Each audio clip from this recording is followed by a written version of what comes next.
The strange man's arrival. The stranger came early in February, one wintry day, through a biting wind and a driving snow, the last snowfall of the year, over the down, walking from Bramblehurst railway station, and carrying a little black portmanteau in his thickly gloved hand. He was wrapped up from head to foot, and the brim of his soft felt hat hid every inch of his face but the shiny tip of his nose.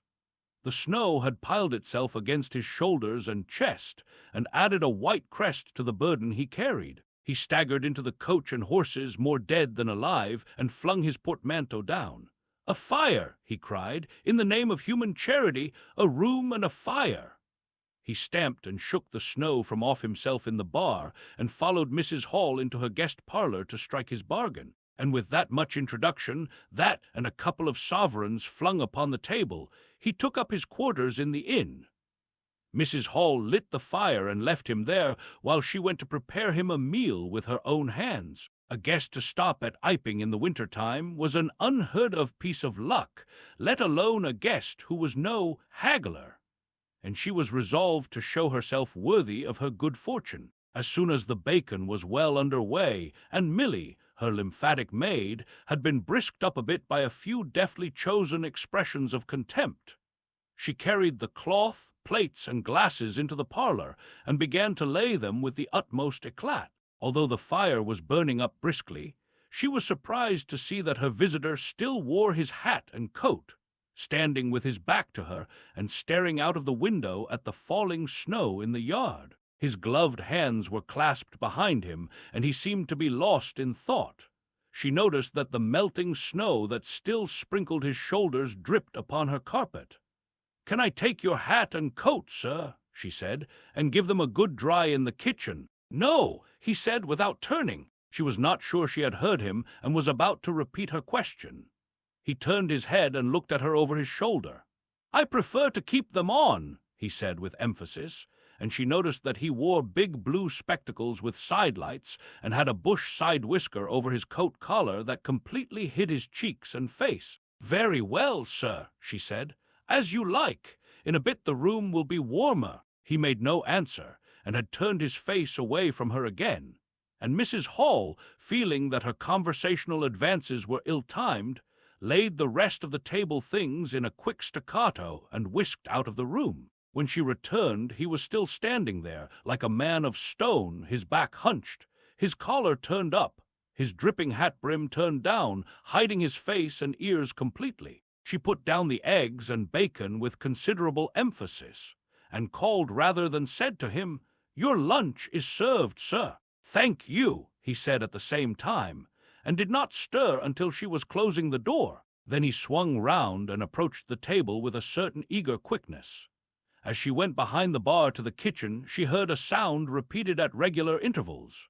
Chirk, chirk, chirk, it went, the sound of a spoon being rapidly whisked round a basin. "That girl," she said. "There, I clean forgot it. It's her being so long."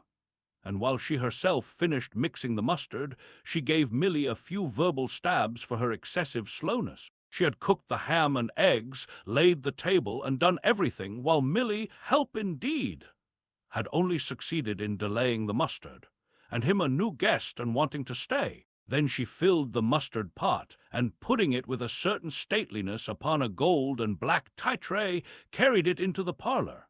She rapped and entered promptly. As she did so, her visitor moved quickly, so that she got but a glimpse of a white object disappearing behind the table. It would seem he was picking something from the floor. She rapped down the mustard pot on the table, and then she noticed the overcoat and hat had been taken off and put over a chair in front of the fire, and a pair of wet boots threatened rust to her steel fender. She went to these things resolutely. "I suppose I may have them to dry now," she said in a voice that brooked no denial. "Leave the hat," said her visitor in a muffled voice, and turning she saw he had raised his head and was sitting and looking at her. For a moment she stood gaping at him, too surprised to speak. He held a white cloth. It was a serviette he had brought with him, over the lower part of his face, so that his mouth and jaws were completely hidden, and that was the reason of his muffled voice. But it was not that which startled Mrs. Hall. It was the fact that all his forehead above his blue glasses was covered by a white bandage, and that another covered his ears, leaving not a scrap of his face exposed excepting only his pink, peaked nose. It was bright pink and shiny just as it had been at first. He wore a dark brown velvet jacket with a high, black, linen-lined collar turned up about his neck. The thick black hair, escaping as it could below and between the cross bandages, projected in curious tails and horns, giving him the strangest appearance conceivable. This muffled and bandaged head was so unlike what she had anticipated that for a moment she was rigid. He did not remove the serviette, but remained holding it, as she saw now, with a brown gloved hand, and regarding her with his inscrutable blue glasses. "Leave the hat," he said, speaking very distinctly through the white cloth. Her nerves began to recover from the shock they had received. She placed the hat on the chair again by the fire. "I didn't know, sir," she began, "that," and she stopped embarrassed. "Thank you," he said dryly, glancing from her to the door and then at her again. "I'll have them nicely dried, sir, at once," she said, and carried his clothes out of the room. She glanced at his white-swathed head and blue goggles again as she was going out of the door, but his napkin was still in front of his face. She shivered a little as she closed the door behind her, and her face was eloquent of her surprise and perplexity. "I never," she whispered. "There!" She went quite softly to the kitchen and was too preoccupied to ask Milly what she was messing about with now when she got there. The visitor sat and listened to her retreating feet. He glanced inquiringly at the window before he removed his serviette and resumed his meal. He took a mouthful, glanced suspiciously at the window, took another mouthful, then rose and, taking the serviette in his hand, walked across the room and pulled the blind down to the top of the white muslin that obscured the lower panes. This left the room in a twilight. This done, he returned with an easier air to the table and his meal. "The poor souls had an accident or an operation or something," said Mrs. Hall. "What a turn them bandages did give me, to be sure!" She put on some more coal, unfolded the clothes horse, and extended the traveller's coat upon this. "And they goggles! Why, he looked more like a divine helmet than a human man." She hung his muffler on a corner of the horse. "And holding that handkerchief over his mouth all the time, talking through it. Perhaps his mouth was hurt too, maybe." She turned round as one who suddenly remembers. "Bless my soul alive," she said, going off at a tangent. "Ain't you done them taters yet, Milly?" When Mrs. Hall went to clear away the stranger's lunch, her idea that his mouth must also have been cut or disfigured in the accident she supposed him to have suffered was confirmed, for he was smoking a pipe, and all the time that she was in the room he never loosened the silk muffler he had wrapped round the lower part of his face to put the mouthpiece to his lips. Yet it was not forgetfulness, for she saw he glanced at it as it smoldered out. He sat in the corner with his back to the window blind and spoke now, having eaten and drunk and being comfortably warmed through, with less aggressive brevity than before. The reflection of the fire lent a kind of red animation to his big spectacles they had lacked hitherto. "I have some luggage," he said, "at Bramblehurst Station," and he asked her how he could have it sent. He bowed his bandaged head quite politely in acknowledgment of her explanation. "Tomorrow," he said, "there is no speedier delivery," and seemed quite disappointed when she answered, "No." Was she quite sure? No man with a trap who would go over. Mrs. Hall, nothing loath, answered his questions and developed a conversation. "It's a steep road by the down, sir," she said in answer to the question about a trap, and then, snatching at an opening, said, "It was there a carriage was upsettled a year ago and more. A gentleman killed besides his coachman. Accidents, sir, happen in a moment, don't they? But the visitor was not to be drawn so easily." "They do," he said through his muffler, eyeing her quietly through his impenetrable glasses. "But they take long enough to get well, don't they? There was my sister's son, Tom, just cut his arm with a scythe, tumbled on it in the Ifield, and bless me, he was 3 months tied up, sir. You'd hardly believe it. It's regular given me a dread of a scythe, sir." "I can quite understand that," said the visitor. "He was afraid one time that he'd have to have an operation. He was that bad, sir." The visitor laughed abruptly, a bark of a laugh that he seemed to bite and kill in his mouth. "Was he?" he said. "He was, sir, and no laughing matter to them as had the doing for him as I had, my sister being took up with her little ones so much. There was bandages to do, sir, and bandages to undo, so that, if I may make so bold as to say it, sir—" "Will you get me some matches?" said the visitor quite abruptly. "My pipe is out." Mrs. Hall was pulled up suddenly. It was certainly rude of him, after telling him all she had done. She gasped at him for a moment and remembered the 2 sovereigns. She went for the matches. "Thanks," he said concisely as she put them down and turned his shoulder upon her and stared out of the window again. It was altogether too discouraging. Evidently he was sensitive on the topic of operations and bandages. She did not make so bold as to say, however, after all, but his snubbing way had irritated her, and Milly had a hot time of it that afternoon. The visitor remained in the parlor until 4 o'clock, without giving the ghost of an excuse for an intrusion. For the most part he was quite still during that time. It would seem he sat in the growing darkness, smoking in the firelight, perhaps dozing. Once or twice a curious listener might have heard him at the coals, and for the space of 5 minutes he was audible pacing the room. He seemed to be talking to himself. Then the armchair creaked as he sat down again. Mr. Teddy Henfrey's first impressions, at 4 o'clock, when it was fairly dark, and Mrs. Hall was screwing up her courage to go in and ask her visitor if he would take some tea. Teddy Henfrey, the clock jobber, came into the bar. "My sakes, Mrs. Hall," said he, "but this is terrible weather for thin boots." The snow outside was falling faster.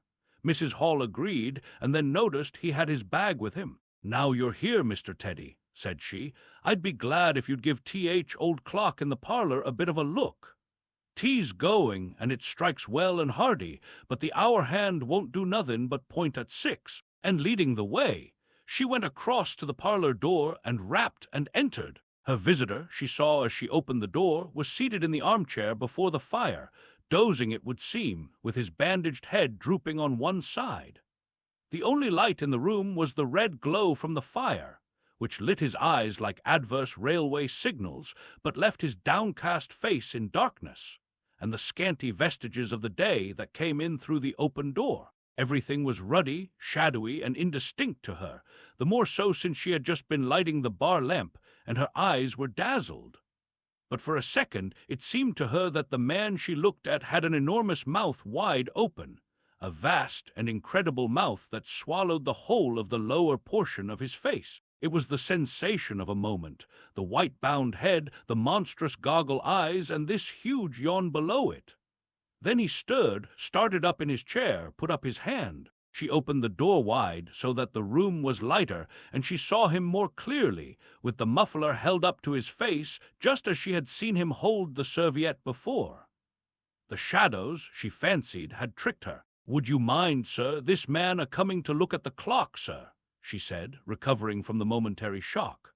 "Look at the clock," he said, staring round in a drowsy manner and speaking over his hand, and then, getting more fully awake, "Certainly. Mrs. Hall went away to get a lamp, and he rose and stretched himself. Then came the light, and Mr. Teddy Henfrey, entering, was confronted by this bandaged person. He was, he says, taken aback. 'Good afternoon,' said the stranger, regarding him, as Mr. Henfrey says, with a vivid sense of the dark spectacles, like a lobster. 'I hope,' said Mr. Henfrey, 'that it's no intrusion.' 'None whatever,' said the stranger, 'though I understand,' he said, turning to Mrs. Hall, 'that this room is really to be mine for my own private use.' 'I thought, sir,' said Mrs. Hall, 'you'd prefer the clock.' 'Certainly,' said the stranger, 'certainly. But as a rule I like to be alone and undisturbed. But I'm really glad to have the clock seen to,' he said, seeing a certain hesitation in Mr. Henfrey's manner. 'Very glad.'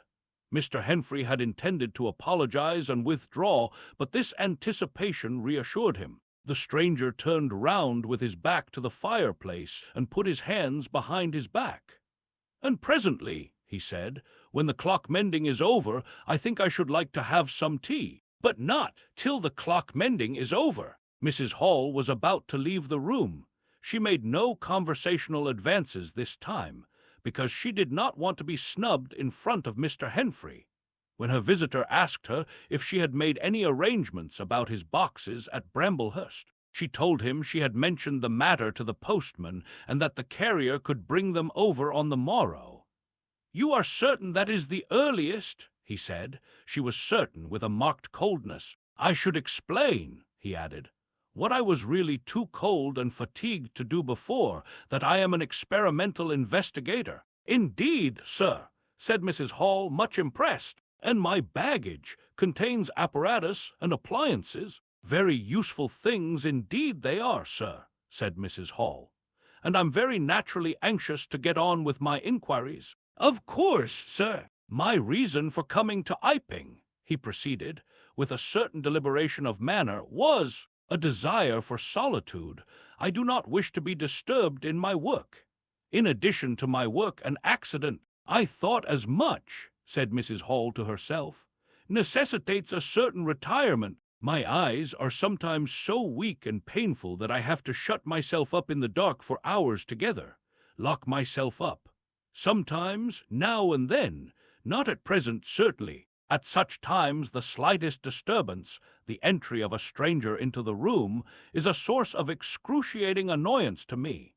It is well these things should be understood." "Certainly, sir," said Mrs. Hall, "and if I might make so bold as to ask—" "That, I think, is all," said the stranger, with that quietly irresistible air of finality he could assume at will. Mrs. Hall reserved her question and sympathy for a better occasion. After Mrs. Hall had left the room, he remained standing in front of the fire, glaring, so Mr. Henfrey puts it, at the clock mending.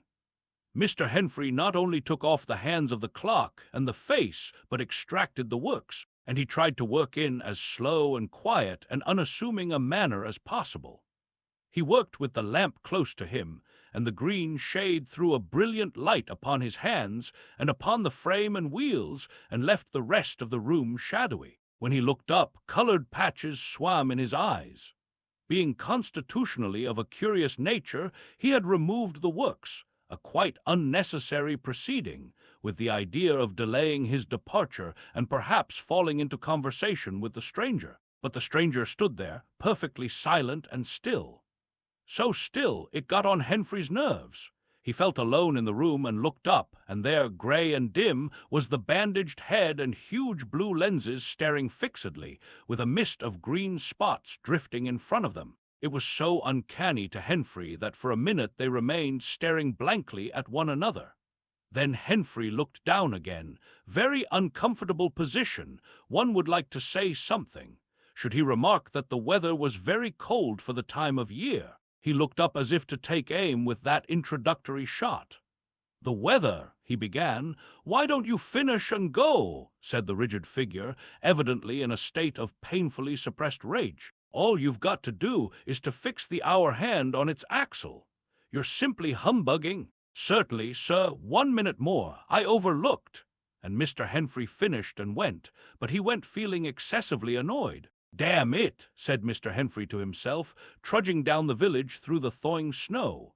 "A man must do a clock at times, surely. And again, can't a man look at you, ugly, and yet again, seemingly not. If the police was wanting, you couldn't be more wropped and bandaged." At Gleason's corner he saw Hall, who had recently married the stranger's hostess at the Coach and Horses, and who now drove the Iping conveyance, when occasional people required it, to Sidderbridge Junction, coming towards him on his return from that place. Hall had evidently been stopping a bit at Sidderbridge, to judge by his driving.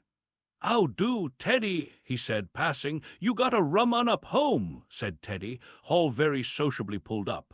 "What's that?" he asked. "Rum-looking customer stopping at the Coach and Horses," said Teddy.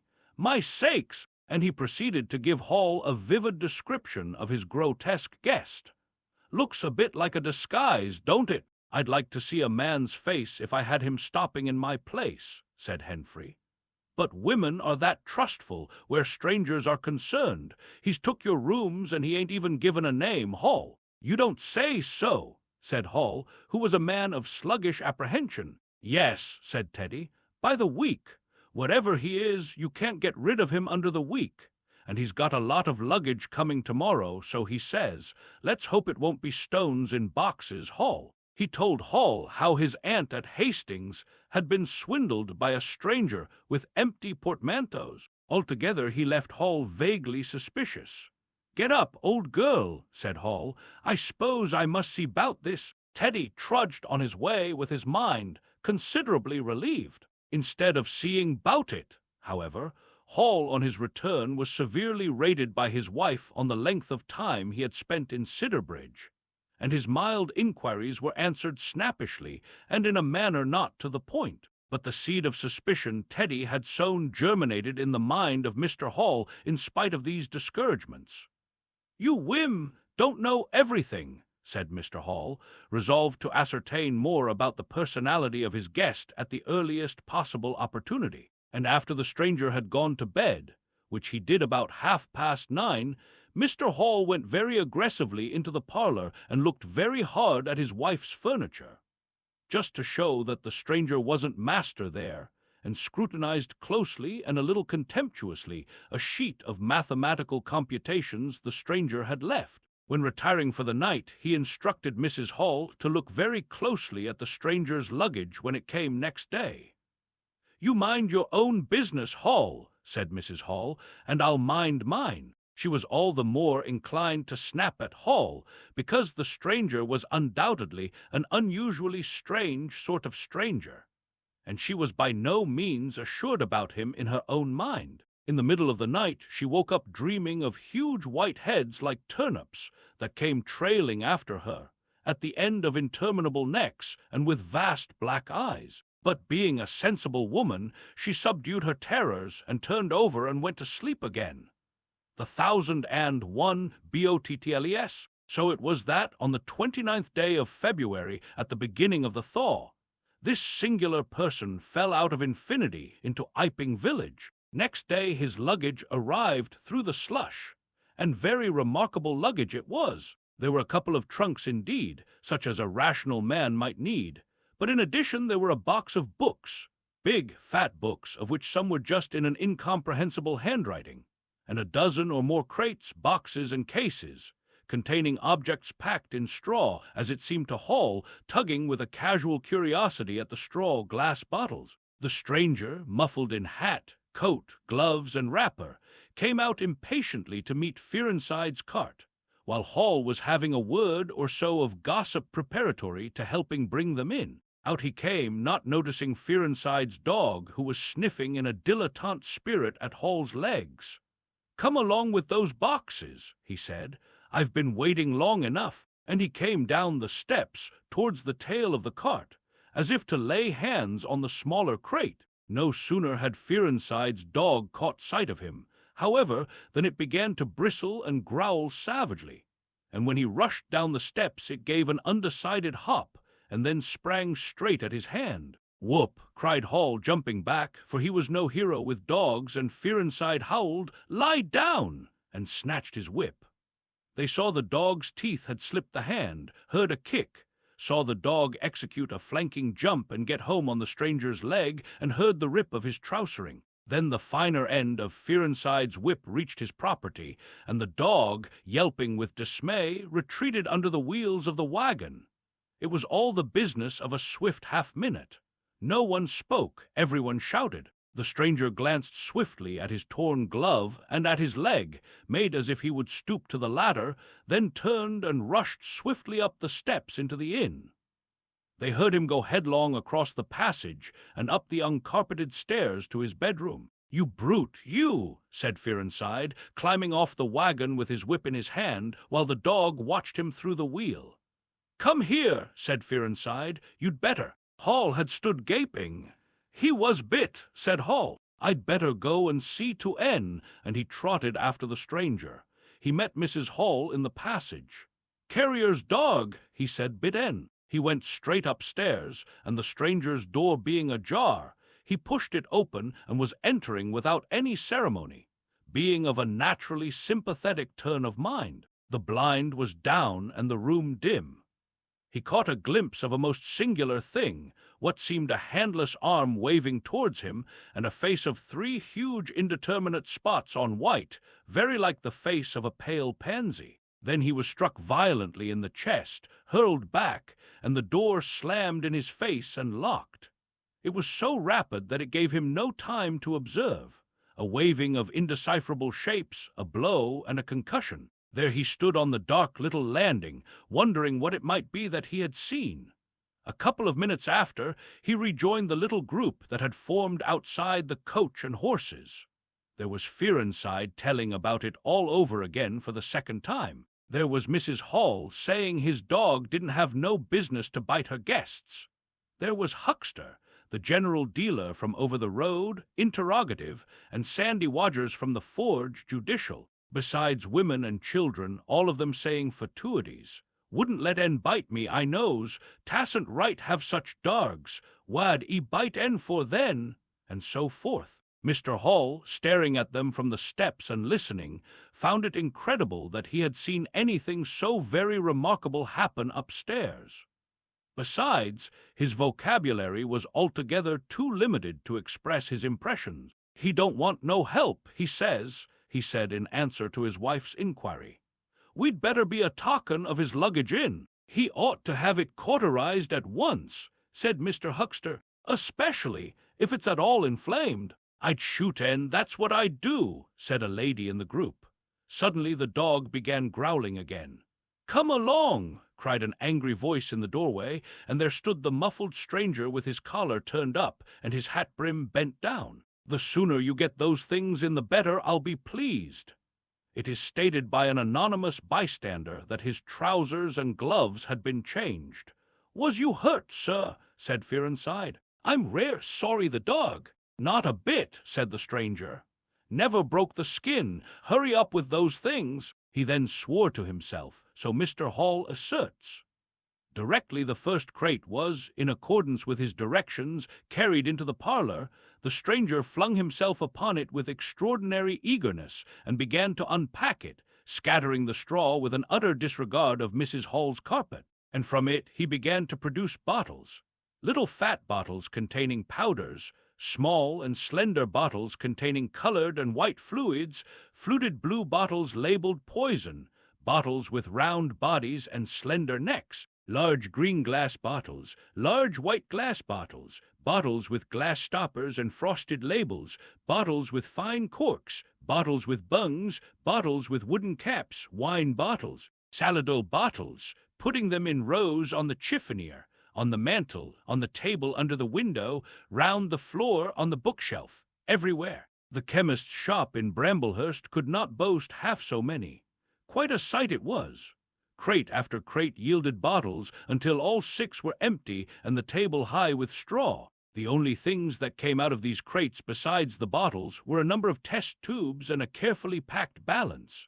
And directly the crates were unpacked, the stranger went to the window and set to work, not troubling in the least about the litter of straw, the fire which had gone out, the box of books outside, nor for the trunks and other luggage that had gone upstairs. When Mrs. Hall took his dinner in to him, he was already so absorbed in his work, pouring little drops out of the bottles into test tubes, that he did not hear her until she had swept away the bulk of the straw and put the tray on the table, with some little emphasis perhaps, seeing the state that the floor was in. Then he half turned his head and immediately turned it away again.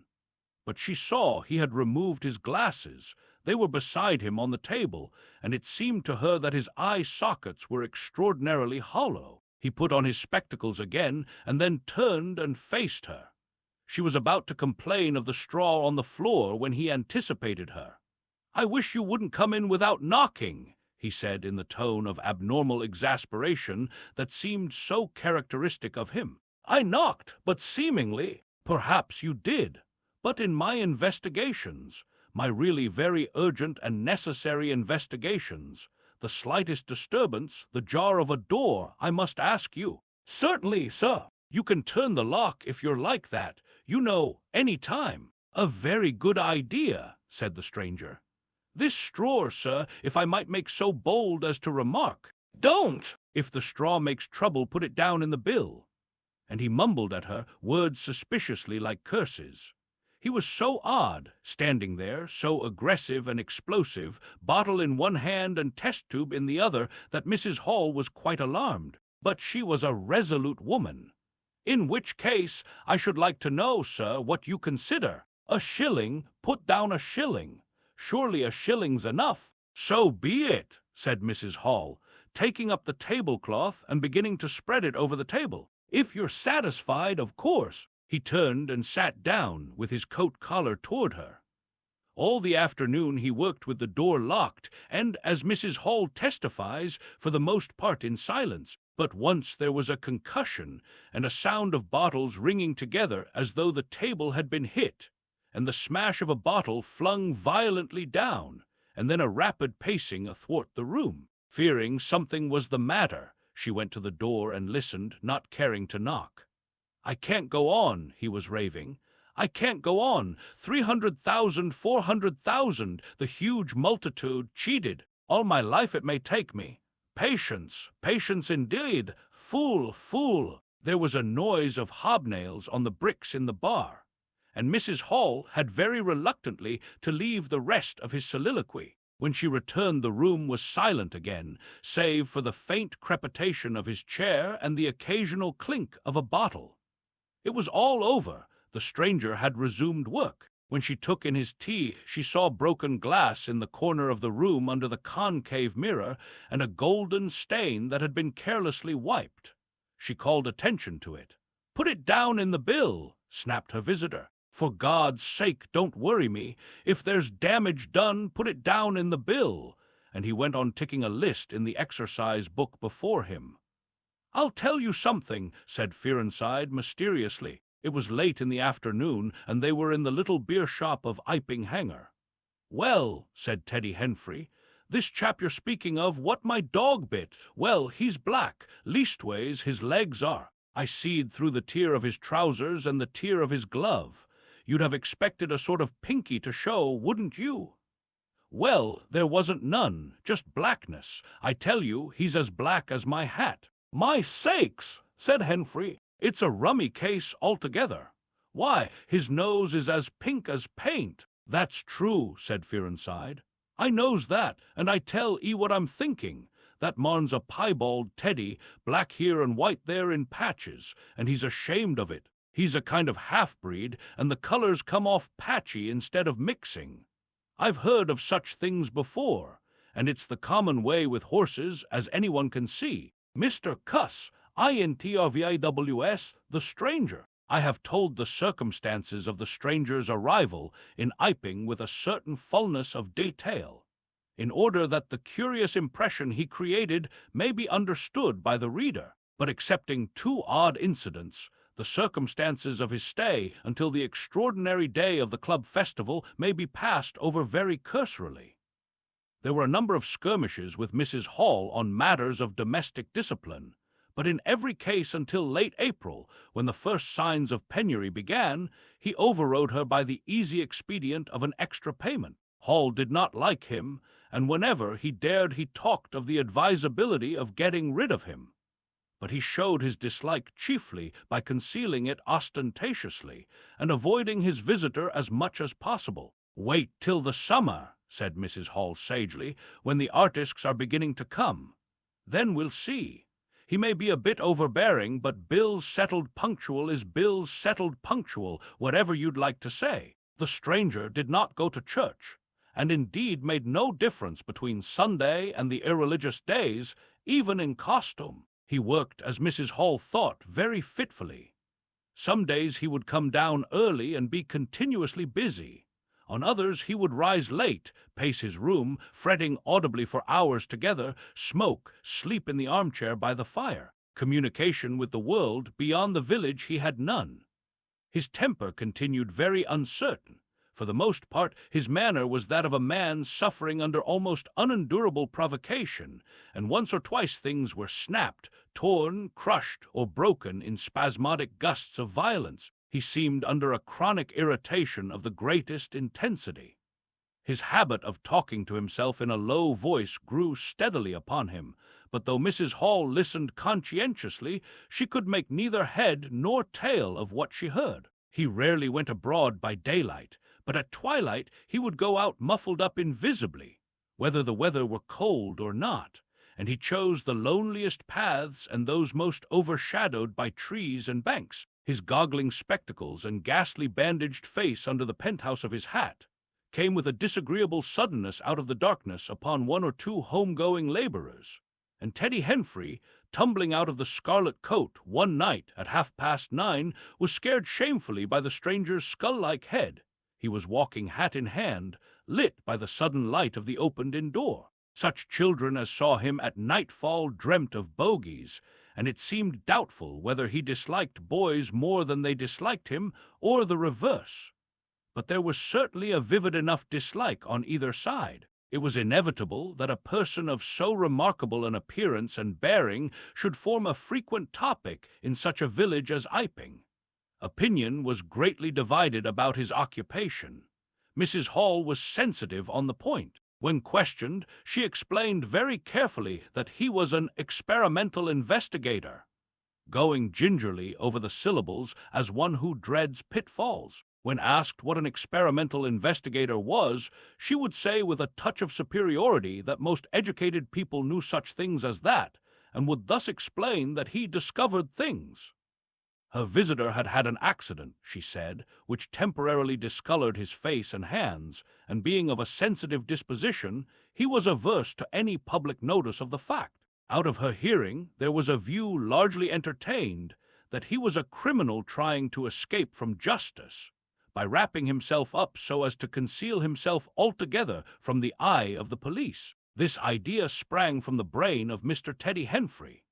No crime of any magnitude dating from the middle or end of February was known to have occurred.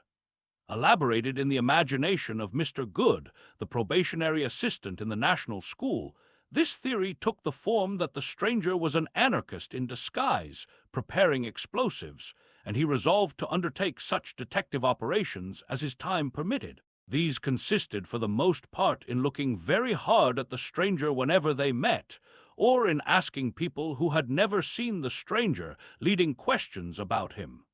But he detected nothing. Another school of opinion followed Mr. Fearenside, and either accepted the piebald view or some modification of it. As, for instance, Silas Durgan, who was heard to assert that, if he chooses to show himself at fairs, he'd make his fortune in no time, and being a bit of a theologian, compared the stranger to the man with the one talent. Yet another view explained the entire matter by regarding the stranger as a harmless lunatic. That had the advantage of accounting for everything straight away. Between these main groups there were waverers and compromisers. Sussex folk have few superstitions, and it was only after the events of early April that the thought of the supernatural was first whispered in the village. Even then, it was only credited among the women folk. But whatever they thought of him, people in Iping, on the whole, agreed in disliking him.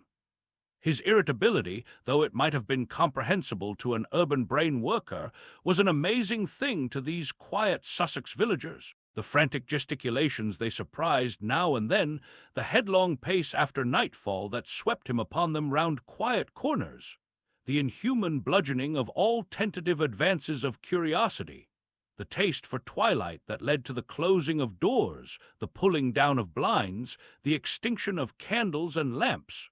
Who could agree with such goings-on? They drew aside as he passed down the village, and when he had gone by, young humorists would up with coat collars and down with hat brims, and go pacing nervously after him in imitation of his occult bearing. There was a song popular at that time called "The Bogey Man."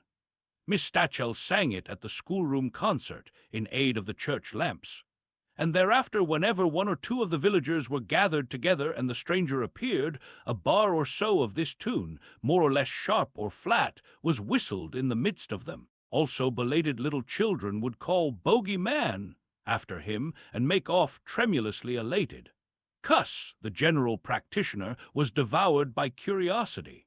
The bandages excited his professional interest. The report of the 1,001 bottles aroused his jealous regard. All through April and May he coveted an opportunity of talking to the stranger.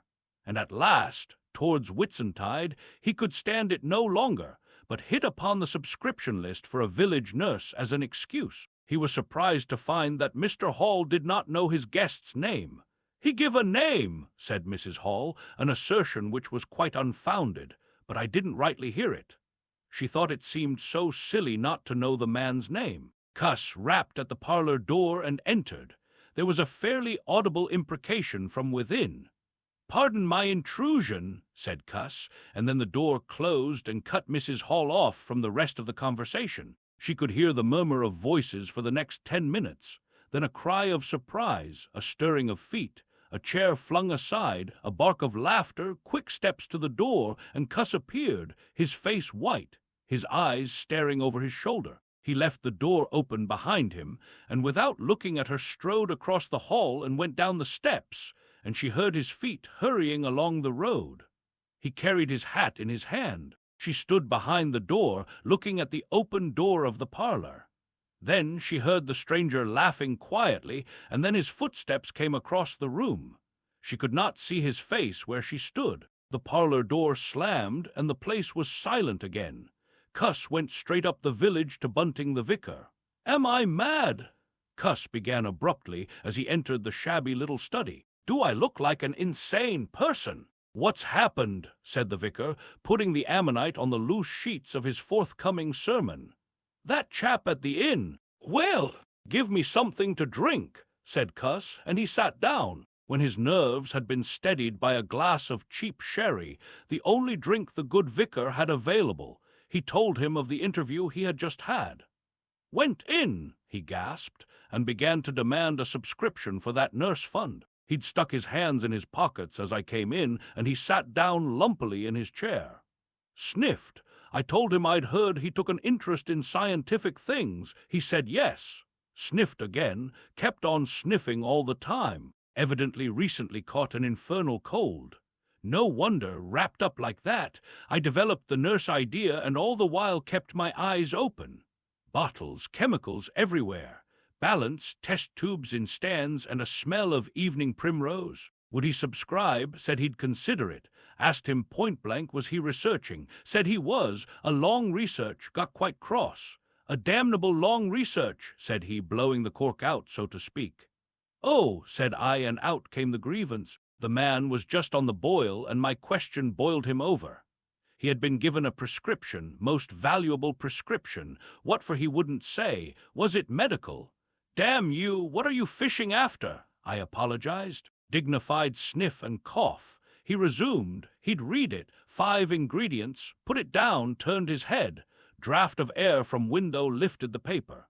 Swish, rustle. He was working in a room with an open fireplace, he said. Saw a flicker, and there was the prescription burning and lifting chimneyward. Rushed towards it just as it whisked up the chimney. So, just at that point, to illustrate his story, out came his arm. "Well, no hand, just an empty sleeve. Lord, I thought, that's a deformity. Got a cork arm, I suppose, and has taken it off. Then I thought, there's something odd in that. What the devil keeps that sleeve up and open if there's nothing in it? There was nothing in it, I tell you. Nothing down it, right down to the joint. I could see right down it to the elbow, and there was a glimmer of light shining through a tear of the cloth."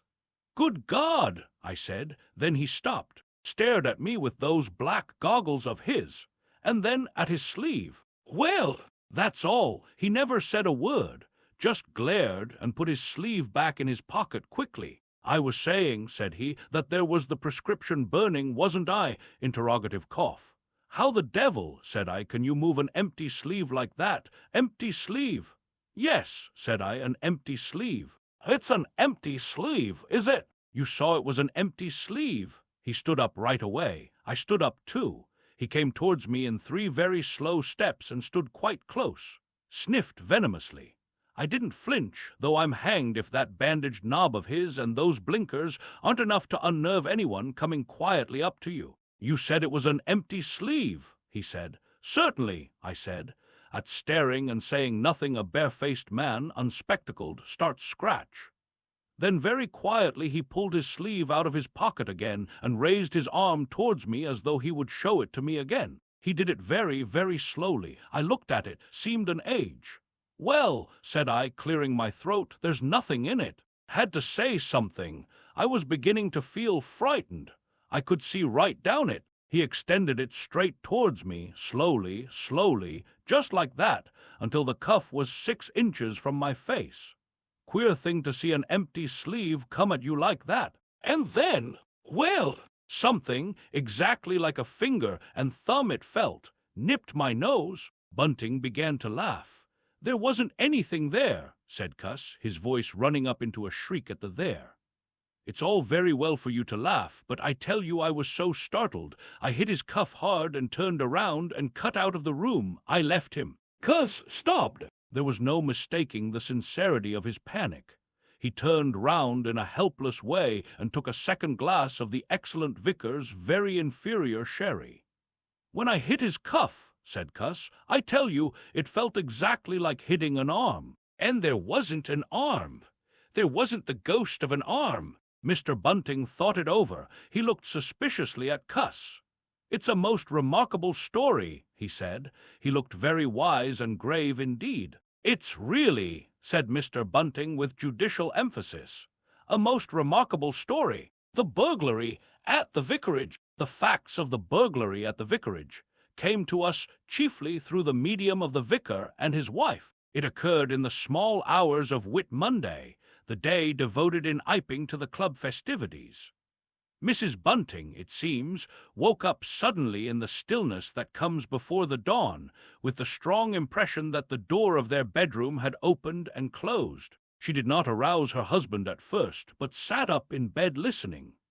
She then distinctly heard the pad, pad, pad of bare feet coming out of the adjoining dressing-room and walking along the passage towards the staircase. As soon as she felt assured of this, she aroused the Rev. Mr. Bunting as quietly as possible.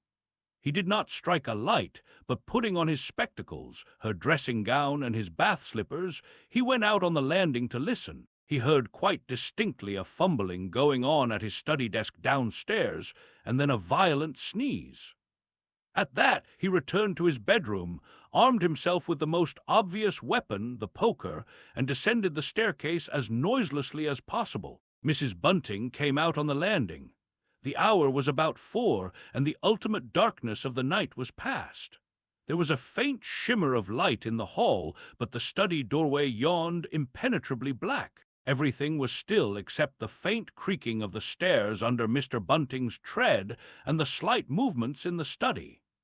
Then something snapped, the drawer was opened, and there was a rustle of papers. Then came an imprecation, and a match was struck, and the study was flooded with yellow light.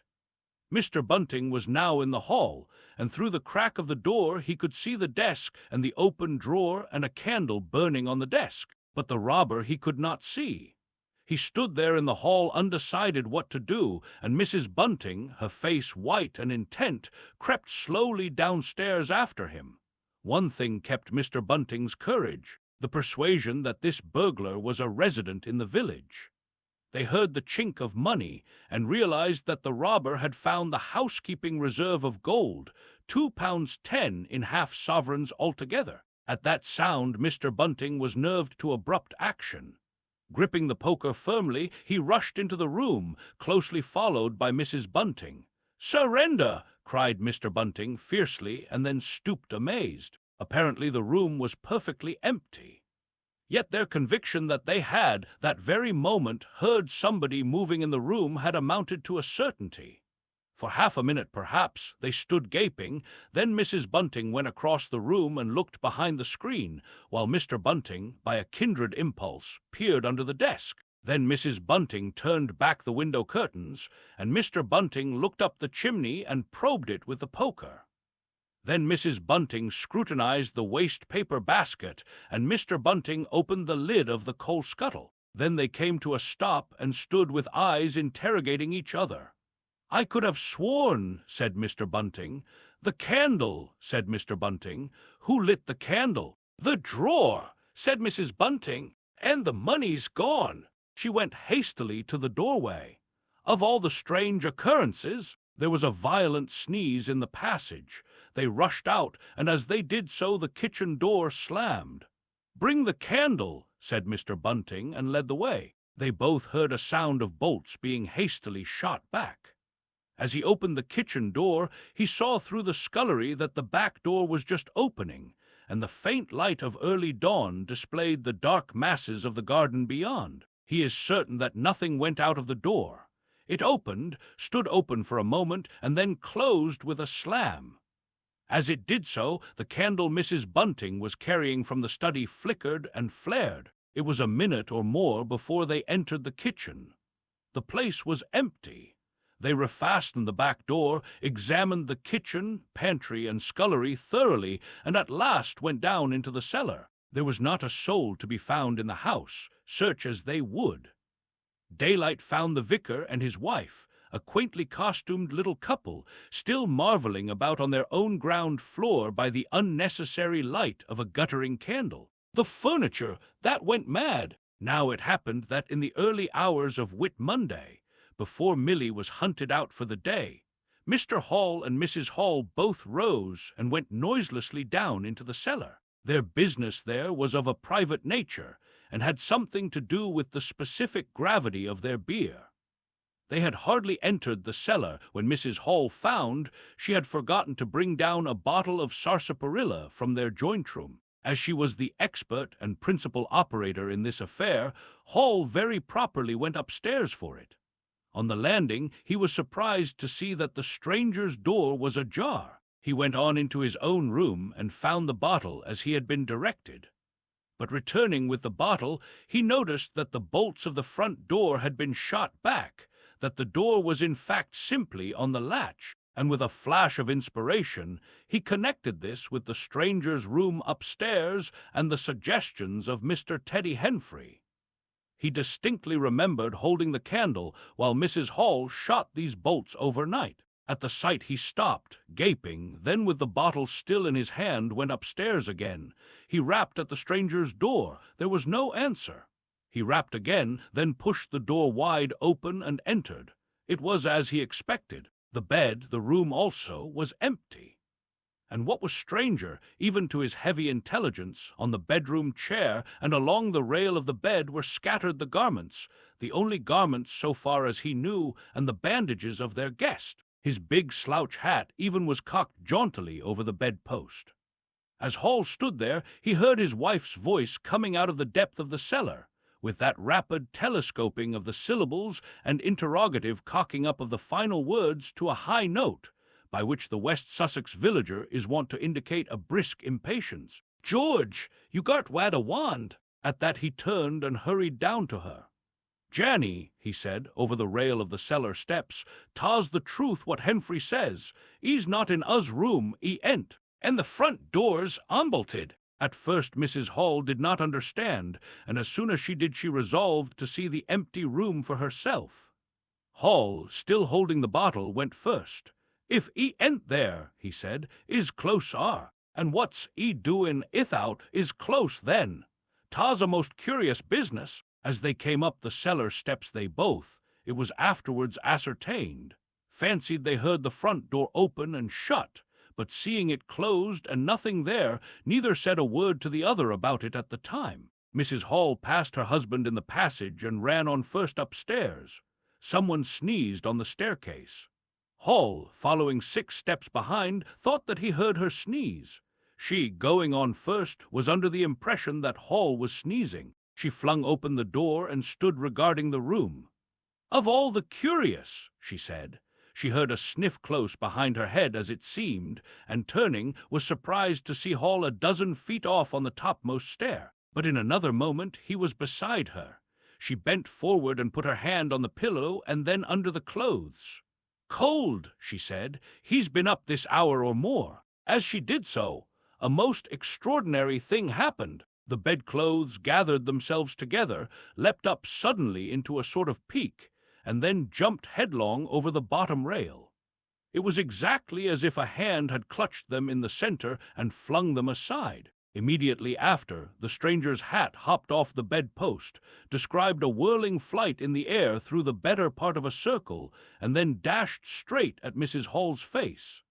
Then as swiftly came the sponge from the washstand, and then the chair, flinging the stranger's coat and trousers carelessly aside, and laughing dryly in a voice singularly like the stranger's, turned itself up with its 4 legs at Mrs. Hall, seemed to take aim at her for a moment, and charged at her. She screamed and turned, and then the chair legs came gently but firmly against her back and impelled her and Hall out of the room. The door slammed violently and was locked. The chair and bed seemed to be executing a dance of triumph for a moment, and then abruptly everything was still. Mrs. Hall was left almost in a fainting condition in Mr. Hall's arms on the landing. It was with the greatest difficulty that Mr. Hall and Milly, who had been roused by her scream of alarm, succeeded in getting her downstairs and applying the restoratives customary in such cases. "'Twas sperits," said Mrs. Hall. "I know 'twas sperits. I've read in papers of tables and chairs leaping and dancing." "Take a drop more, Janny," said Hall. "'Twill steady ye." "Lock him out," said Mrs. Hall. "Don't let him come in again. I half guessed I might ha' known, with them goggling eyes and bandaged head and never going to church of a Sunday. And all they bottles more'n it's right for anyone to have. He's put the sperits into the furniture, my good old furniture. 'Twas in that very chair my poor dear mother used to sit when I was a little girl. To think it should rise up against me now." "Just a drop more, Janny," said Hall. "Your nerves is all upset." They sent Milly across the street through the golden 5 o'clock sunshine to rouse up Mr. Sandy Wodgers, the blacksmith. Mr. Hall's compliments, and the furniture upstairs was behaving most extraordinary. Would Mr. Wodgers come round? He was a knowing man, was Mr. Wodgers, and very resourceful. He took quite a grave view of the case. "I'm darned if thet ain't witchcraft," was the view of Mr. Sandy Wodgers. "You warn't horseshoes for such gentry as he." He came round greatly concerned. They wanted him to lead the way upstairs to the room, but he didn't seem to be in any hurry. He preferred to talk in the passage. Over the way, Huckster's apprentice came out and began taking down the shutters of the tobacco window. He was called over to join the discussion. Mr. Huckster naturally followed over in the course of a few minutes. The Anglo-Saxon genius for parliamentary government asserted itself. There was a great deal of talk and no decisive action. "Let's have the facts first," insisted Mr. Sandy Wodgers. "Let's be sure we'd be acting perfectly right in bustin'. That there door open. A door onbust is always open to bust in. But ye can't unbust a door once you've busted in." And suddenly, and most wonderfully, the door of the room upstairs opened of its own accord. And as they looked up in amazement, they saw descending the stairs the muffled figure of the stranger, staring more blackly and blankly than ever with those unreasonably large blue glass eyes of his. He came down stiffly and slowly, staring all the time. He walked across the passage staring, then stopped. "Look there," he said, and their eyes followed the direction of his gloved finger and saw a bottle of sarsaparilla hard by the cellar door. Then he entered the parlor and suddenly, swiftly, viciously slammed the door in their faces. Not a word was spoken until the last echoes of the slam had died away. They stared at one another. "Well, if that don't lick everything," said Mr. Wodgers, and left the alternative unsaid. "I'd go in and ask 'em 'bout it," said Wodgers to Mr. Hall. "I'd demand an explanation. It took some time to bring the landlady's husband up to that pitch. At last he rapped, opened the door, and got as far as 'Excuse me.' 'Go to the devil,' said the stranger in a tremendous voice, "and shut that door after you." So that brief interview terminated. The unveiling of the stranger. The stranger went into the little parlor of the Coach and Horses about 5:30 in the morning, and there he remained until near midday, the blinds down, the door shut, and none, after Hall's repulse, venturing near him. All that time he must have fasted. Thrice he rang his bell, the third time furiously and continuously, but no one answered him. Him and his go to the devil, indeed, said Mrs. Hall. Presently came an imperfect rumor of the burglary at the vicarage, and two were put together. Hall, assisted by Wodgers, went off to find Mr. Shuckleforth, the magistrate, and take his advice. No one ventured upstairs. How the stranger occupied himself is unknown. Now and then he would stride violently up and down, and twice came an outburst of curses, a tearing of paper, and a violent smashing of bottles. The little group of scared but curious people increased. Mrs. Huxter came over. Some gay young fellows resplendent in black ready-made jackets and piqué paper ties, for it was Whit Monday, joined the group with confused interrogations. Young Archie Harker distinguished himself by going up the yard and trying to peep under the window blinds. He could see nothing, but gave reason for supposing that he did, and others of the Iping youth presently joined him. It was the finest of all possible Whit Mondays, and down the village street stood a row of nearly a dozen booths, a shooting gallery, and on the grass by the forge were 3 yellow and chocolate wagons and some picturesque strangers of both sexes putting up a coconut shy. The gentlemen wore blue jerseys, the ladies white aprons and quite fashionable hats with heavy plumes. Wodger of the Purple Fawn, and Mr. Jaggers, the cobbler, who also sold old second-hand ordinary bicycles, were stretching a string of Union Jacks and Royal Ensigns, which had originally celebrated the first Victorian Jubilee, across the road, and inside, in the artificial darkness of the parlor, into which only one thin jet of sunlight penetrated, the stranger, hungry we must suppose, and fearful, hidden in his uncomfortable hot wrappings, poured through his dark glasses upon his paper or chinked his dirty little bottles, and occasionally swore savagely at the boys, audible if invisible, outside the windows. In the corner by the fireplace lay the fragments of 6 smashed bottles, and a pungent twang of chlorine tainted the air. So much we know from what was heard at the time, and from what was subsequently seen in the room. About noon he suddenly opened his parlor door and stood glaring fixedly at the 3 or 4 people in the bar. "Mrs. Hall," he said. Somebody went sheepishly and called for Mrs. Hall. Mrs. Hall appeared after an interval, a little short of breath, but all the fiercer for that. Hall was still out. She had deliberated over this scene, and she came holding a little tray with an unsettled bill upon it. "Is it your bill you're wanting, sir?" she said. "Why wasn't my breakfast laid? Why haven't you prepared my meals and answered my bell? Do you think I live without eating? Why isn't my bill paid?" said Mrs. Hall. "That's what I want to know. I told you 3 days ago I was awaiting a remittance. I told you 2 days ago I wasn't going to await no remittances. You can't grumble if your breakfast waits a bit. If my bill's been waiting these 5 days, can you?" The stranger swore briefly, but vividly. "Nar, nar," from the bar. "And I'd thank you kindly, sir, if you'd keep your swearing to yourself, sir," said Mrs. Hall.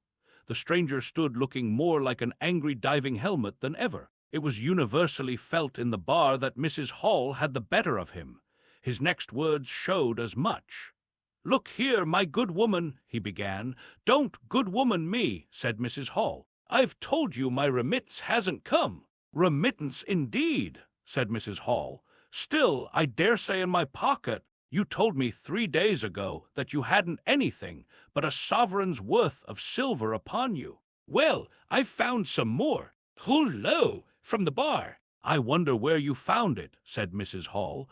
That seemed to annoy the stranger very much. He stamped his foot. "What do you mean?" he said. "That I wonder where you found it," said Mrs. Hall. "And before I take any bills or get any breakfasts, or do any such things whatsoever, you got to tell me 1 or 2 things I don't understand, and what nobody don't understand, and what everybody is very anxious to understand. I want to know what you've been doing my chair upstairs, and I want to know how your room was empty, and how you got in again. Them as stops in this house comes in by the doors, that's the rule of the house, and that you didn't do, and what I want to know is how you did come in. And I want to know." Suddenly the stranger raised his gloved hands clenched, stamped his foot, and said, "Stop!" with such extraordinary violence that he silenced her instantly. "You don't understand," he said, "who I am or what I am. I'll show you. By heaven, I'll show you." Then he put his open palm over his face and withdrew it. The center of his face became a black cavity. "Here," he said. He stepped forward and handed Mrs. Hall something which she, staring at his metamorphosed face, accepted automatically. Then, when she saw what it was, she screamed loudly, dropped it, and staggered back. The nose, it was the stranger's nose, pink and shining, rolled on the floor. Then he removed his spectacles, and everyone in the bar gasped. He took off his hat, and with a violent gesture tore at his whiskers and bandages. For a moment they resisted him. A flash of horrible anticipation passed through the bar. "Oh, my God!" said someone, then off they came. It was worse than anything.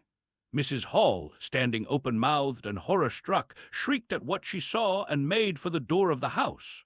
Everyone began to move. They were prepared for scars, disfigurements, tangible horrors, but nothing. The bandages and false hair flew across the passage into the bar, making a hobbledehoy jump to avoid them. Everyone tumbled on everyone else down the steps. For the man who stood there shouting some incoherent explanation was a solid gesticulating figure up to the coat collar of him, and then nothingness, no visible thing at all. People down the village heard shouts and shrieks, and looking up the street saw the coach and horses violently firing out its humanity.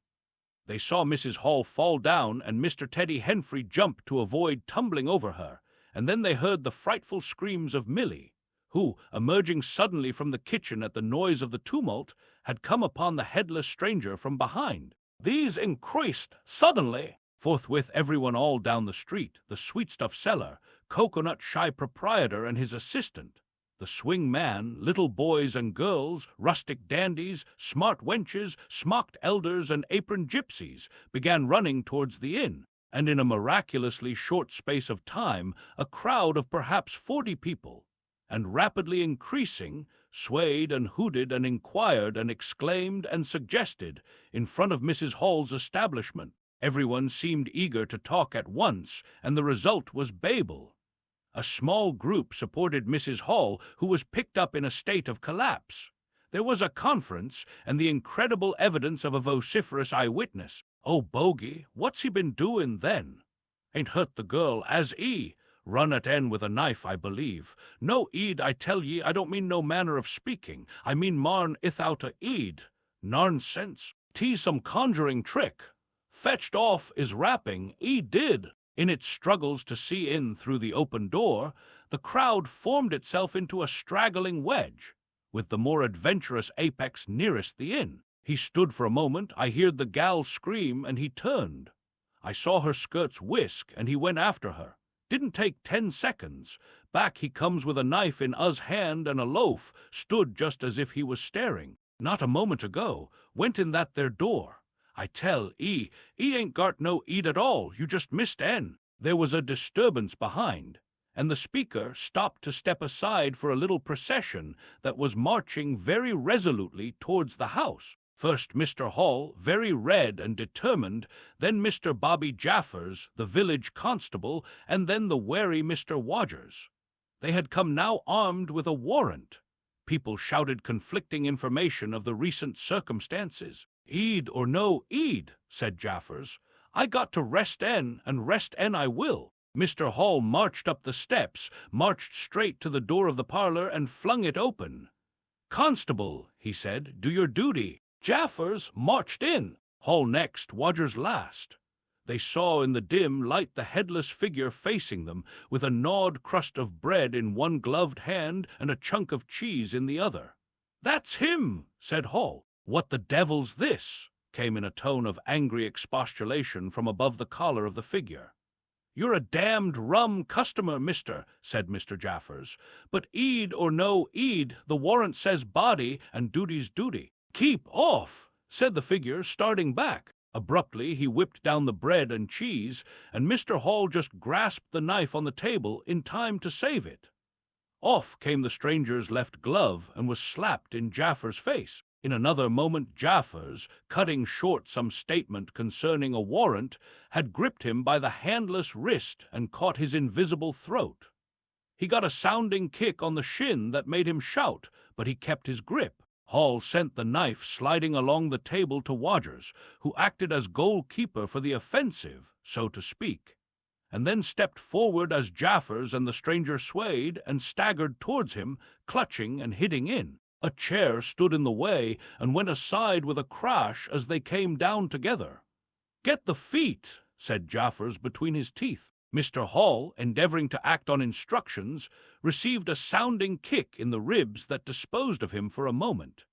And Mr. Wodgers, seeing the decapitated stranger had rolled over and got the upper side of Jaffers, retreated towards the door, knife in hand, and so collided with Mr. Huckster and the Sidderbridge carter, coming to the rescue of law and order. At the same moment down came 3 or 4 bottles from the chiffonier and shot a web of pungency into the air of the room.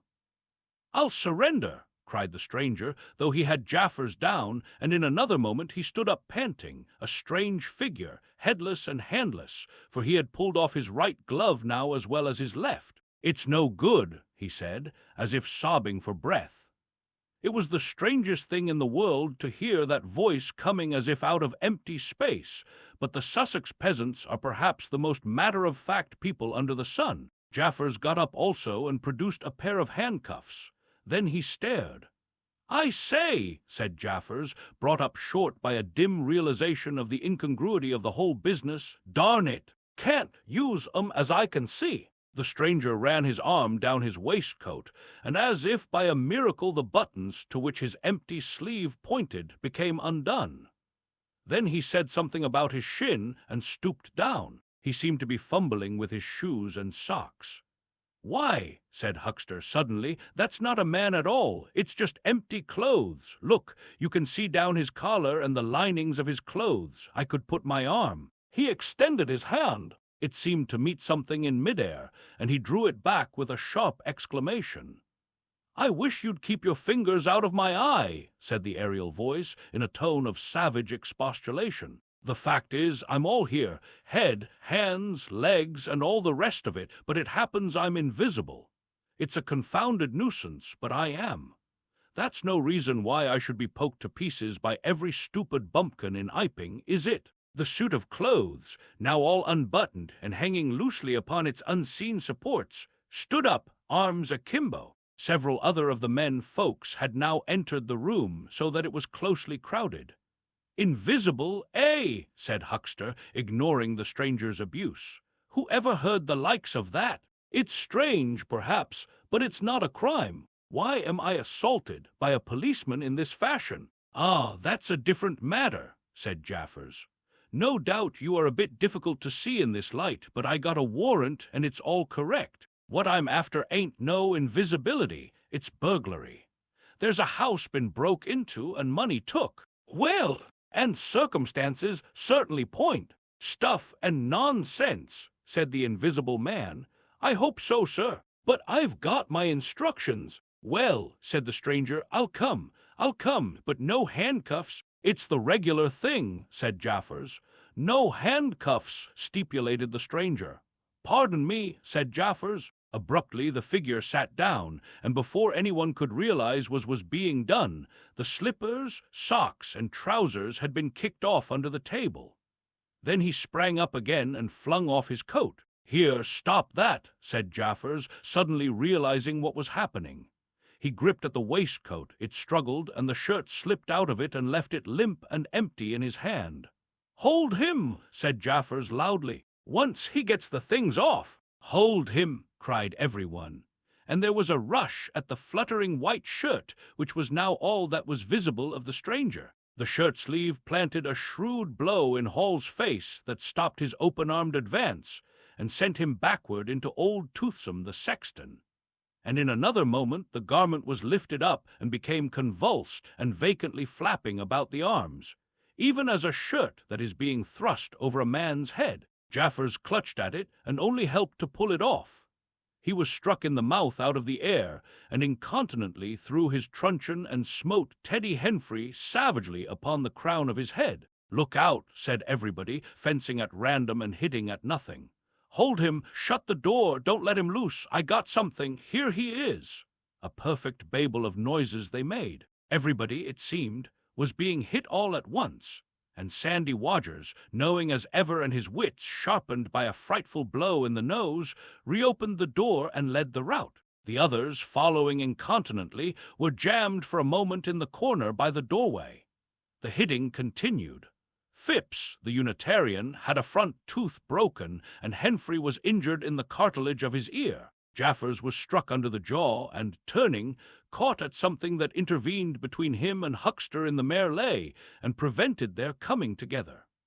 He felt a muscular chest, and in another moment the whole mass of struggling, excited men shot out into the crowded hall. "I got him!" shouted Jaffers, choking and reeling through them all, and wrestling with purple face and swelling veins against his unseen enemy.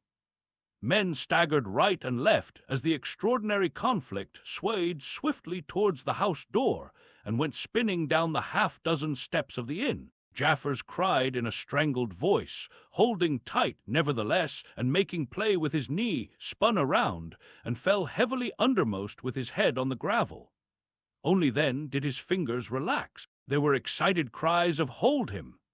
"Invisible!" and so forth, and a young fellow, a stranger in the place whose name did not come to light, rushed in at once, caught something, missed his hold, and fell over the constable's prostrate body. Halfway across the road, a woman screamed as something pushed by her. A dog, kicked apparently, yelped and ran howling into Huckster's yard, and with that the transit of the invisible man was accomplished. For a space people stood amazed and gesticulating, and then came panic, and scattered them abroad through the village as a gust scatters dead leaves. But Jaffers lay quite still, face upward and knees bent, at the foot of the steps of the inn. In transit! The 8th chapter is exceedingly brief, and relates that Gibbons, the amateur naturalist of the district, while lying out on the spacious open downs without a soul within a couple of miles of him, as he thought, and almost dozing, heard close to him the sound as of a man coughing, sneezing, and then swearing savagely to himself, and looking, beheld nothing. Yet the voice was indisputable. It continued to swear with that breadth and variety that distinguishes the swearing of a cultivated man. It grew to a climax, diminished again, and died away in the distance, going, as it seemed to him, in the direction of Adderdean. It lifted to a spasmodic sneeze and ended. Gibbons had heard nothing of the morning's occurrences, but the phenomenon was so striking and disturbing that his philosophical tranquillity vanished. He got up hastily and hurried down the steepness of the hill towards the village as fast as he could go. Mr. Thomas Marvel. You must picture Mr. Thomas Marvel as a person of copious, flexible visage, a nose of cylindrical protrusion, a liquorish, ample, fluctuating mouth, and a beard of bristling eccentricity. His figure inclined to embonpoint. His short limbs accentuated this inclination. He wore a furry silk hat, and the frequent substitution of twine and shoelaces for buttons, apparent at critical points of his costume, marked a man essentially bachelor. Mr. Thomas Marvel was sitting with his feet in a ditch by the roadside over the down towards Adderdean, about 1.5 miles out of Iping. His feet, save for socks of irregular openwork, were bare. His big toes were broad and pricked like the ears of a watchful dog. In a leisurely manner, he did everything in a leisurely manner. He was contemplating trying on a pair of boots. They were the soundest boots he had come across for a long time, but too large for him, whereas the ones he had were, in dry weather, a very comfortable fit, but too thin-soled for damp. Mr. Thomas Marvel hated roomy shoes, but then he hated damp. He had never properly thought out which he hated most, and it was a pleasant day, and there was nothing better to do.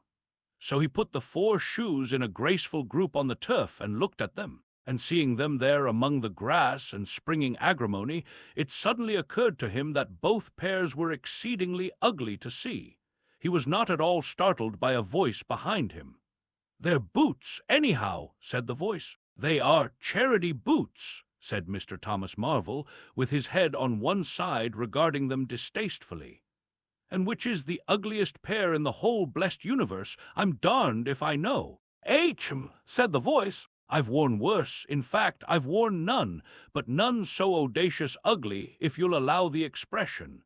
I've been cadging boots, in particular, for days, because I was sick of them. They're sound enough, of course, but a gentleman on tramp sees such a thundering lot of his boots.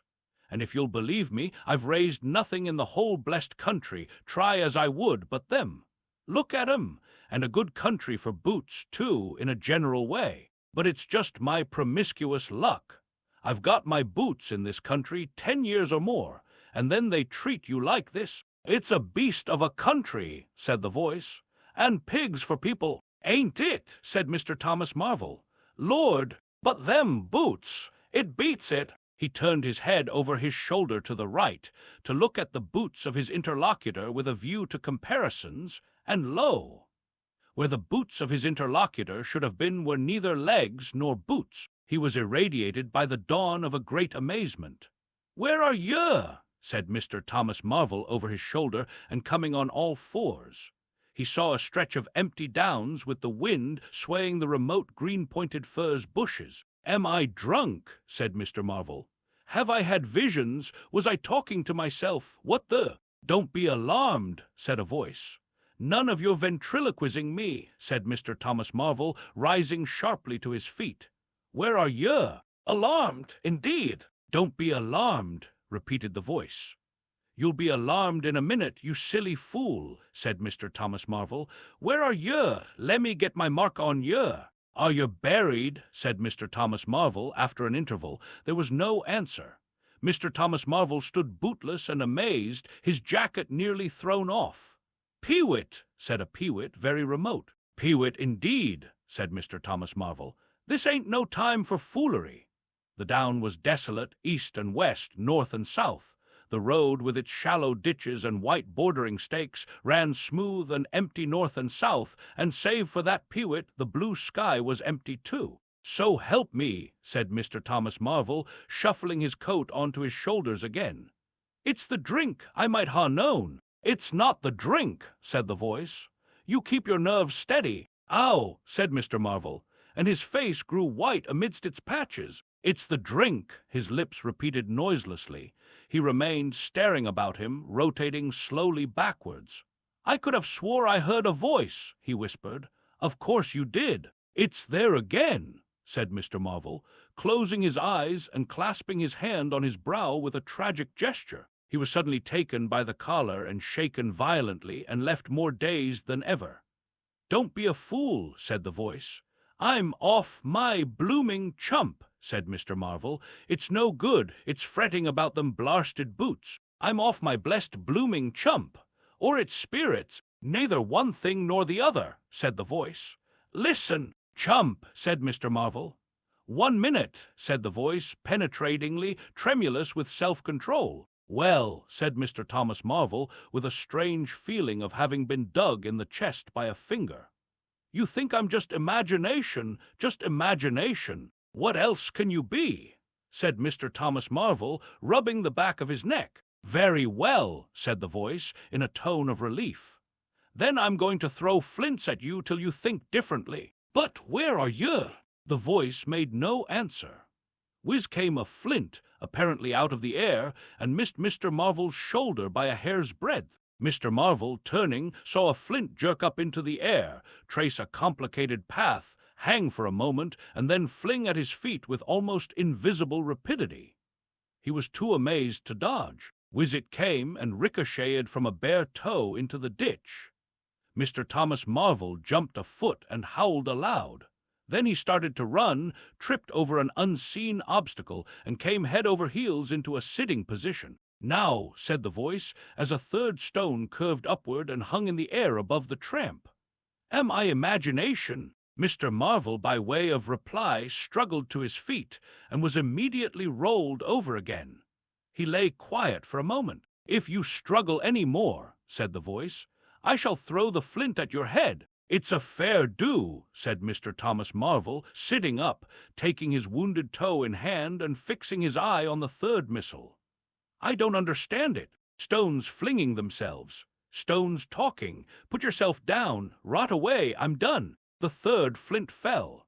"It's very simple," said the voice. "I'm an invisible man. Tell us something I don't know," said Mr. Marvel, gasping with pain. "Where you've hid, how you do it. I don't know, I'm beat." "That's all," said the voice. "I'm invisible. That's what I want you to understand. Anyone could see that. There is no need for you to be so confounded impatient, mister. Now then, give us a notion. How are you hid? I'm invisible. That's the great point. And what I want you to understand is this." "But whereabouts?" interrupted Mr. Marvel. "Here, 6 yards in front of you." "Oh, come! I ain't blind. You'll be telling me next you're just thin air. I'm not one of your ignorant tramps. Yes, I am thin air. You're looking through me. What, ain't there any stuff to you? Vox et, what is it? Jabber, is it that? I am just a human being, solid, needing food and drink, needing covering too, but I'm invisible, you see?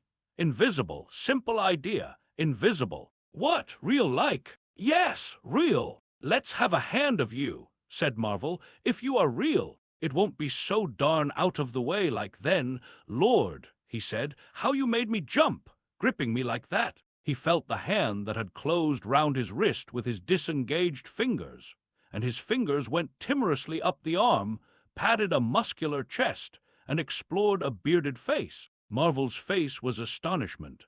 "I'm dashed," he said. "If this don't beat cockfighting, most remarkable. And there I can see a rabbit clean through you, 'arf a mile away. Not a bit of you visible, except—" he scrutinized the apparently empty space keenly. "You haven't been eatin' bread and cheese?" he asked, holding the invisible arm. "You're quite right, and it's not quite assimilated into the system." "Ah," said Mr. Marvel, "sort of ghostly, though. Of course, all this isn't half so wonderful as you think." "It's quite wonderful enough for my modest wants," said Mr. Thomas Marvel. "How'd you manage it? How the deuce is it done? It's too long a story. And besides, I tell you, the whole business fairly beats me," said Mr. Marvel. "What I want to say at present is this: I need help. I have come to that. I came upon you suddenly. I was wandering, mad with rage, naked, impotent. I could have murdered, and I saw you." "Lord," said Mr. Marvel. "I came up behind you, hesitated, went on." Mr. Marvel's expression was eloquent, then stopped. "Here," I said, "is an outcast like myself. This is the man for me." So I turned back and came to you, and— "Lord," said Mr. Marvel, "but I'm all in a tizzy. May I ask how is it, and what you may be requiring in the way of help?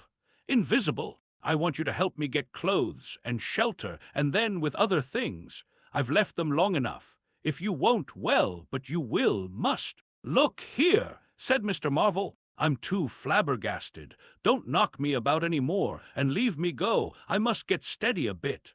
And you've pretty near broken my toe. It's all so unreasonable. Empty downs, empty sky. Nothing visible for miles except the bosom of nature. And then comes a voice out of heaven, and stones, and a fist. Lord, pull yourself together," said the voice, "for you have to do the job I've chosen for you." Mr. Marvel blew out his cheeks, and his eyes were round. "I've chosen you," said the voice. "You are the only man, except some of those fools down there, who knows there is such a thing as an invisible man. You have to be my helper. Help me, and I will do great things for you. An invisible man is a man of power." He stopped for a moment to sneeze violently.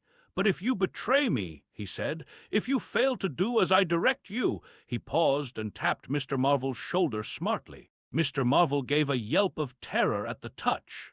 "I don't want to betray you," said Mr. Marvel, edging away from the direction of the fingers. "Don't you go a-thinking that, whatever you do. All I want to do is to help you. Just tell me what I got to do." "Lord, whatever you want done, that I'm most willing to do." Mr. Marvel's visit to Iping, after the first gusty panic had spent itself, Iping became argumentative. Skepticism suddenly reared its head, rather nervous skepticism, not at all assured of its back, but skepticism nevertheless. It is so much easier not to believe in an invisible man, and those who had actually seen him dissolve into air, or felt the strength of his arm, could be counted on the fingers of two hands, and of these witnesses Mr. Wodgers was presently missing, having retired impregnably behind the bolts and bars of his own house, and Jaffers was lying stunned in the parlor of the Coach and Horses. Great and strange ideas transcending experience often have less effect upon men and women than smaller, more tangible considerations. Iping was gay with bunting, and everybody was in gala dress. Whit Monday had been looked forward to for a month or more.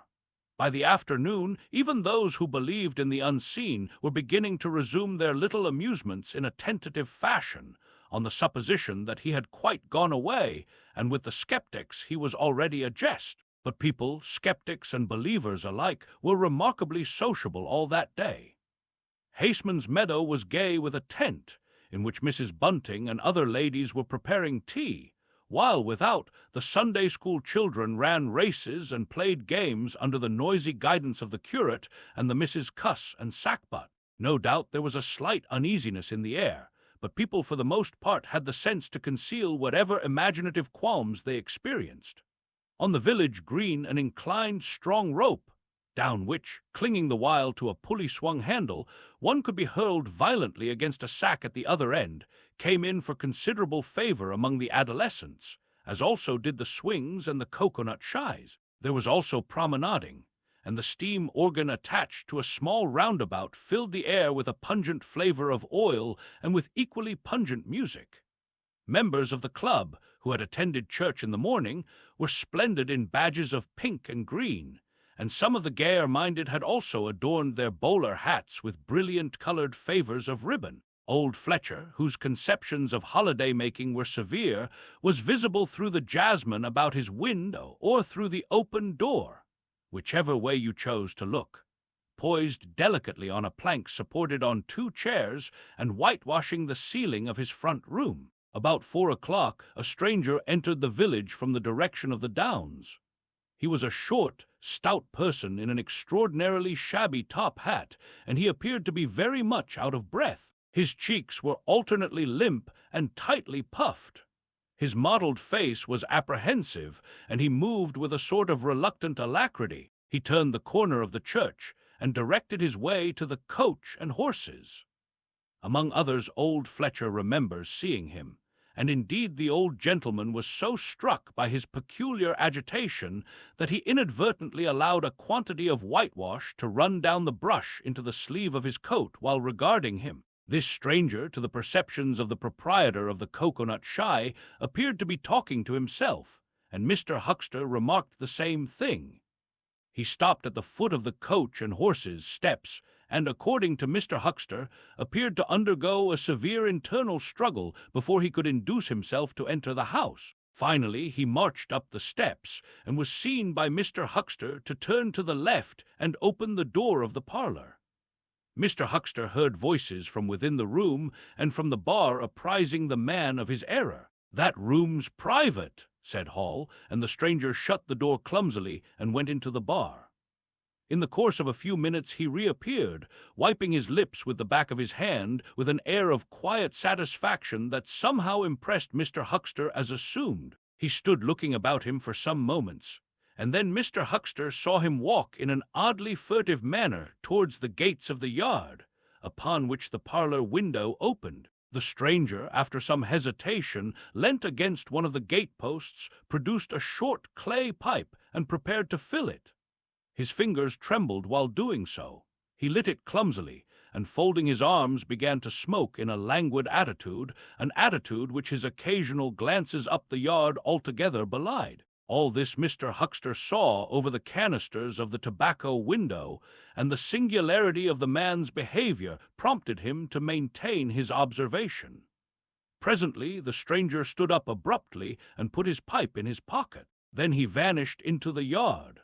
Forthwith Mr. Huckster, conceiving he was witness of some petty larceny, leapt round his counter and ran out into the road to intercept the thief. As he did so, Mr. Marvel reappeared, his hat askew, a big bundle in a blue tablecloth in one hand, and 3 books tied together, as it proved afterwards with the vicar's braces, in the other. Directly he saw Huckster, he gave a sort of gasp, and turning sharply to the left, began to run. "Stop, thief!" cried Huckster, and set off after him. Mr. Huckster's sensations were vivid but brief. He saw the man just before him and spurting briskly for the church corner and the hill road. He saw the village flags and festivities beyond, and a face or so turned towards him. He bawled, "Stop!" again. He had hardly gone 10 strides before his shin was caught in some mysterious fashion, and he was no longer running, but flying with inconceivable rapidity through the air. He saw the ground suddenly close to his face. The world seemed to splash into a million whirling specks of light, and subsequent proceedings interested him no more. In the coach and horses, now in order clearly to understand what had happened in the inn, it is necessary to go back to the moment when Mr. Marvel first came into view of Mr. Huckster's window. At that precise moment Mr. Cuss and Mr. Bunting were in the parlor. They were seriously investigating the strange occurrences of the morning, and were, with Mr. Hall's permission, making a thorough examination of the invisible man's belongings. Jaffers had partially recovered from his fall, and had gone home in the charge of his sympathetic friends. The stranger's scattered garments had been removed by Mrs. Hall, and the room tidied up, and on the table under the window where the stranger had been wont to work, Cuss had hit almost at once on 3 big books in manuscript labeled "Diary." "Diary," said Cuss, putting the 3 books on the table. "Now, at any rate, we shall learn something." The vicar stood with his hands on the table. "Diary," repeated Cuss, sitting down, putting 2 volumes to support the third, and opening it. No name on the flyleaf. Bother. Cipher. And figures." The vicar came round to look over his shoulder. Cuss turned the pages over with a face suddenly disappointed. Dear me, it's all cipher, Bunting. There are no diagrams," asked Mr. Bunting. "No illustrations throwing light." "See for yourself," said Mr. Cuss. "Some of it's mathematical, and some of it's Russian or some such language, to judge by the letters, and some of it's Greek." "Now the Greek, I thought you—" "Of course," said Mr. Bunting, taking out and wiping his spectacles, and feeling suddenly very uncomfortable, for he had no Greek left in his mind worth talking about. "Yes, the Greek, of course, may furnish a clue. I'll find you a place." "I'd rather glance through the volumes first," said Mr. Bunting, still wiping. "A general impression first, Cuss, and then, we can go looking for clues." He coughed, put on his glasses, arranged them fastidiously, coughed again, and wished something would happen to avert the seemingly inevitable exposure. Then he took the volume Cuss handed him in a leisurely manner, and then something did happen. The door opened suddenly. Both gentlemen started violently, looked round, and were relieved to see a sporadically rosy face beneath a furry silk hat. "Tap?" asked the face, and stood staring. "No," said both gentlemen at once. "Over the other side, my man," said Mr. Bunting. "And please shut that door," said Mr. Cuss irritably. "All right," said the intruder, as it seemed in a low voice curiously different from the huskiness of its first inquiry. "Right you are," said the intruder in the former voice. "Stand clear," and he vanished and closed the door. "A sailor, I should judge," said Mr. Bunting. "Amusing fellows they are. Stand clear. Indeed, a nautical term referring to his getting back out of the room, I suppose." "I dare say so," said Cuss. "My nerves are all loose today. It quite made me jump. The door opening like that." Mr. Bunting smiled as if he had not jumped. "And now," he said with a sigh, "these books." Someone sniffed as he did so. "One thing is indisputable," said Bunting, drawing up a chair next to that of Cuss. "There certainly have been very strange things happen in Iping during the last few days, very strange. I cannot, of course, believe in this absurd invisibility story." "It's incredible," said Cuss, "incredible. But the fact remains that I certainly saw right down his sleeve." "But did you? Are you sure? Suppose a mirror, for instance. Hallucinations are so easily produced. I don't know if you have ever seen a really good conjurer." "I won't argue again," said Cuss. We've thrashed that out, Bunting, and just now there's these books. Ah, here's some of what I take to be Greek. Greek letters, certainly." He pointed to the middle of the page. Mr. Bunting flushed slightly and brought his face nearer, apparently finding some difficulty with his glasses. Suddenly he became aware of a strange feeling at the nape of his neck. He tried to raise his head and encountered an immovable resistance. The feeling was a curious pressure, the grip of a heavy, firm hand, and it bore his chin irresistibly to the table. "Don't move, little men," whispered a voice, "or I'll brain you both."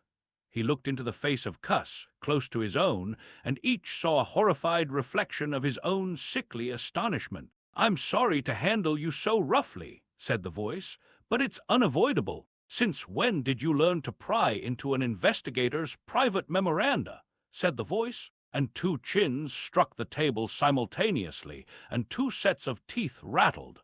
"Since when did you learn to invade the private rooms of a man in misfortune?" And the concussion was repeated. "Where have they put my clothes?" "Listen," said the voice. "The windows are fastened, and I've taken the key out of the door. I am a fairly strong man, and I have the poker handy, besides being invisible. There's not the slightest doubt that I could kill you both and get away quite easily if I wanted to. Do you understand?" "Very well. If I let you go, will you promise not to try any nonsense and do what I tell you?" The vicar and the doctor looked at one another, and the doctor pulled a face. "Yes," said Mr. Bunting, and the doctor repeated it. Then the pressure on the necks relaxed, and the doctor and the vicar sat up, both very red in the face and wriggling their heads. "Please keep sitting where you are," said the invisible man. "Here's the poker, you see. When I came into this room," continued the invisible man, after presenting the poker to the tip of the nose of each of his visitors, "I did not expect to find it occupied, and I expected to find, in addition to my books of memoranda, an outfit of clothing. Where is it? No, don't rise. I can see it's gone. Now, just at present, though the days are quite warm enough for an invisible man to run about stark, the evenings are quite chilly. I want clothing and other accommodation, and I must also have those 3 books." The invisible man loses his temper. It is unavoidable that at this point the narrative should break off again, for a certain very painful reason that will presently be apparent. While these things were going on in the parlor, and while Mr. Huckster was watching Mr. Marvel smoking his pipe against the gate, not a dozen yards away were Mr. Hall and Teddy Henfrey discussing in a state of cloudy puzzlement the one Iping topic. Suddenly there came a violent thud against the door of the parlor, a sharp cry, and then silence. "Hullo," said Teddy Henfrey. "Hullo," from the tap. Mr. Hall took things in slowly but surely. "That ain't right," he said, and came round from behind the bar towards the parlor door. He and Teddy approached the door together with intent faces. Their eyes considered. "Summat wrong," said Hall, and Henfrey nodded agreement. Whiffs of an unpleasant chemical odor met them, and there was a muffled sound of conversation, very rapid and subdued. "You all right, thir?" asked Hall, rapping. The muttered conversation ceased abruptly. For a moment's silence, then the conversation was resumed in hissing whispers, then a sharp cry of "No, no, you don't." There came a sudden motion and the oversetting of a chair, a brief struggle. Silence again. "What the deuce?" exclaimed Henfrey sotto voce. "You all right, thir?" asked Mr. Hall sharply again. The vicar's voice answered with a curious jerking intonation. "Quite right. Please don't interrupt." "Odd," said Mr. Henfrey. "Odd," said Mr. Hall. "Says don't interrupt," said Henfrey. "I hearden," said Hall. "And a sniff," said Henfrey. They remained listening. The conversation was rapid and subdued. "I can't," said Mr. Bunting, his voice rising. "I tell you, sir, I will not." "What was that?" asked Henfrey. "Says he why not," said Hall. "Warn't speaking to us, was he?" "Disgraceful," said Mr. Bunting within. "Disgraceful," said Mr. Henfrey. "I heard it distinct." "Who's that speaking now?" asked Henfrey. "Mr. Cuss, I suppose," said Hall. "Can you hear anything?" Silence, the sounds within indistinct and perplexing. "Sounds like throwing the tablecloth about," said Hall. Mrs. Hall appeared behind the bar. Hall made gestures of silence and invitation. This aroused Mrs. Hall's wifely opposition. "What you're listening there for, Hall?" she asked. "Ain't you nothing better to do, busy day like this?" Hall tried to convey everything by grimaces and dumb show, but Mrs. Hall was obdurate. She raised her voice. So Hall and Henfrey, rather crestfallen, tiptoed back to the bar, gesticulating to explain to her. At first she refused to see anything in what they had heard at all. Then she insisted on Hall keeping silence while Henfrey told her his story. She was inclined to think the whole business nonsense. Perhaps they were just moving the furniture about. "I hear'd'n say disgraceful, that I did," said Hall. "I heard that, Mrs. Hall," said Henfrey. "Like as not," began Mrs. Hall. "H.S.H.," said Mr. Teddy Henfrey. "Didn't I hear the window?" "What window?" asked Mrs. Hall. "Parlor window," said Henfrey. Everyone stood listening intently. Mrs. Hall's eyes, directed straight before her, saw without seeing the brilliant oblong of the inn door, the road white and vivid, and Huckster's shop front blistering in the June sun. Abruptly Huckster's door opened, and Huckster appeared, eyes staring with excitement, arms gesticulating. "Yap!" cried Huckster. "Stop thief!" And he ran obliquely across the oblong towards the yard gates and vanished. Simultaneously came a tumult from the parlor, and a sound of windows being closed. Hall, Henfrey, and the human contents of the tap rushed out at once pell-mell into the street. They saw someone whisk round the corner towards the road, and Mr. Huckster executing a complicated leap in the air that ended on his face and shoulder. Down the street people were standing astonished or running towards them. Mr. Huckster was stunned. Henfrey stopped to discover this, but Hall and the two laborers from the tap rushed at once to the corner, shouting incoherent things, and saw Mr. Marvel vanishing by the corner of the church wall. They appear to have jumped to the impossible conclusion that this was the invisible man suddenly become visible, and set off at once along the lane in pursuit. But Hall had hardly run a dozen yards before he gave a loud shout of astonishment and went flying headlong sideways, clutching one of the laborers and bringing him to the ground. He had been charged just as one charges a man at football. The second laborer came round in a circle, stared, and conceiving that Hall had tumbled over of his own accord, turned to resume the pursuit, only to be tripped by the ankle just as Huckster had been. Then, as the first laborer struggled to his feet, he was kicked sideways by a blow that might have felled an ox. As he went down, the rush from the direction of the village green came round the corner. The first to appear was the proprietor of the Coconut Shy, a burly man in a blue jersey.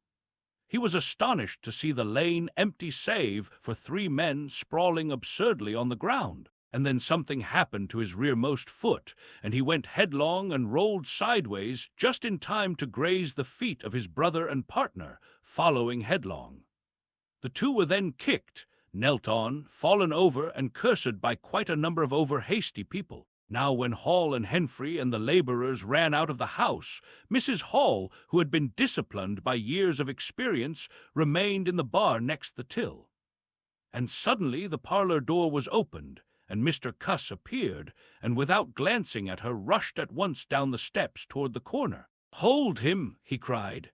"Don't let him drop that parcel." He knew nothing of the existence of Marvel, for the invisible man had handed over the books and bundle in the yard. The face of Mr. Cuss was angry and resolute, but his costume was defective, a sort of limp white kilt that could only have passed muster in Greece.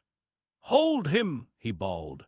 "He's got my trousers, and every stitch of the vicar's clothes. Tend to him in a minute," he cried to Henfrey as he passed the prostrate Huckster, and coming round the corner to join the tumult, was promptly knocked off his feet into an indecorous sprawl. Somebody in full flight trod heavily on his finger. He yelled, struggled to regain his feet, was knocked against and thrown on all fours again, and became aware that he was involved not in a capture but a rout. Everyone was running back to the village. He rose again and was hit severely behind the ear. He staggered and set off back to the coach and horses forthwith, leaping over the deserted huckster who was now sitting up on his way. Behind him, as he was halfway up the inn steps, he heard a sudden yell of rage, rising sharply out of the confusion of cries and a sounding smack in someone's face. He recognized the voice as that of the invisible man, and the note was that of a man suddenly infuriated by a painful blow. In another moment, Mr. Cuss was back in the parlor. "He's coming back, Bunting," he said, rushing in. "Save yourself." Mr. Bunting was standing in the window, engaged in an attempt to clothe himself in the hearthrug and a West Surrey Gazette. "Who's coming?" he said, so startled that his costume narrowly escaped disintegration. "Invisible man," said Cuss, and rushed on to the window.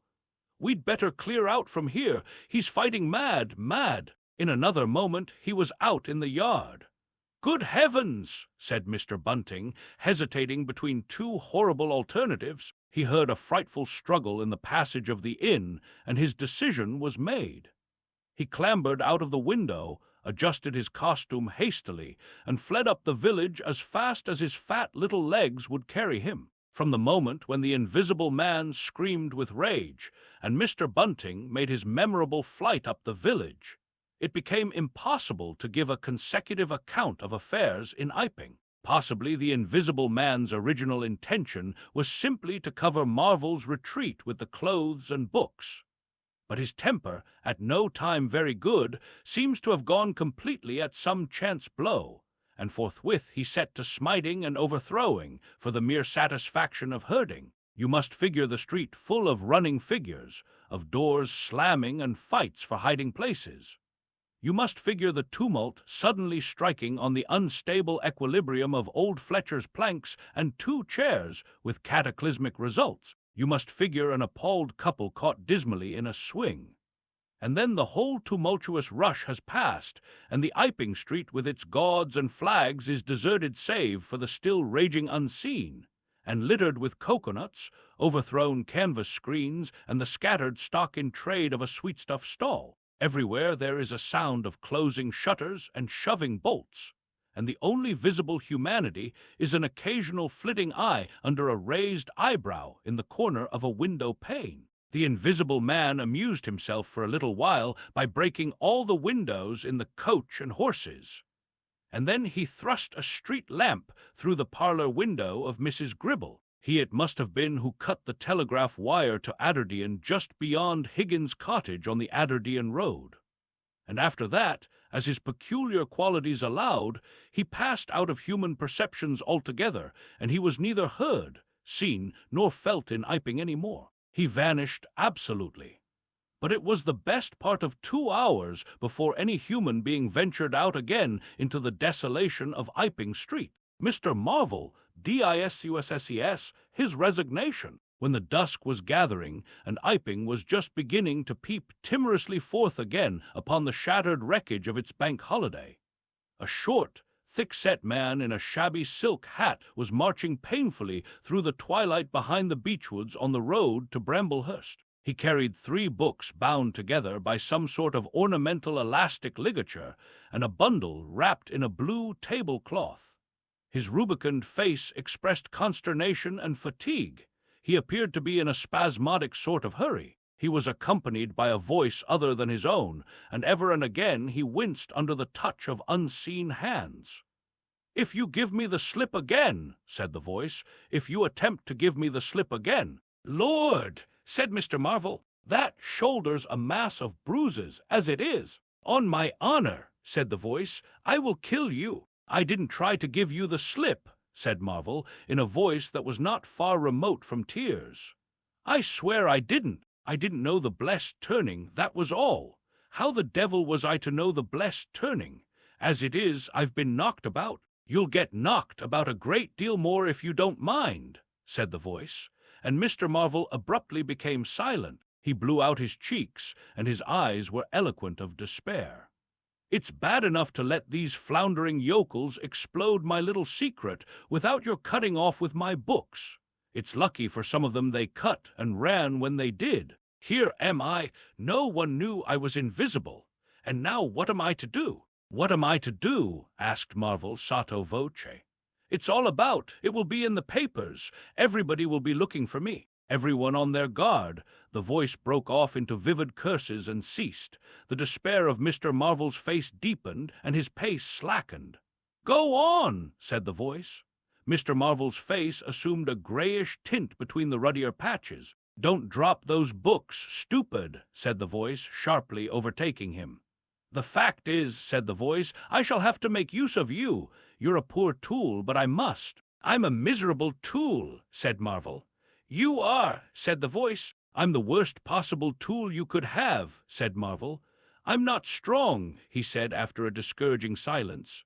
"I'm not over-strong," he repeated. "No, and my heart's weak. That little business, I pulled it through, of course, but bless you, I could have dropped. Well, I haven't the nerve and strength for the sort of thing you want. I'll stimulate you. I wish you wouldn't. I wouldn't like to mess up your plans, you know, but I might, out of sheer funk and misery." "You'd better not," said the voice with quiet emphasis. "I wish I was dead," said Marvel. "It ain't justice," he said. "You must admit. It seems to me I've a perfect right." "Get on," said the voice. Mr. Marvel mended his pace, and for a time they went in silence again. "It's devilish hard," said Mr. Marvel. This was quite ineffectual. He tried another tack. "What do I make by it?" he began again in a tone of unendurable wrong. "Oh, shut up," said the voice with sudden amazing vigor.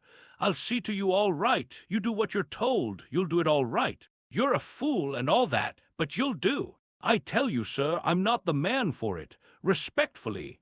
But it is so. If you don't shut up, I shall twist your wrist again," said the invisible man. "I want to think." Presently 2 oblongs of yellow light appeared through the trees, and the square tower of a church loomed through the gloaming. "I shall keep my hand on your shoulder," said the voice, "all through the village. Go straight through and try no foolery. It will be the worse for you if you do." "I know that," sighed Mr. Marvel.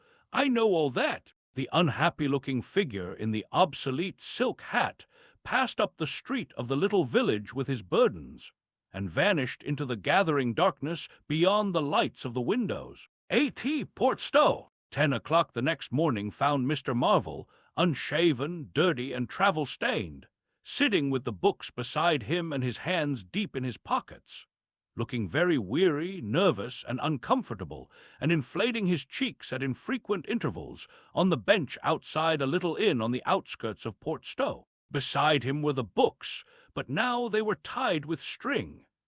The bundle had been abandoned in the pine woods beyond Bramblehurst, in accordance with a change in the plans of the invisible man. Mr. Marvel sat on the bench, and although no one took the slightest notice of him, his agitation remained at fever heat.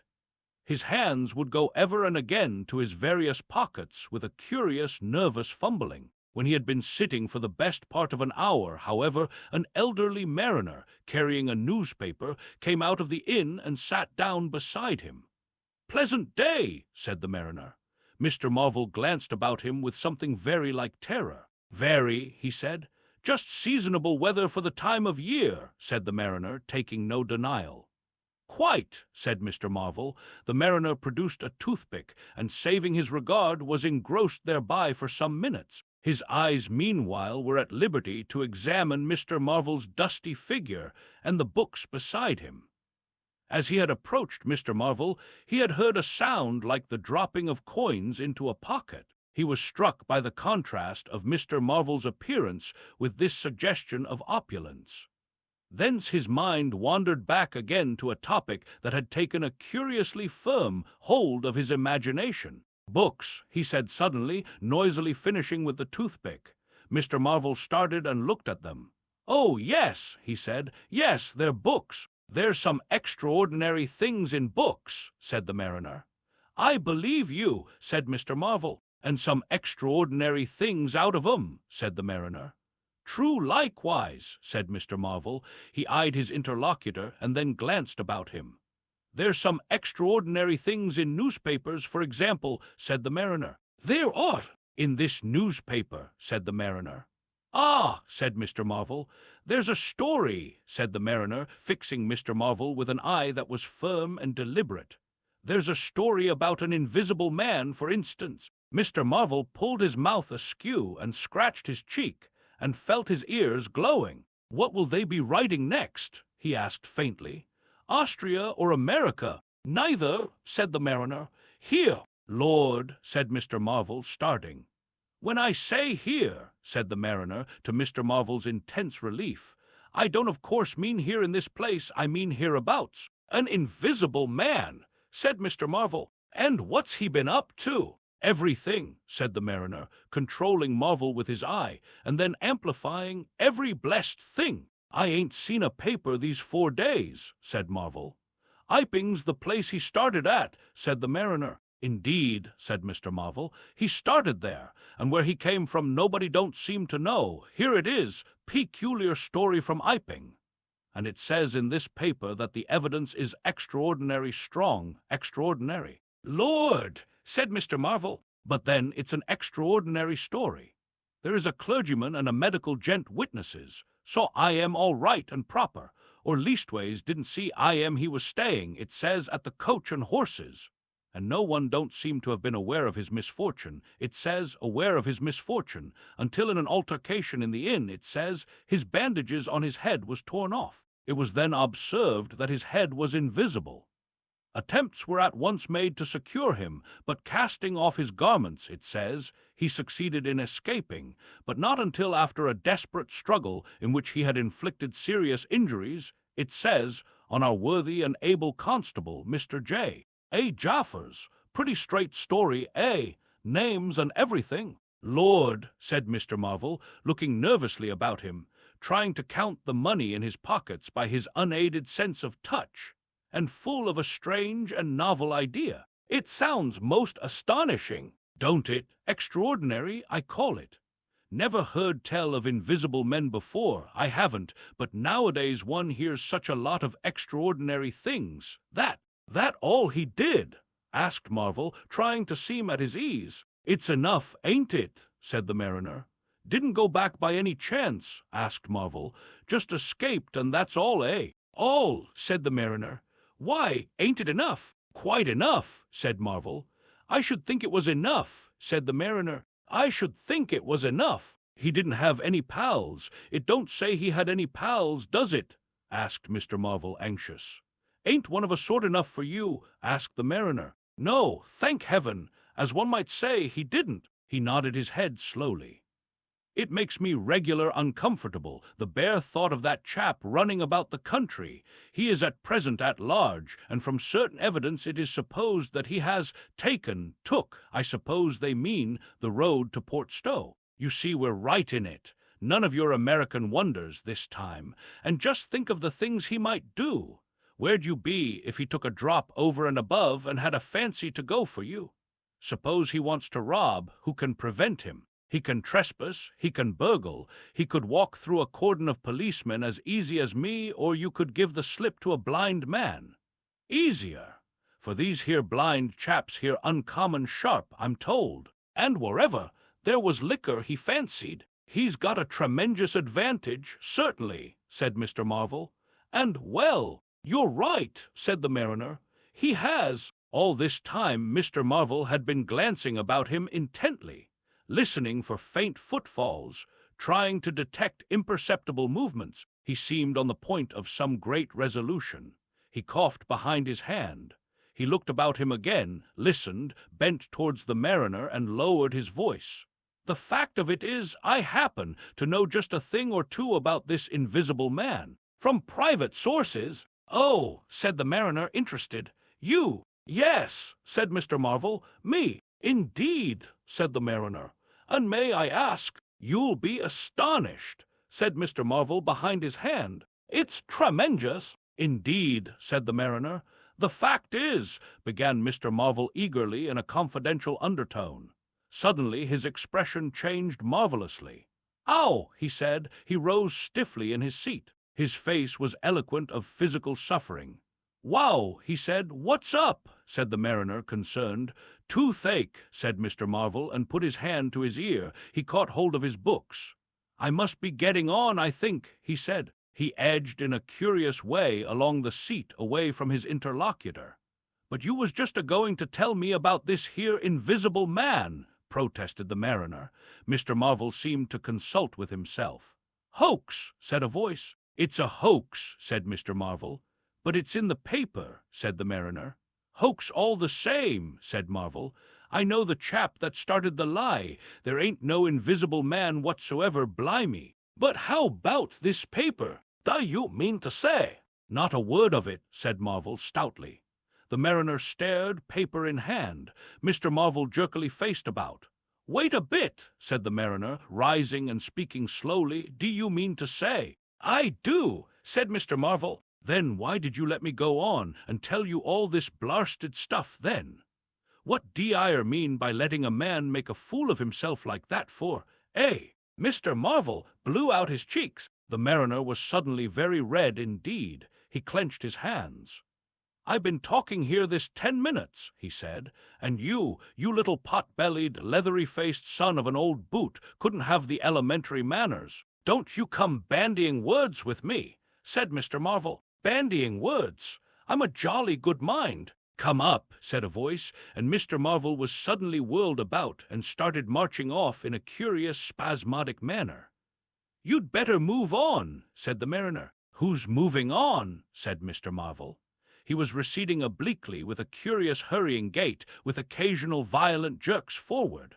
Some way along the road he began a muttered monologue, protests and recriminations. "Silly devil," said the mariner, legs wide apart, elbows akimbo, watching the receding figure. "I'll show you, you silly ass, hoaxing me. It's here on the paper." Mr. Marvel retorted incoherently, and, receding, was hidden by a bend in the road. But the mariner still stood magnificent in the midst of the way, until the approach of a butcher's cart dislodged him. Then he turned himself towards Port Stowe. "Full of extraordinary asses," he said softly to himself. "Just to take me down a bit, that was his silly game. It's on the paper." And there was another extraordinary thing he was presently to hear, that had happened quite close to him, and that was a vision of a fistful of money, no less, travelling without visible agency, along by the wall at the corner of St. Michael's Lane. A brother mariner had seen this wonderful sight that very morning. He had snatched at the money forthwith and had been knocked headlong, and when he had got to his feet, the butterfly money had vanished. Our mariner was in the mood to believe anything, he declared, but that was a bit too stiff. Afterwards, however, he began to think things over. The story of the flying money was true, and all about that neighborhood, even from the august London and Country Banking Company, from the tills of shops and inns, doors standing that sunny, whether entirely open. Money had been quietly and dexterously making off that day in handfuls and rouleaus, floating quietly along by walls and shady places, dodging quickly from the approaching eyes of men, and it had, though no man had traced it, invariably ended its mysterious flight in the pocket of that agitated gentleman in the obsolete silk hat, sitting outside the little inn on the outskirts of Port Stowe. It was 10 days after, and indeed only when the Burdock story was already old, that the mariner collated these facts and began to understand how near he had been to the wonderful invisible man. The man who was running. In the early evening time, Dr. Kemp was sitting in his study in the Belvedere on the hill overlooking Burdock.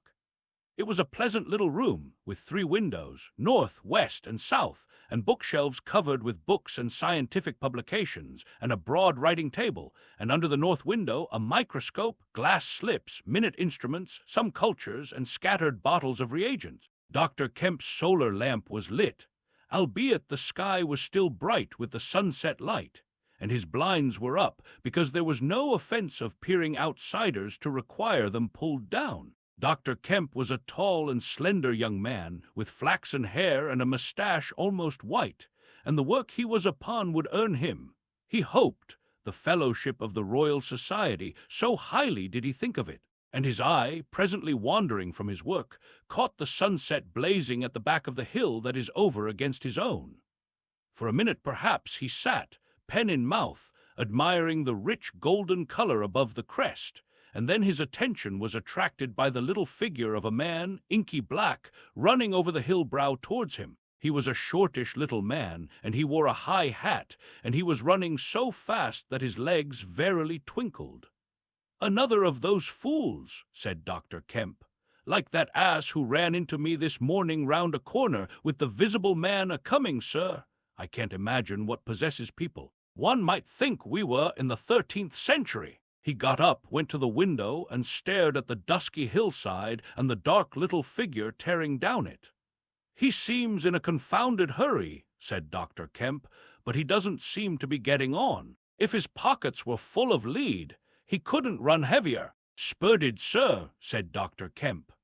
In another moment, the higher of the villas that had clambered up the hill from Burdock had occulted the running figure. He was visible again for a moment, and again, and then again, 3 times between the 3 detached houses that came next, and then the terrace hid him.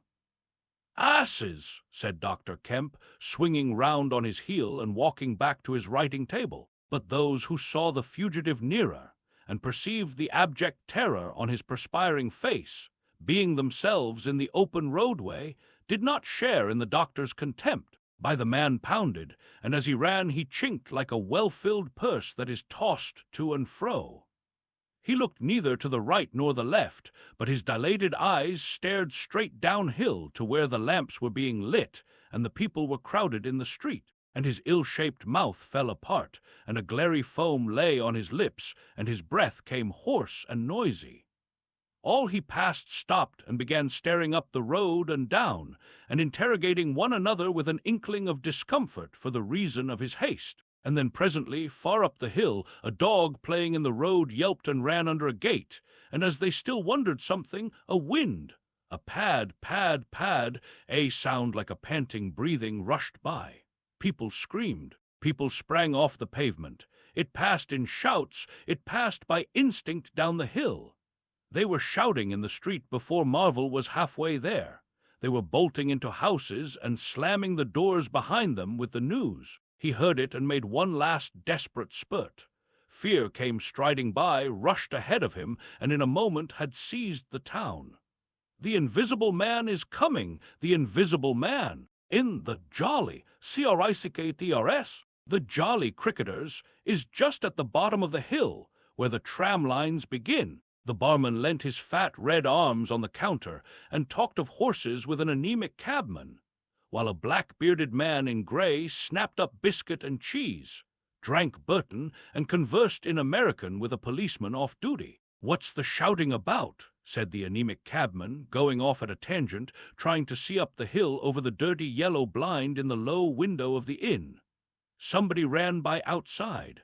"Fire, perhaps," said the barman. Footsteps approached, running heavily. The door was pushed open violently, and Marvel, weeping and disheveled, his hat gone, the neck of his coat torn open, rushed in, made a convulsive turn, and attempted to shut the door. It was held half open by a strap. "Coming," he bawled, his voice shrieking with terror. "He's coming, the Visible Man, after me, for God's sake! 'Elp, 'elp, 'elp!" "Shut the doors," said the policeman. "Who's coming?" "What's the row?" He went to the door, released the strap, and it slammed. The American closed the other door. "Lemme go inside," said Marvel, staggering and weeping, but still clutching the books. "Lemme go inside. Lock me in somewhere. I tell you he's after me. I give him the slip. He said he'd kill me, and he will." "You're safe," said the man with the black beard. "The door's shut. What's it all about?" "Lemme go inside," said Marvel, and shrieked aloud as a blow suddenly made the fastened door shiver, and was followed by a hurried rapping and a shouting outside. "Hullo!" cried the policeman. "Who's there?" Mr. Marvel began to make frantic dives at panels that looked like doors. "He'll kill me. He's got a knife or something, for God's sake." "Here you are," said the barman. "Come in here," and he held up the flap of the bar. Mr. Marvel rushed behind the bar as the summons outside was repeated. "Don't open the door," he screamed. "Please don't open the door. Where shall I hide?" This invisible man, then?" asked the man with the black beard, with one hand behind him. "I guess it's about time we saw him." The window of the inn was suddenly smashed in, and there was a screaming and running to and fro in the street. The policeman had been standing on the settee staring out, craning to see who was at the door. He got down with raised eyebrows. "It's that," he said. The barman stood in front of the bar parlor door, which was now locked on Mr. Marvel, stared at the smashed window, and came round to the two other men. Everything was suddenly quiet. "I wish I had my truncheon," said the policeman, going irresolutely to the door. "Once we open, in he comes. There's no stopping him." "Don't you be in too much hurry about that door," said the anemic cabman anxiously. "Draw the bolts," said the man with the black beard. "And if he comes—" He showed a revolver in his hand. "That won't do," said the policeman. "That's murder." "I know what country I'm in," said the man with the beard. "I'm going to let off at his legs. Draw the bolts." "Not with that blinking thing going off behind me," said the barman, craning over the blind. "Very well," said the man with the black beard, and stooping down, revolver ready, drew them himself. Barman, cabman, and policeman faced about. "Come in," said the bearded man in an undertone, standing back and facing the unbolted doors with his pistol behind him. No one came in. The door remained closed. 5 minutes afterwards, when a second cabman pushed his head in cautiously, they were still waiting, and an anxious face peered out of the bar parlor and supplied information. "Are all the doors of the house shut?" asked Marvel. "He's going round, prowling round. He's as artful as the devil." "Good Lord," said the burly barman. "There's the back. Just watch them doors, I say." He looked about him helplessly. The bar parlor door slammed, and they heard the key turn. "There's the yard door and the private door. The yard door." He rushed out of the bar. In a minute he reappeared with a carving knife in his hand. "The yard door was open," he said, and his fat underlip dropped. "He may be in the house now," said the first cabman. "He's not in the kitchen," said the barman. "There's 2 women there, and I've stabbed every inch of it with this little beef slicer, and they don't think he's come in. They haven't noticed." "Have you fastened it?" asked the first cabman. "I'm out of frocks," said the barman. The man with the beard replaced his revolver, and even as he did so the flap of the bar was shut down and the bolt clicked, and then with a tremendous thud the catch of the door snapped and the bar parlor door burst open. They heard Marvel squeal like a caught leveret, and forthwith they were clambering over the bar to his rescue. The bearded man's revolver cracked, and the looking-glass at the back of the parlor starred and came smashing and tinkling down. As the barman entered the room, he saw Marvel, curiously crumpled up and struggling against the door that led to the yard and kitchen. The door flew open while the barman hesitated, and Marvel was dragged into the kitchen. There was a scream and a clatter of pans. Marvel, head down and lugging back obstinately, was forced to the kitchen door, and the bolts were drawn. Then the policeman, who had been trying to pass the barman, rushed in, followed by one of the cabmen, gripped the wrist of the invisible hand that collared Marvel, was hit in the face, and went reeling back. The door opened, and Marvel made a frantic effort to obtain a lodgment behind it. Then the cabman collared something. "I got him," said the cabman. The barman's red hands came clawing at the unseen. "Here he is," said the barman. Mr. Marvel, released, suddenly dropped to the ground and made an attempt to crawl behind the legs of the fighting men.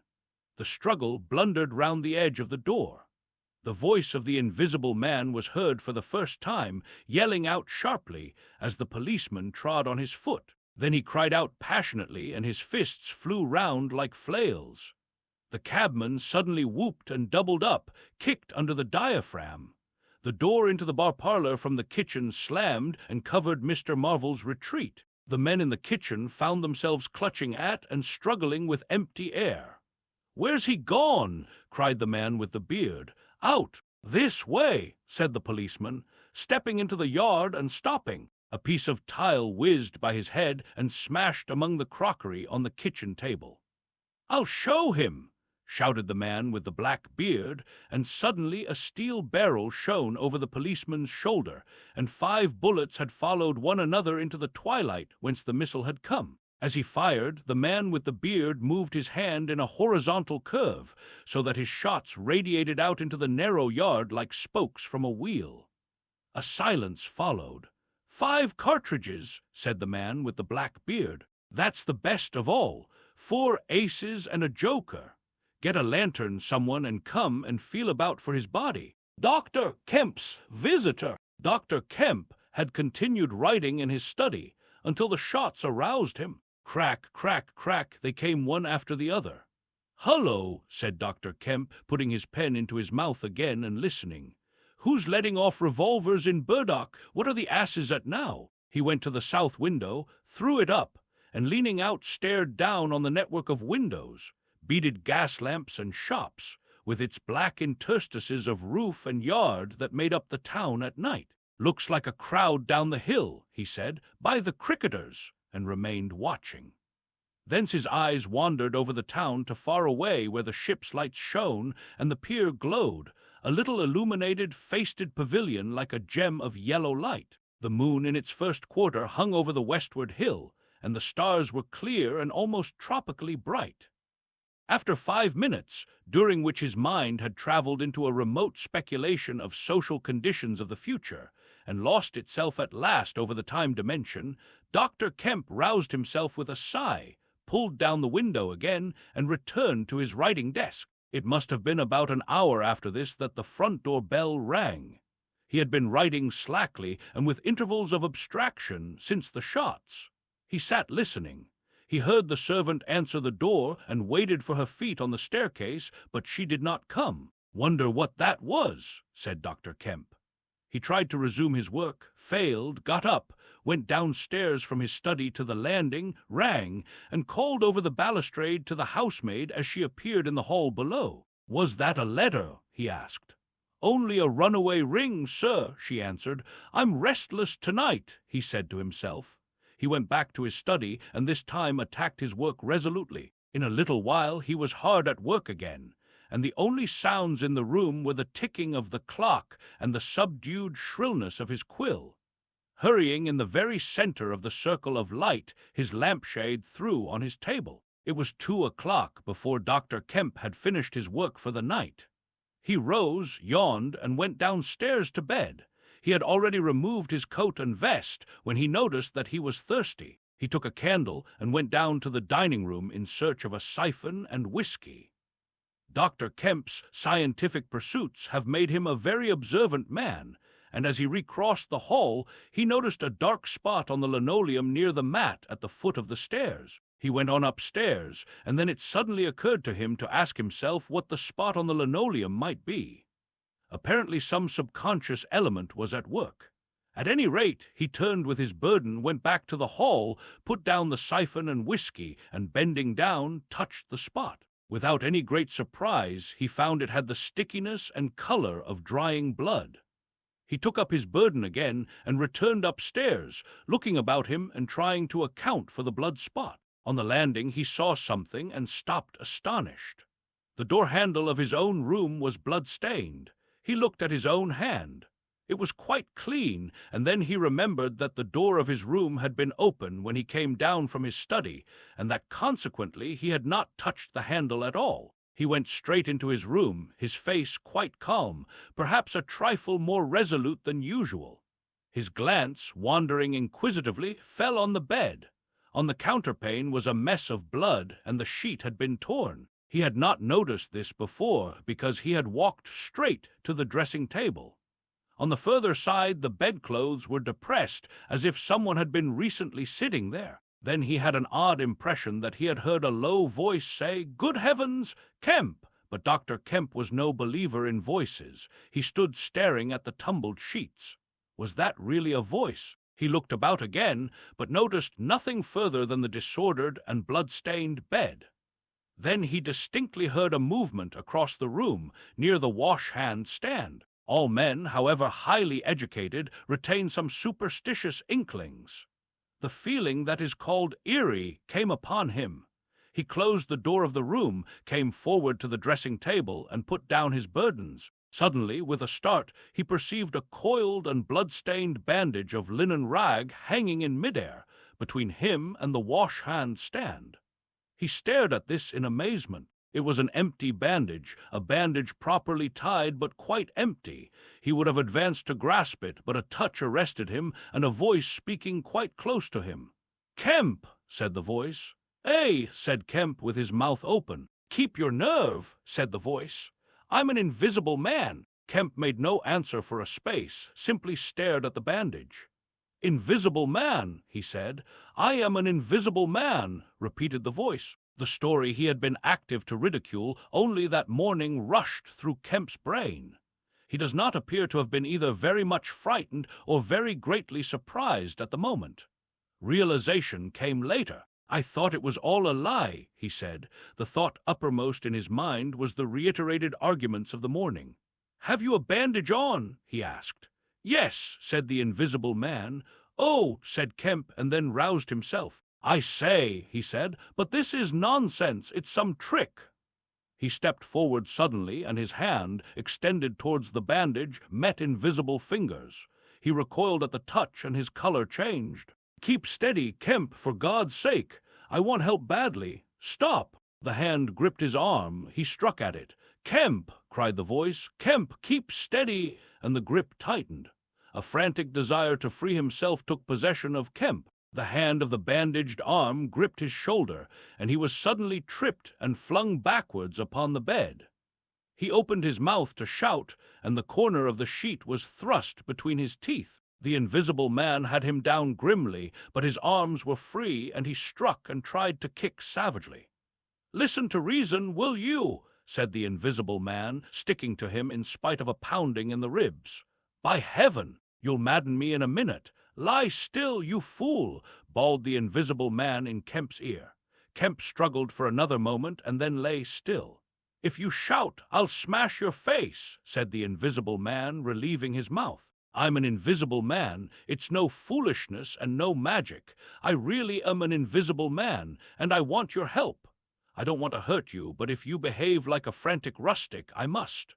Don't you remember me, Kemp? Griffin, of University College?" "Let me get up," said Kemp. "I'll stop where I am, and let me sit quiet for a minute." He sat up and felt his neck.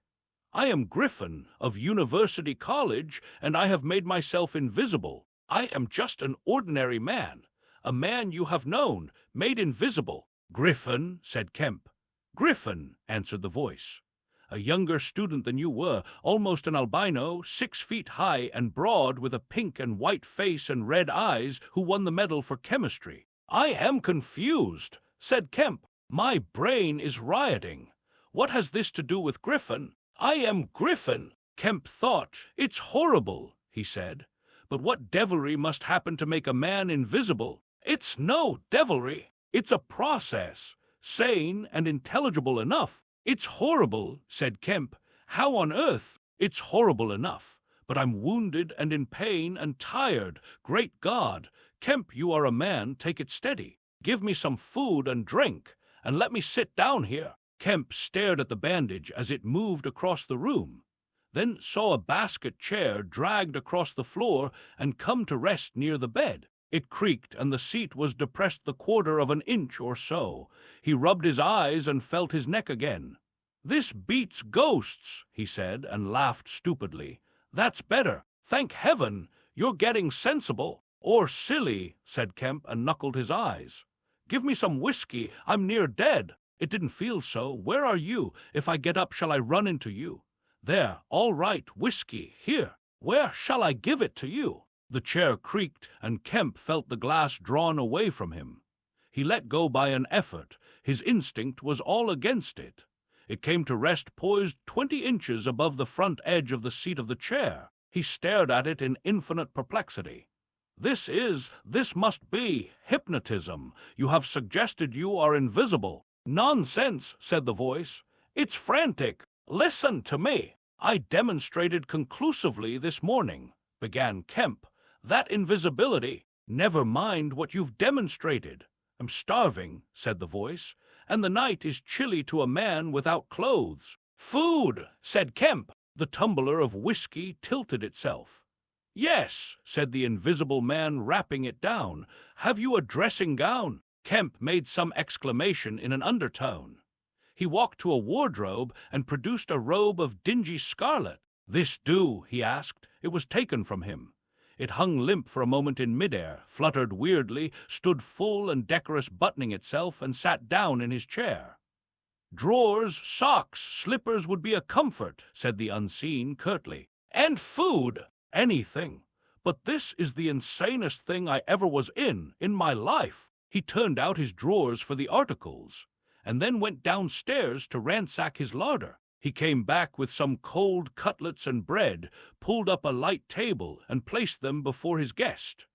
"Never mind knives," said his visitor, and a cutlet hung in midair with a sound of gnawing. "Invisible," said Kemp, and sat down on a bedroom chair. "I always like to get something about me before I eat," said the invisible man with a full mouth, eating greedily. "Queer fancy. I suppose that wrist is all right," said Kemp. "Trust me," said the invisible man. "Of all the strange and wonderful." "Exactly, but it's odd I should blunder into your house to get my bandaging.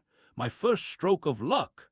Anyhow, I meant to sleep in this house tonight. You must stand that. It's a filthy nuisance, my blood showing, isn't it? Quite a clot over there. Gets visible as it coagulates, I see. It's only the living tissue I've changed, and only for as long as I'm alive. I've been in the house 3 hours." "But how's it done?" began Kemp in a tone of exasperation. "Confound it! The whole business, it's unreasonable from beginning to end." "Quite reasonable," said the invisible man. "Perfectly reasonable." He reached over and secured the whiskey bottle. Kemp stared at the devouring dressing gown. A ray of candlelight penetrating a torn patch in the right shoulder made a triangle of light under the left ribs. "What were the shots?" he asked. "How did the shooting begin?" "There was a real fool of a man, a sort of confederate of mine, curse him, who tried to steal my money, has done so." "Is he invisible too?" "No." "Well, can't I have some more to eat before I tell you all that? I'm hungry, in pain. And you want me to tell stories?" Kemp got up. "You didn't do any shooting?" he asked. "Not me," said his visitor. "Some fool I'd never seen fired at random. A lot of them got scared. They all got scared at me. Curse them, I say. I want more to eat than this, Kemp." "I'll see what there is to eat downstairs," said Kemp. "Not much, I'm afraid." After he had done eating, and he made a heavy meal, the invisible man demanded a cigar. He bit the end savagely before Kemp could find a knife, and cursed when the outer leaf loosened. It was strange to see him smoking. His mouth and throat, pharynx and nares became visible as a sort of whirling smoke cast. "This blessed gift of smoking," he said, and puffed vigorously. "I'm lucky to have fallen upon you, Kemp. You must help me. Fancy tumbling on you just now. I'm in a devilish scrape. I've been mad, I think, the things I have been through. But we will do things yet. Let me tell you." He helped himself to more whiskey and soda. Kemp got up, looked about him, and fetched a glass from his spare room. "It's wild, but I suppose I may drink. You haven't changed much, Kemp, these dozen years. You fair men don't. Cool and methodical after the first collapse. I must tell you, we will work together." "But how was it all done?" said Kemp. "And how did you get like this? For God's sake, let me smoke in peace for a little while, and then I will begin to tell you." But the story was not told that night. The invisible man's wrist was growing painful. He was feverish, exhausted, and his mind came round to brood upon his chase down the hill and the struggle about the inn. He spoke in fragments of marvel. He smoked faster. His voice grew angry. Kemp tried to gather what he could. "He was afraid of me. I could see that he was afraid of me," said the invisible man many times over. "He meant to give me the slip. He was always casting about. What a fool I was. The cur, I should have killed him." "Where did you get the money?" asked Kemp abruptly. The invisible man was silent for a space. "I can't tell you tonight," he said. He groaned suddenly and leant forward, supporting his invisible head on invisible hands. "Kemp," he said, "I've had no sleep for near 3 days, except a couple of dozes of an hour or so. I must sleep soon." "Well, have my room. Have this room." "But how can I sleep? If I sleep, he will get away." "What does it matter? "What's the shot wound?" asked Kemp abruptly. "Nothing, scratch and blood. Oh, God, how I want sleep." "Why not?" The Invisible Man appeared to be regarding Kemp. "Because I've a particular objection to being caught by my fellow men," he said slowly. Kemp started. "Fool that I am," said the Invisible Man, striking the table smartly. "I've put the idea into your head. The Invisible Man sleeps." Exhausted and wounded as the Invisible Man was, he refused to accept Kemp's word that his freedom should be respected. He examined the 2 windows of the bedroom, drew up the blinds, and opened the sashes to confirm Kemp's statement that a retreat by them would be possible. Outside, the night was very quiet and still, and the new moon was setting over the down. Then he examined the keys of the bedroom and the 2 dressing-room doors to satisfy himself that these also could be made an assurance of freedom. Finally, he expressed himself satisfied. He stood on the hearth rug, and Kemp heard the sound of a yawn. "I'm sorry," said the Invisible Man, "if I cannot tell you all that I have done tonight, but I am worn out. It's grotesque, no doubt, it's horrible. But believe me, Kemp, in spite of your arguments of this morning, it is quite a possible thing. I have made a discovery. I meant to keep it to myself. I can't. I must have a partner. And you? We can do such things, but tomorrow. Now, Kemp, I feel as though I must sleep or perish." Kemp stood in the middle of the room, staring at the headless garment. "I suppose I must leave you," he said. "It's incredible. 3 things happening like this, overturning all my preconceptions, would make me insane. But it's real. Is there anything more that I can get you?" "Only bid me good night," said Griffin. "Good night," said Kemp, and shook an invisible hand. He walked sideways to the door. Suddenly the dressing-gown walked quickly towards him. "Understand me," said the dressing-gown. "No attempts to hamper me or capture me." "Or—" Kemp's face changed a little. "I thought I gave you my word," he said. Kemp closed the door softly behind him, and the key was turned upon him forthwith. Then, as he stood with an expression of passive amazement on his face, the rapid feet came to the door of the dressing-room, and that too was locked. Kemp slapped his brow with his hand. "Am I dreaming? Has the world gone mad, or have I?" He laughed and put his hand to the locked door. "Barred out of my own bedroom by a flagrant absurdity," he said. He walked to the head of the staircase, turned, and stared at the locked doors. "It's fact," he said. He put his fingers to his slightly bruised neck.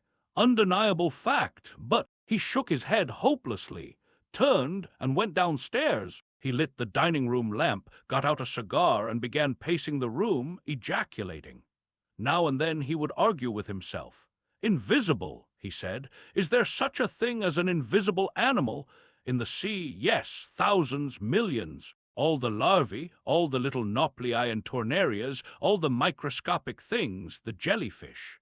In the sea there are more things invisible than visible. I never thought of that before. And in the ponds, too. All those little pond-life things, specks of colorless, translucent jelly. But in air, no, it can't be. But after all, why not? If a man was made of glass, he would still be visible." His meditation became profound. The bulk of 3 cigars had passed into the invisible or diffused as a white ash over the carpet before he spoke again. Then it was merely an exclamation. He turned aside, walked out of the room, and went into his little consulting room and lit the gas there. It was a little room because Dr. Kemp did not live by practice, and in it were the day's newspapers. The morning's paper lay carelessly opened and thrown aside. He caught it up, turned it over, and read the account of a strange story from Iping that the mariner at Port Stowe had spelt over so painfully to Mr. Marvel. Kemp read it swiftly. "Wrapped up," said Kemp, "disguised, hiding it. No one seems to have been aware of his misfortune. What the devil is his game?" He dropped the paper, and his eye went seeking. "Ah," he said, and caught up the St. James Gazette lying folded up as it arrived. "Now we shall get at the truth," said Dr. Kemp. He rent the paper open. A couple of columns confronted him. "An entire village in Sussex goes mad" was the heading. "Good heavens," said Kemp, reading eagerly an incredulous account of the events in Iping of the previous afternoon that have already been described. Over the leaf the report in the morning paper had been reprinted. He reread it, ran through the streets striking right and left. Jaffers insensible, Mr. Huckster in great pain, still unable to describe what he saw, painful humiliation, vicar. Woman ill with terror, windows smashed. This extraordinary story probably a fabrication. Too good not to print, cum grano. He dropped the paper and stared blankly in front of him. Probably a fabrication. He caught up the paper again and reread the whole business. But when does the tramp come in? Why the deuce was he chasing a tramp? He sat down abruptly on the surgical bench. "He's not only invisible," he said, "but he's mad. Homicidal." When dawn came to mingle its pallor with the lamplight and cigar smoke of the dining room, Kemp was still pacing up and down, trying to grasp the incredible. He was altogether too excited to sleep. His servants, descending sleepily, discovered him, and were inclined to think that overstudy had worked this ill on him. He gave them extraordinary but quite explicit instructions to lay breakfast for two in the Belvedere study, and then to confine themselves to the basement and ground floor. Then he continued to pace the dining room until the morning's paper came. That had much to say and little to tell, beyond the confirmation of the evening before, and a very badly written account of another remarkable tale from Port Burdock. This gave Kemp the essence of the happenings at the Jolly Cricketers and the name of Marvel. "He has made me keep with him 24 hours, Marvel testified. Certain minor facts were added to the Iping story, notably the cutting of the village telegraph wire. But there was nothing to throw light on the connection between the invisible man and the tramp. For Mr. Marvel had supplied no information about the 3 books or the money with which he was lined. The incredulous tone had vanished, and a shoal of reporters and inquirers were already at work elaborating the matter. Kemp read every scrap of the report and sent his housemaid out to get every one of the morning papers she could. These also he devoured. "He is invisible," he said, "and it reads like rage growing to mania, the things he may do, and he's upstairs free as the air. What on earth ought I to do? For instance, would it be a breach of faith if—" No, he went to a little untidy desk in the corner and began a note. He tore this up half-written and wrote another. He read it over and considered it. Then he took an envelope and addressed it to Colonel Adai, Port Burdock. The invisible man awoke even as Kemp was doing this. He awoke in an evil temper, and Kemp, alert for every sound, heard his pattering feet rush suddenly across the bedroom overhead. Then a chair was flung over and the wash-hand stand tumbler smashed. Kemp hurried upstairs and rapped eagerly. "Certain first, Princeps? What's the matter?" asked Kemp when the invisible man admitted him. "Nothing," was the answer, "but confound it, the smash." "Fit of temper," said the invisible man. "Forgot this arm and it's sore. You're rather liable to that sort of thing." "I am." Kemp walked across the room and picked up the fragments of broken glass. "All the facts are out about you," said Kemp, standing up with the glass in his hand. "All that happened in Iping and down the hill. The world has become aware of its invisible citizen, but no one knows you are here." The invisible man swore. "The secret's out. I gather it was a secret. I don't know what your plans are, but of course I'm anxious to help you." The invisible man sat down on the bed. "There's breakfast upstairs," said Kemp, speaking as easily as possible, and he was delighted to find his strange guest rose willingly. Kemp led the way up the narrow staircase to the Belvedere. "Before we can do anything else," said Kemp, "I must understand a little more about this invisibility of yours." He had sat down, after one nervous glance out of the window, with the air of a man who has talking to do. His doubts of the sanity of the entire business flashed and vanished again as he looked across to where Griffin sat at the breakfast table.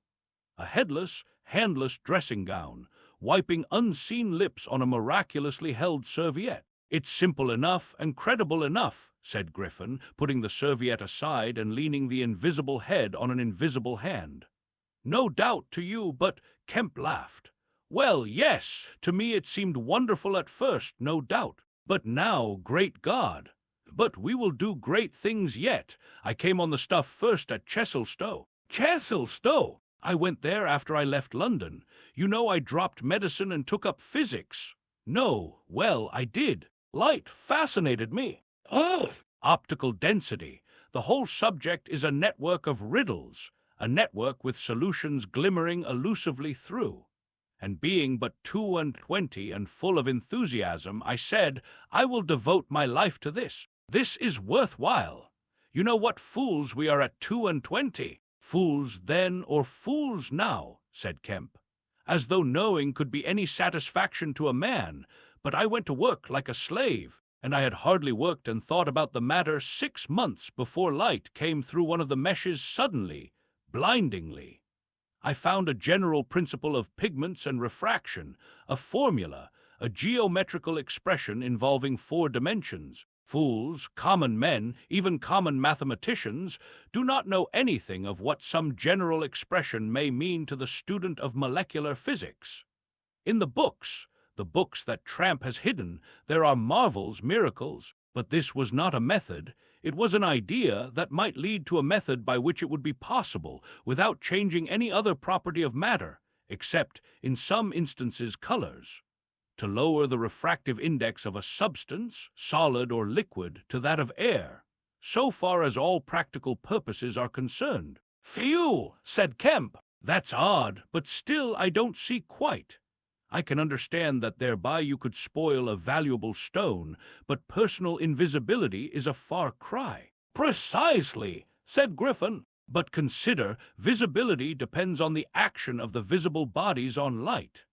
Either a body absorbs light, or it reflects or refracts it, or does all these things. If it neither reflects nor refracts nor absorbs light, it cannot of itself be visible.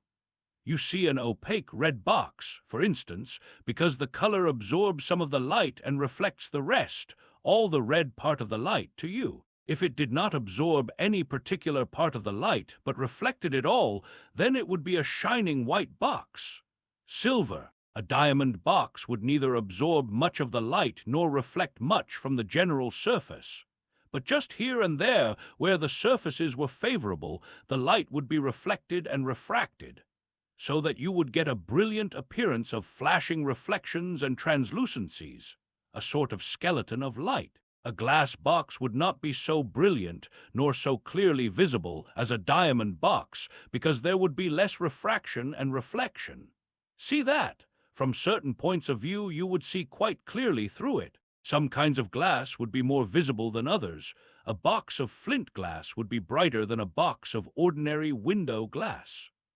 A box of very thin common glass would be hard to see in a bad light, because it would absorb hardly any light and reflect very little. And if you put a sheet of common white glass in water, still more if you put it in some denser liquid than water, it would vanish almost altogether, because light passing from water to glass is only slightly refracted or reflected or indeed affected in any way. It is almost as invisible as a jet of coal gas or hydrogen is in air.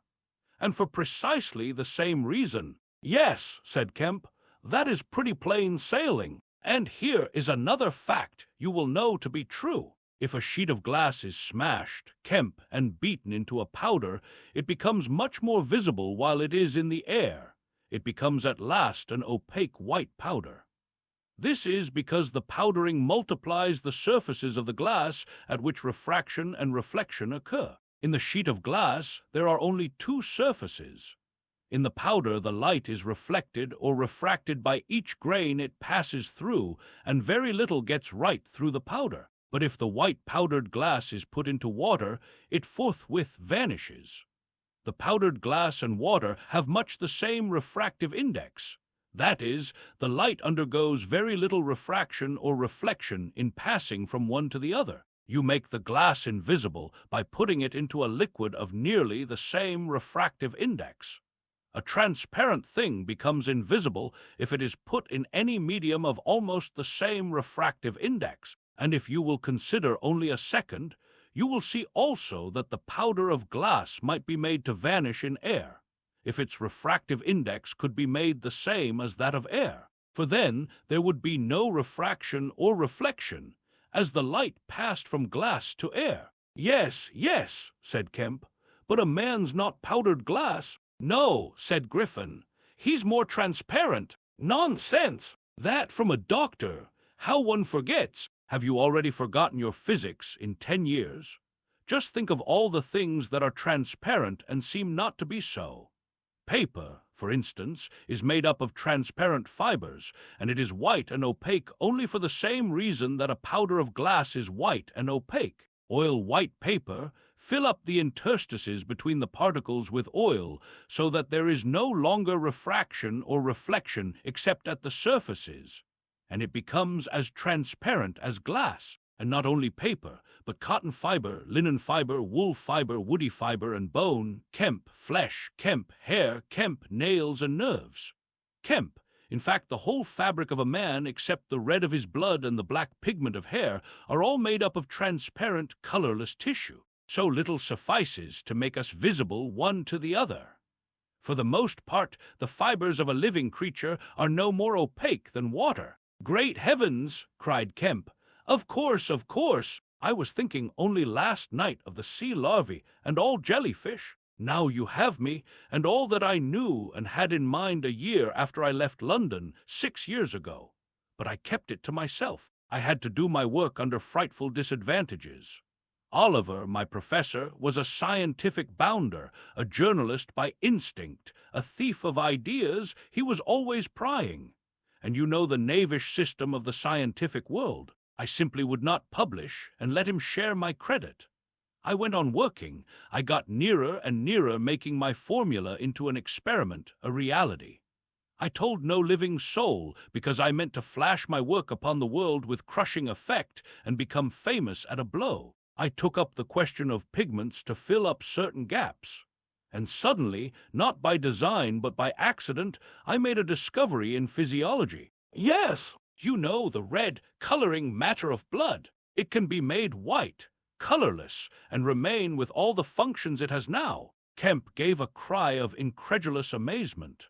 The invisible man rose and began pacing the little study. You may well exclaim, I remember that night. It was late at night. In the daytime one was bothered with the gaping, silly students, and I worked then sometimes till dawn. It came suddenly, splendid and complete in my mind. I was alone. The laboratory was still, with the tall lights burning brightly and silently. In all my great moments I have been alone. One could make an animal, a tissue, transparent. One could make it invisible. All except the pigments. I could be invisible, I said, suddenly realizing what it meant to be an albino with such knowledge. It was overwhelming. I left the filtering I was doing and went and stared out of the great window at the stars. I could be invisible, I repeated. To do such a thing would be to transcend magic, and I beheld, unclouded by doubt, a magnificent vision of all that invisibility might mean to a man, the mystery, the power, the freedom. Drawbacks I saw none. You have only to think. And I, a shabby, poverty-struck, hemmed-in demonstrator, teaching fools in a provincial college, might suddenly become this. I ask you, Kemp, if you, anyone, I tell you, would have flung himself upon that research. And I worked 3 years, and every mountain of difficulty I toiled over showed another from its summit. The infinite details, and the exasperation. A professor, a provincial professor, always prying. When are you going to publish this work of yours? Was his everlasting question. And the students, the cramped means, 3 years I had of it, and after 3 years of secrecy and exasperation, I found that to complete it was impossible. Impossible. How? Asked Kemp. Money, said the invisible man, and went again to stare out of the window. He turned around abruptly. I robbed the old man, robbed my father. The money was not his, and he shot himself. At the house, in Great Portland Street. For a moment Kemp sat in silence, staring at the back of the headless figure at the window. Then he started, struck by a thought, rose, took the invisible man's arm, and turned him away from the outlook. "You are tired," he said, "and while I sit, you walk about. Have my chair." He placed himself between Griffin and the nearest window. For a space, Griffin sat silent, and then he resumed abruptly. "I had left the Chesilstowe cottage already," he said, "when that happened. It was last December. I had taken a room in London, a large, unfurnished room in a big, ill-managed lodging-house in a slum near Great Portland Street. The room was soon full of the appliances I had bought with his money. The work was going on steadily, successfully, drawing near an end. I was like a man emerging from a thicket and suddenly coming on some unmeaning tragedy. I went to bury him. My mind was still on this research, and I did not lift a finger to save his character. I remember the funeral, the cheap hearse, the scant ceremony, the windy frost-bitten hillside, and the old college friend of his who read the service over him, a shabby, black, bent old man with a sniveling cold. I remember walking back to the empty house, through the place that had once been a village and was now patched and tinkered by the jerry builders into the ugly likeness of a town. Every way the roads ran out at last into the desecrated fields and ended in rubble heaps and rank wet weeds. I remember myself as a gaunt black figure, going along the slippery, shiny pavement, and the strange sense of detachment I felt from the squalid respectability, the sordid commercialism of the place. I did not feel a bit sorry for my father. He seemed to me to be the victim of his own foolish sentimentality. The current cant required my attendance at his funeral, but it was really not my affair. But going along the high street, my old life came back to me for a space, for I met the girl I had known 10 years since. Our eyes met. Something moved me to turn back and talk to her. She was a very ordinary person. It was all like a dream, that visit to the old places. I did not feel then that I was lonely, that I had come out from the world into a desolate place. I appreciated my loss of sympathy, but I put it down to the general inanity of things. Re-entering my room seemed like the recovery of reality. There were the things I knew and loved. There stood the apparatus, the experiments arranged and waiting, and now there was scarcely a difficulty left beyond the planning of details. I will tell you, Kemp, sooner or later, all the complicated processes. We need not go into that now. For the most part, saving certain gaps I chose to remember, they are written in cipher in those books that Tramp has hidden. We must hunt him down. We must get those books again. But the essential phase was to place the transparent object, whose refractive index was to be lowered between two radiating centers of a sort of ethereal vibration, of which I will tell you more fully later. No, not those Röntgen vibrations. I don't know that these others of mine have been described. Yet they are obvious enough. I needed 2 little dynamos, and these I worked with a cheap gas engine. My first experiment was with a bit of white wool fabric. It was the strangest thing in the world to see it in the flicker of the flashes soft and white, and then to watch it fade like a wreath of smoke and vanish. I could scarcely believe I had done it. I put my hand into the emptiness, and there was the thing as solid as ever. I felt it awkwardly and threw it on the floor. I had a little trouble finding it again. And then came a curious experience. I heard a meow behind me, and turning, saw a lean white cat very dirty on the cistern cover outside the window. A thought came into my head. "Everything ready for you," I said, and went to the window, opened it, and called softly. She came in, purring. The poor beast was starving, and I gave her some milk. All my food was in a cupboard in the corner of the room. After that, she went smelling round the room, evidently with the idea of making herself at home. The invisible rag upset her a bit. You should have seen her spit at it. But I made her comfortable on the pillow of my truckle bed, and I gave her butter to get her to wash. And you processed her. I processed her. But giving drugs to a cat is no joke, Kemp. And the process failed. Failed! In 2 particulars. These were the claws and the pigment stuff. What is it? At the back of the eye in a cat, you know. Tapetum! Yes, the tapetum. It didn't go. after I'd given the stuff to bleach the blood and done certain other things to her. I gave the beast opium and put her and the pillow she was sleeping on the apparatus, and after all the rest had faded and vanished, there remained 2 little ghosts of her eyes. Odd! I can't explain it. She was bandaged and clamped, of course, so I had her safe, but she woke while she was still misty and meowed dismally, and someone came knocking. It was an old woman from downstairs who suspected me of vivisecting, a drink-sodden old creature with only a white cat to care for in all the world. I whipped out some chloroform, applied it, and answered the door. "Did I hear a cat?" she asked. "My cat!" "Not here," said I very politely. She was a little doubtful and tried to peer past me into the room. Strange enough to her, no doubt. Bare walls, uncurtained windows, truckle bed with the gas engine vibrating, and the seethe of the radiant points, and that faint, ghastly stinging of chloroform in the air. She had to be satisfied at last, and went away again. "How long did it take?" asked Kemp. 3 or 4 hours, the cat. The bones and sinews and the fat were the last to go, and the tips of the colored hairs. And, as I say, the back part of the eye, tough, iridescent stuff it is, wouldn't go at all. It was night outside long before the business was over, and nothing was to be seen but the dim eyes and the claws. I stopped the gas engine, felt for and stroked the beast, which was still insensible, and then, being tired, left it sleeping on the invisible pillow and went to bed.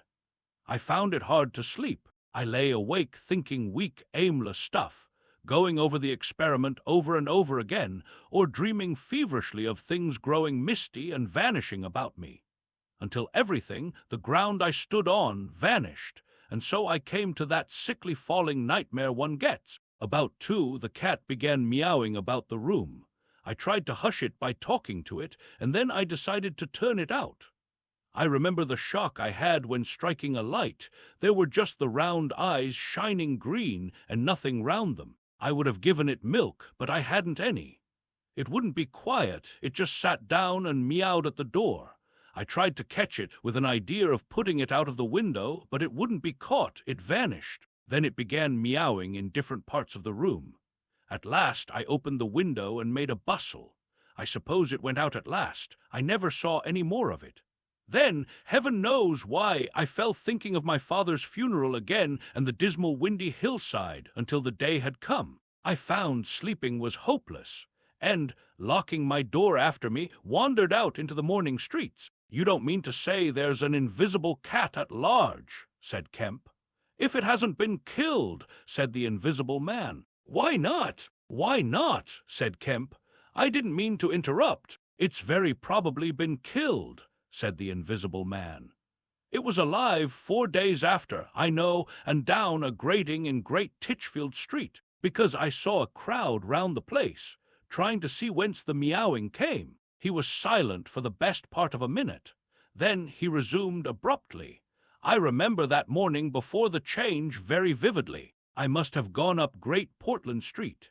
I remember the barracks in Albany Street and the horse soldiers coming out, and at last I found the summit of Primrose Hill. It was a sunny day in January, one of those sunny, frosty days that came before the snow this year.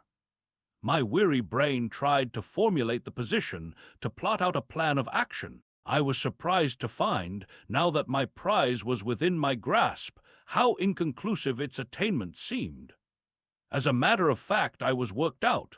The intense stress of nearly 4 years' continuous work left me incapable of any strength of feeling. I was apathetic, and I tried in vain to recover the enthusiasm of my first inquiries, the passion of discovery that had enabled me to compass even the downfall of my father's gray hairs.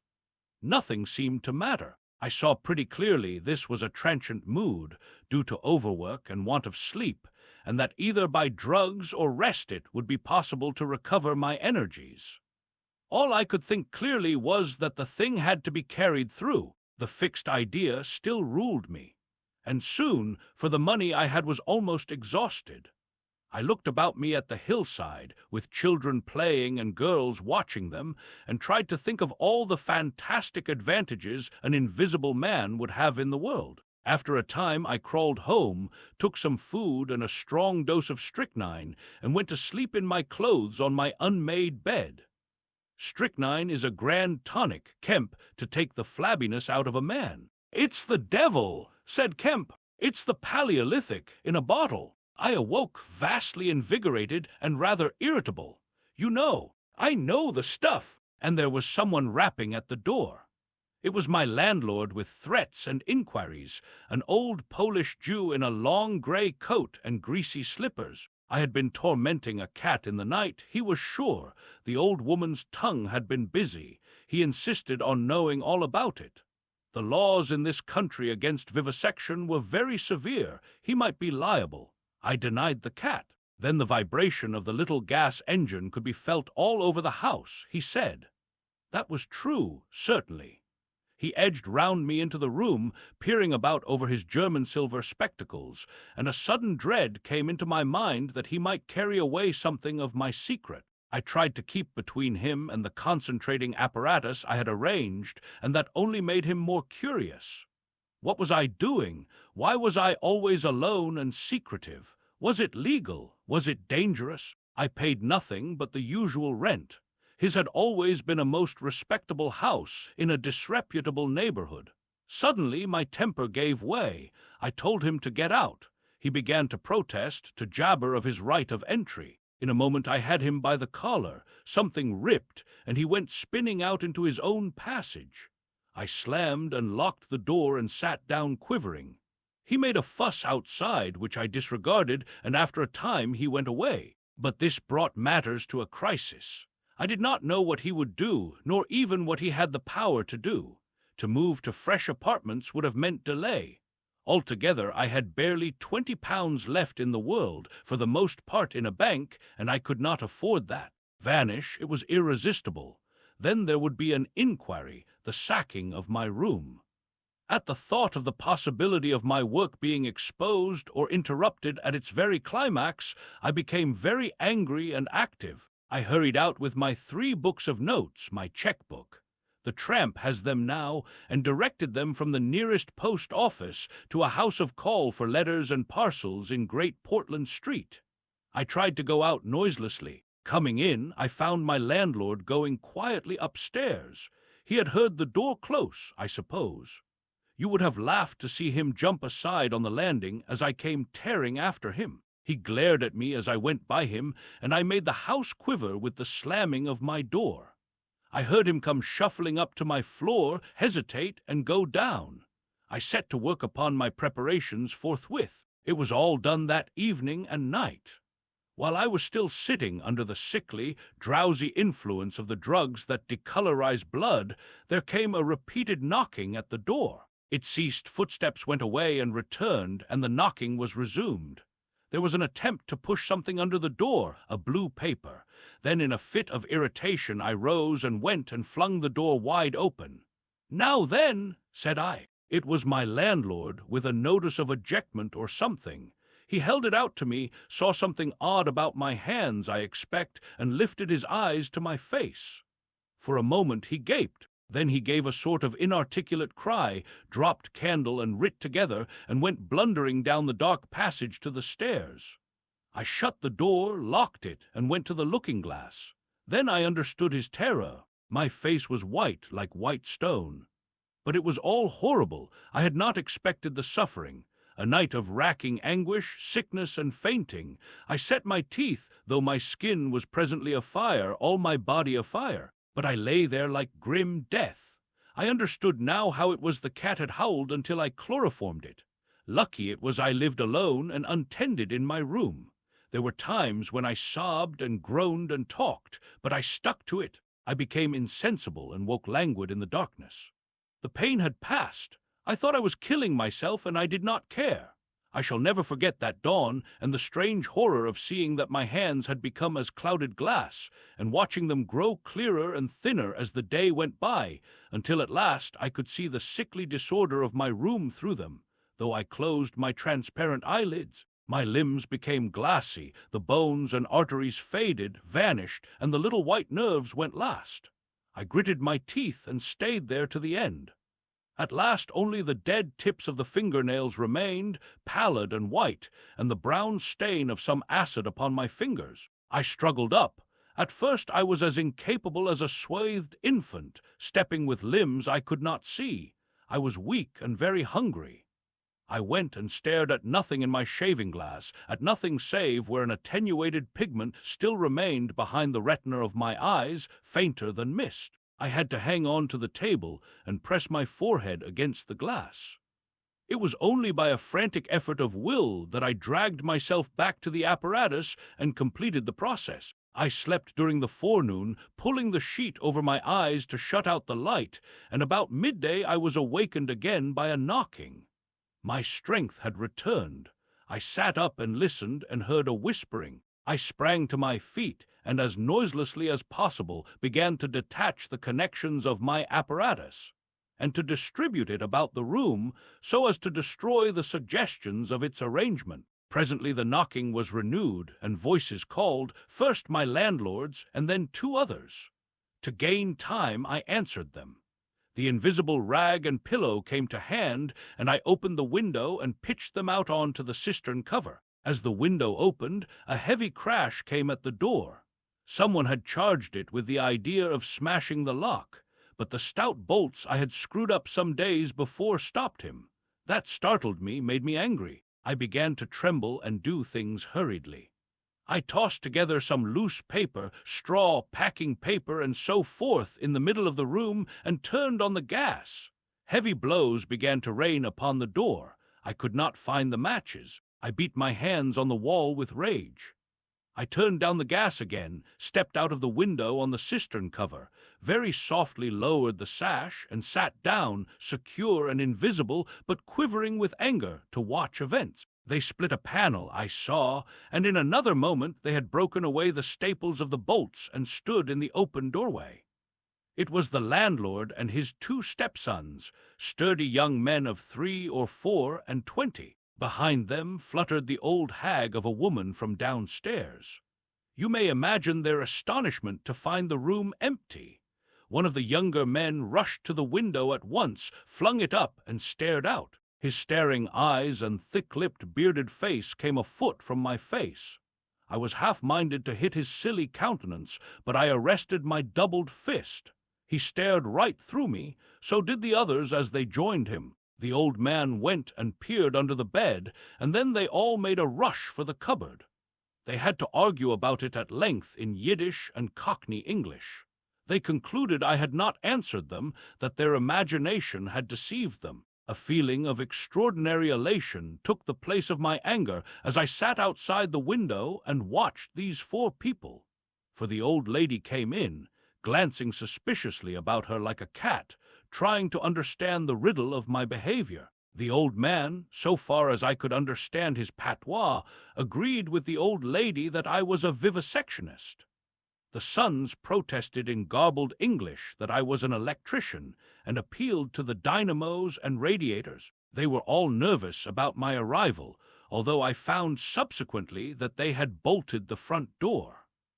The old lady peered into the cupboard and under the bed, and one of the young men pushed up the register and stared up the chimney. One of my fellow lodgers, a costermonger who shared the opposite room with a butcher, appeared on the landing, and he was called in and told incoherent things. It occurred to me that the radiators, if they fell into the hands of some acute, well-educated person, would give me away too much, and watching my opportunity, I came into the room and tilted one of the little dynamos off its fellow on which it was standing, and smashed both apparatus. Then, while they were trying to explain the smash, I dodged out of the room and went softly downstairs.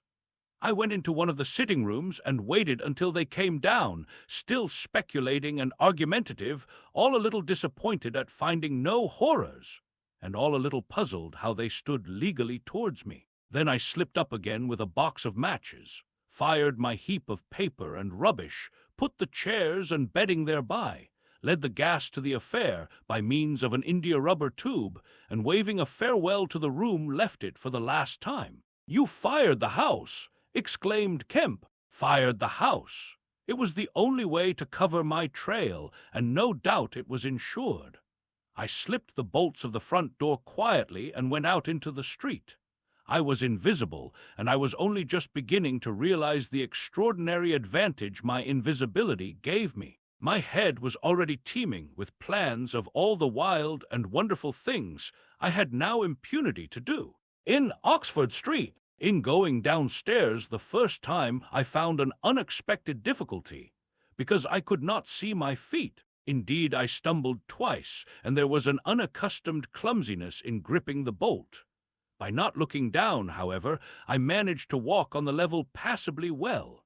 My mood, I say, was one of exaltation. I felt as a seeing man might do, with padded feet and noiseless clothes in a city of the blind. I experienced a wild impulse to jest, to startle people, to clap men on the back, fling people's hats astray, and generally revel in my extraordinary advantage. But hardly had I emerged upon Great Portland Street.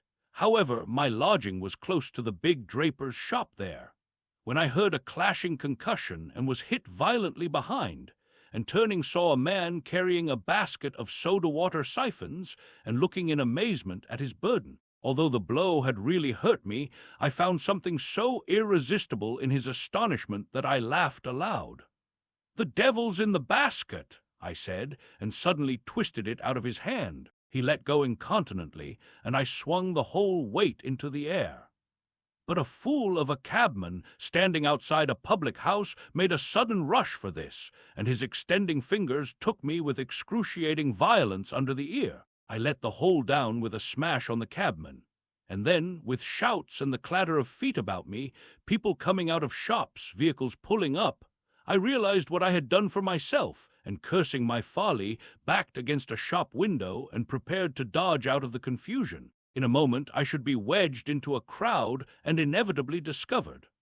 I pushed by a butcher boy, who luckily did not turn to see the nothingness that shoved him aside, and dodged behind the cabman's four-wheeler. I do not know how they settled the business. I hurried straight across the road, which was happily clear, and hardly heeding which way I went, in the fright of detection the incident had given me, plunged into the afternoon throng of Oxford Street. I tried to get into the stream of people, but they were too thick for me, and in a moment my heels were being trodden upon. I took to the gutter, the roughness of which I found painful to my feet, and forthwith the shaft of a crawling hansom dug me forcibly under the shoulder blade, reminding me that I was already bruised severely. I staggered out of the way of the cab, avoided a perambulator by a convulsive movement, and found myself behind the hansom. A happy thought saved me, and as this drove slowly along I followed in its immediate wake, trembling and astonished at the turn of my adventure, and not only trembling but shivering. It was a bright day in January, and I was stark naked, and the thin slime of mud that covered the road was freezing. Foolish as it seems to me now, I had not reckoned that, transparent or not, I was still amenable to the weather and all its consequences. Then suddenly a bright idea came into my head.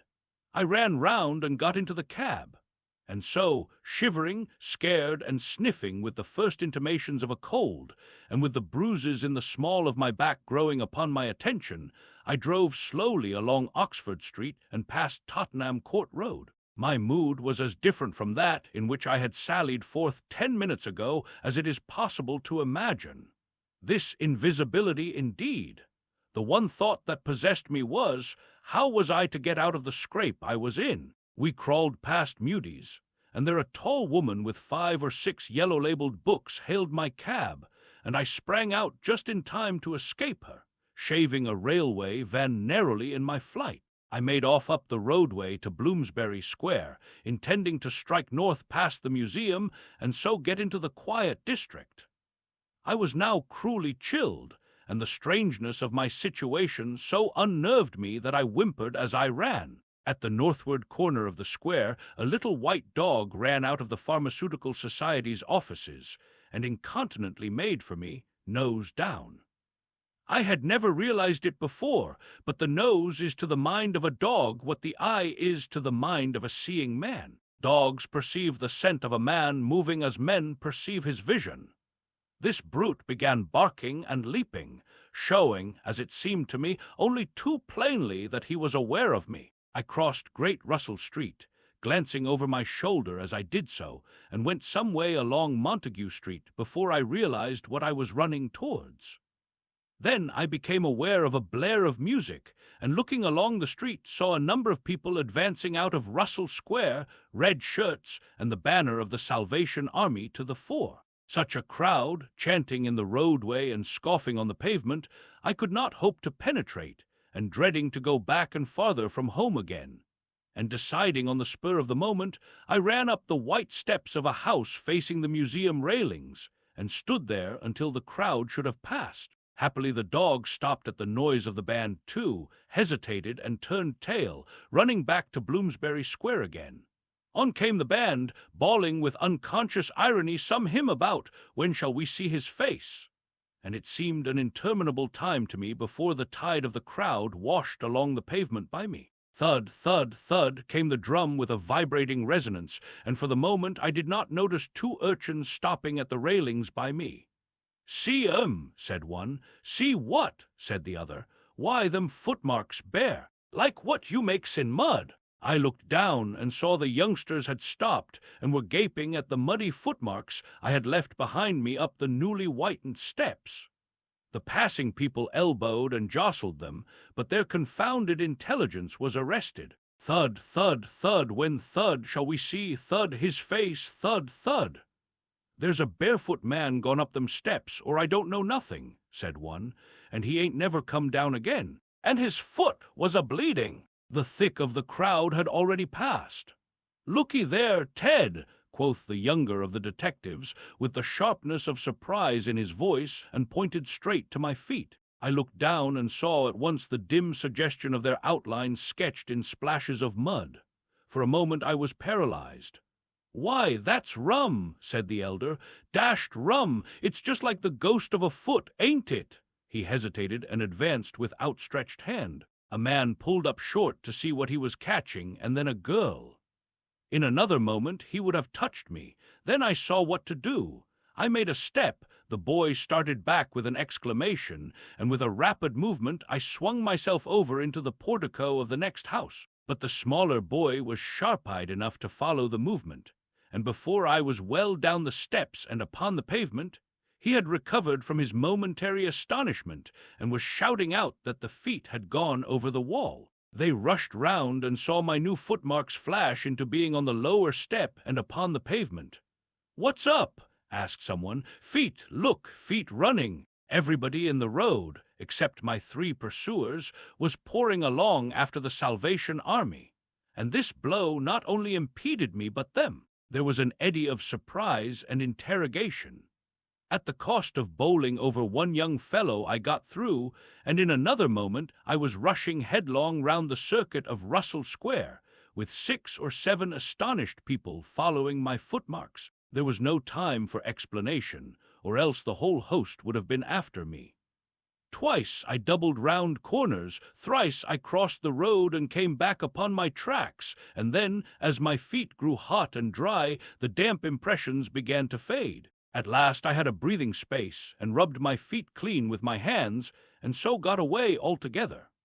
The last I saw of the chase was a little group of a dozen people perhaps, studying with infinite perplexity a slowly drying footprint that had resulted from a puddle in Tavistock Square, a footprint as isolated and incomprehensible to them as Crusoe's solitary discovery. This running warmed me to a certain extent, and I went on with a better courage through the maze of less frequented roads that runs hereabouts.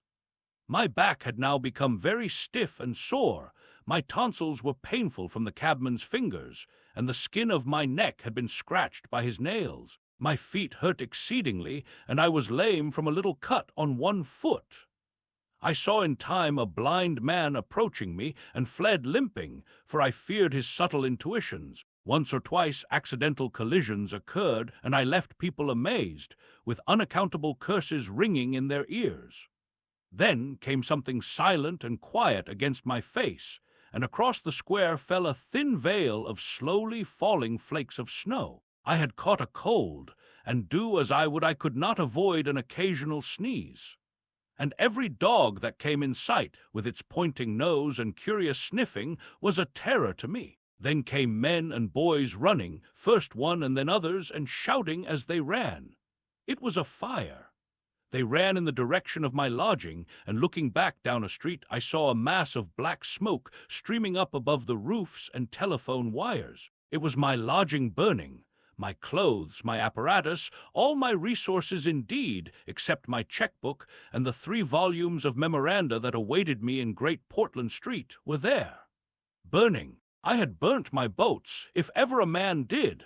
The place was blazing. The invisible man paused and thought. Kemp glanced nervously out of the window. "Yes," he said. "Go on. In the Emporium." So last January, with the beginning of a snowstorm in the air about me, and if it settled on me it would betray me. Weary, cold, painful, inexpressibly wretched, and still but half convinced of my invisible quality, I began this new life to which I am committed. I had no refuge, no appliances, no human being in the world in whom I could confide. To have told my secret would have given me away, made a mere show and rarity of me. Nevertheless, I was half-minded to accost some passer-by and throw myself upon his mercy. But I knew too clearly the terror and brutal cruelty my advances would evoke.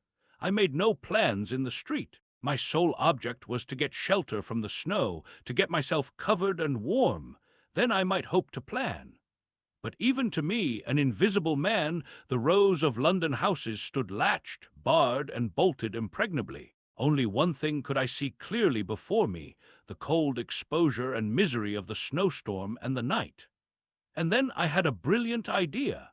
I turned down one of the roads leading from Gower Street to Tottenham Court Road and found myself outside Omnium's, the big establishment where everything is to be bought. You know the place. Meat, grocery, linen, furniture, clothing, oil paintings, even a huge meandering collection of shops rather than a shop.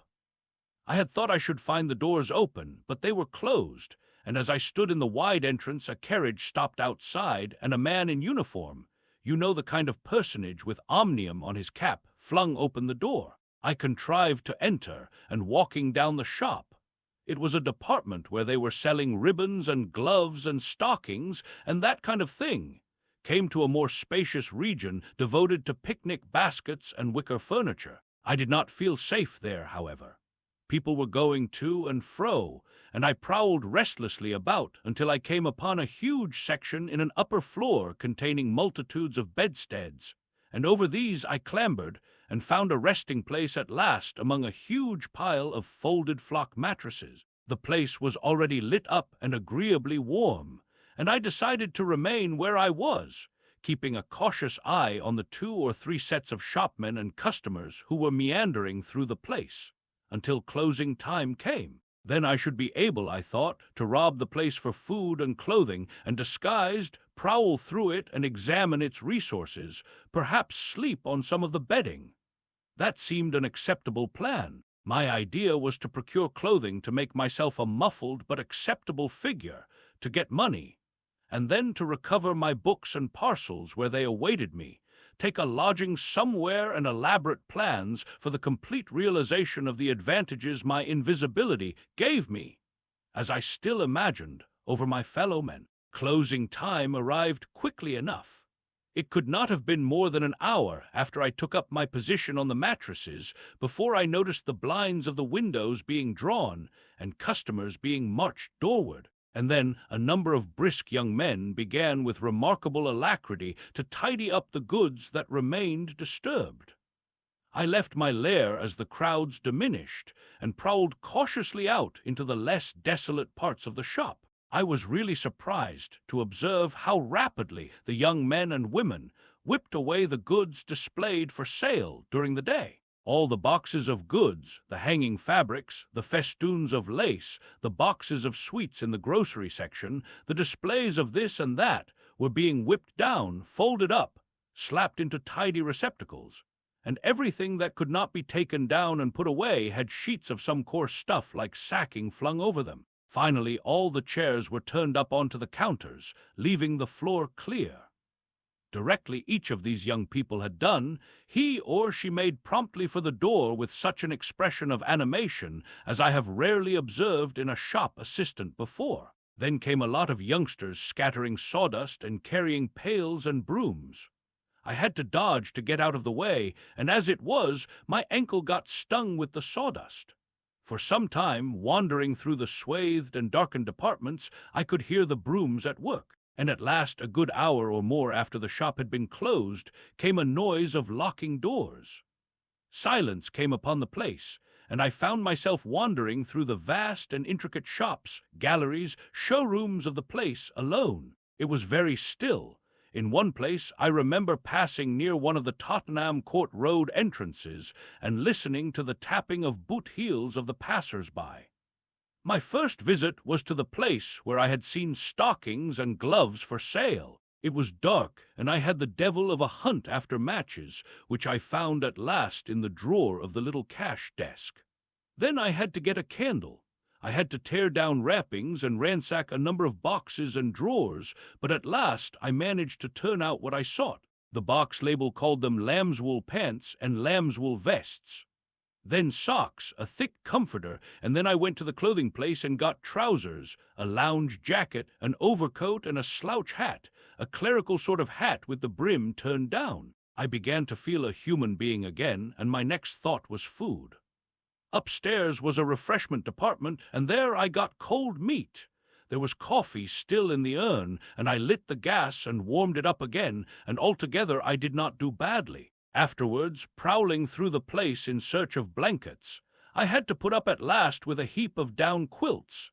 I came upon a grocery section with a lot of chocolate and candied fruits, more than was good for me indeed, and some white burgundy. And near that was a toy department, and I had a brilliant idea. I found some artificial noses, dummy noses, you know, and I thought of dark spectacles. But Omniums had no optical department. My nose had been a difficulty indeed. I had thought of paint, but the discovery set my mind running on wigs and masks and the like. Finally, I went to sleep in a heap of down quilts, very warm and comfortable. My last thoughts before sleeping were the most agreeable I had had since the change.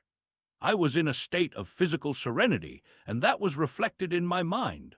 I thought that I should be able to slip out unobserved in the morning with my clothes upon me, muffling my face with a white wrapper I had taken, purchase, with the money I had taken, spectacles, and so forth, and so complete my disguise. I lapsed into disorderly dreams of all the fantastic things that had happened during the last few days. I saw the ugly little Jew of a landlord vociferating in his rooms. I saw his two sons marveling, and the wrinkled old woman's gnarled face as she asked for her cat. I experienced again the strange sensation of seeing the cloth disappear, and so I came round to the windy hillside and the sniffing old clergyman mumbling, earth to earth, ashes to ashes, dust to dust, at my father's open grave. You also, said a voice, and suddenly I was being forced towards the grave. I struggled, shouted, appealed to the mourners, but they continued stonily following the service. The old clergyman, too, never faltered droning and sniffing through the ritual. I realized I was invisible and inaudible, that overwhelming forces had their grip on me. I struggled in vain. I was forced over the brink. The coffin rang hollow as I fell upon it, and the gravel came flying after me in spadefuls.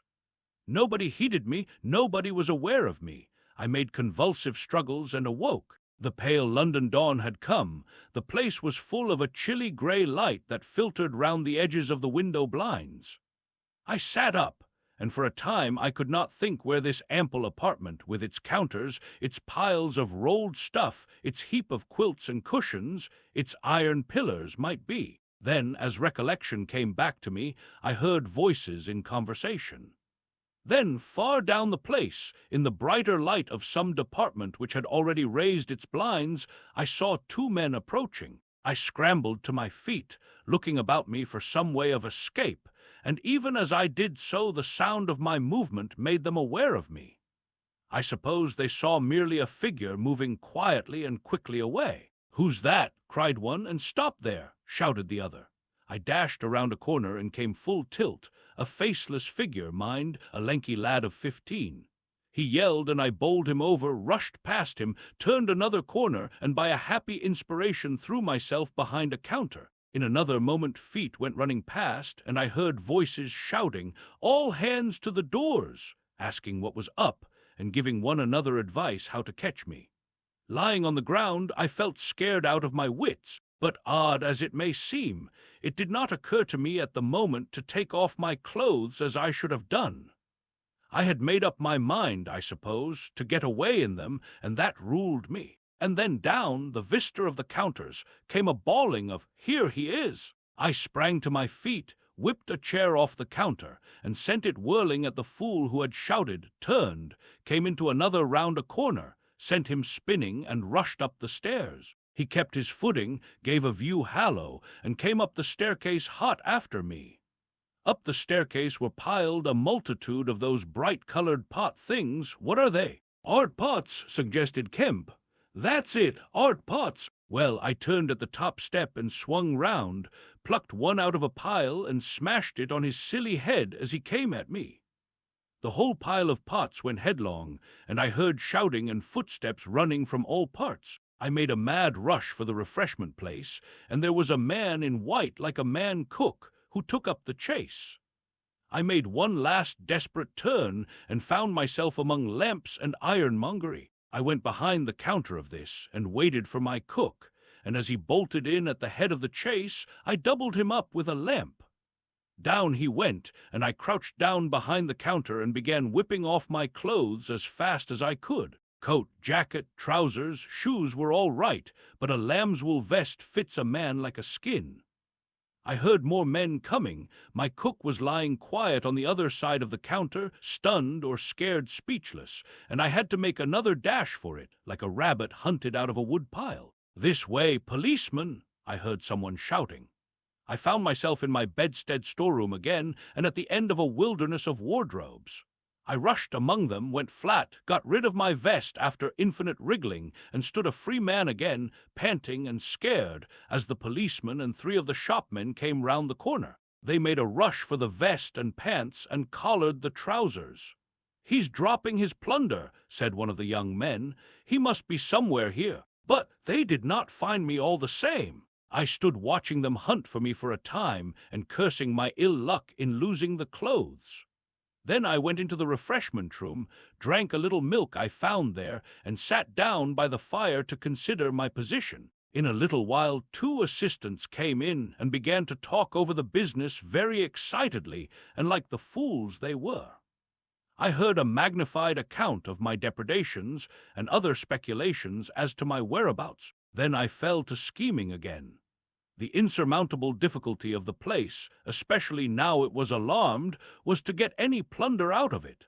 I went down into the warehouse to see if there was any chance of packing and addressing a parcel, but I could not understand the system of checking. About 11 o'clock, the snow having thawed as it fell, and the day being finer and a little warmer than the previous one, I decided that the emporium was hopeless, and went out again, exasperated at my want of success, with only the vaguest plans of action in my mind. "In Drury Lane, but you begin now to realize," said the invisible man, "the full disadvantage of my condition. I had no shelter, no covering. To get clothing was to forgo all my advantage, to make myself a strange and terrible thing.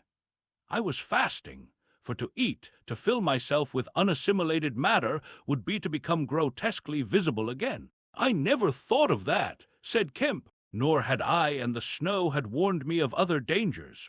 I could not go abroad in snow, it would settle on me and expose me. Rain, too, would make me a watery outline, a glistening surface of a man, a bubble. And fog, I should be like a fainter bubble in a fog, a surface, a greasy glimmer of humanity. Moreover, as I went abroad in the London air, I gathered dirt about my ankles, floating smuts and dust upon my skin. I did not know how long it would be before I should become visible from that cause also, but I saw clearly it could not be for long, not in London at any rate.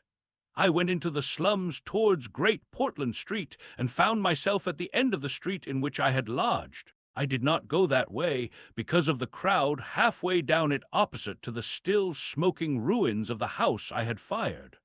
My most immediate problem was to get clothing. What to do with my face puzzled me. Then I saw in one of those little miscellaneous shops news, sweets, toys, stationery, belated Christmas tomfoolery, and so forth, an array of masks and noses. I realized that problem was solved. In a flash, I saw my course. I turned about, no longer aimless, and went, circuitously in order to avoid the busy ways, towards the back streets north of the Strand. For I remembered, though not very distinctly where, that some theatrical costumers had shops in that district. The day was cold, with a nipping wind down the northward running streets. I walked fast to avoid being overtaken. Every crossing was a danger, every passenger a thing to watch alertly. One man, as I was about to pass him at the top of Bedford Street, turned upon me abruptly and came into me, sending me into the road and almost under the wheel of a passing hansom. The verdict of the cab rank was that he had had some sort of stroke. I was so unnerved by this encounter that I went into Covent Garden Market and sat down for some time in a quiet corner by a stall of violets, panting and trembling. I found I had caught a fresh cold, and had to turn out after a time lest my sneezes should attract attention. At last I reached the object of my quest, a dirty, fly-blown little shop in a byway near Drury Lane, with a window full of tinsel robes, sham jewels, wigs, slippers, dominoes, and theatrical photographs. The shop was old-fashioned and low and dark, and the house rose above it for 4 stories, dark and dismal. I peered through the window, and seeing no one within, entered. The opening of the door set a clanking bell ringing. I left it open and walked round a bare costume stand into a corner behind a cheval glass. For a minute or so no one came. Then I heard heavy feet striding across a room, and a man appeared down the shop. My plans were now perfectly definite. I proposed to make my way into the house, secrete myself upstairs, watch my opportunity, and when everything was quiet, rummage out a wig, mask, spectacles, and costume and go into the world. Perhaps a grotesque but still a credible figure. And incidentally, of course, I could rob the house of any available money. The man who had just entered the shop was a short, slight, hunched, beetle-browed man with long arms and very short bandy legs. Apparently I had interrupted a meal.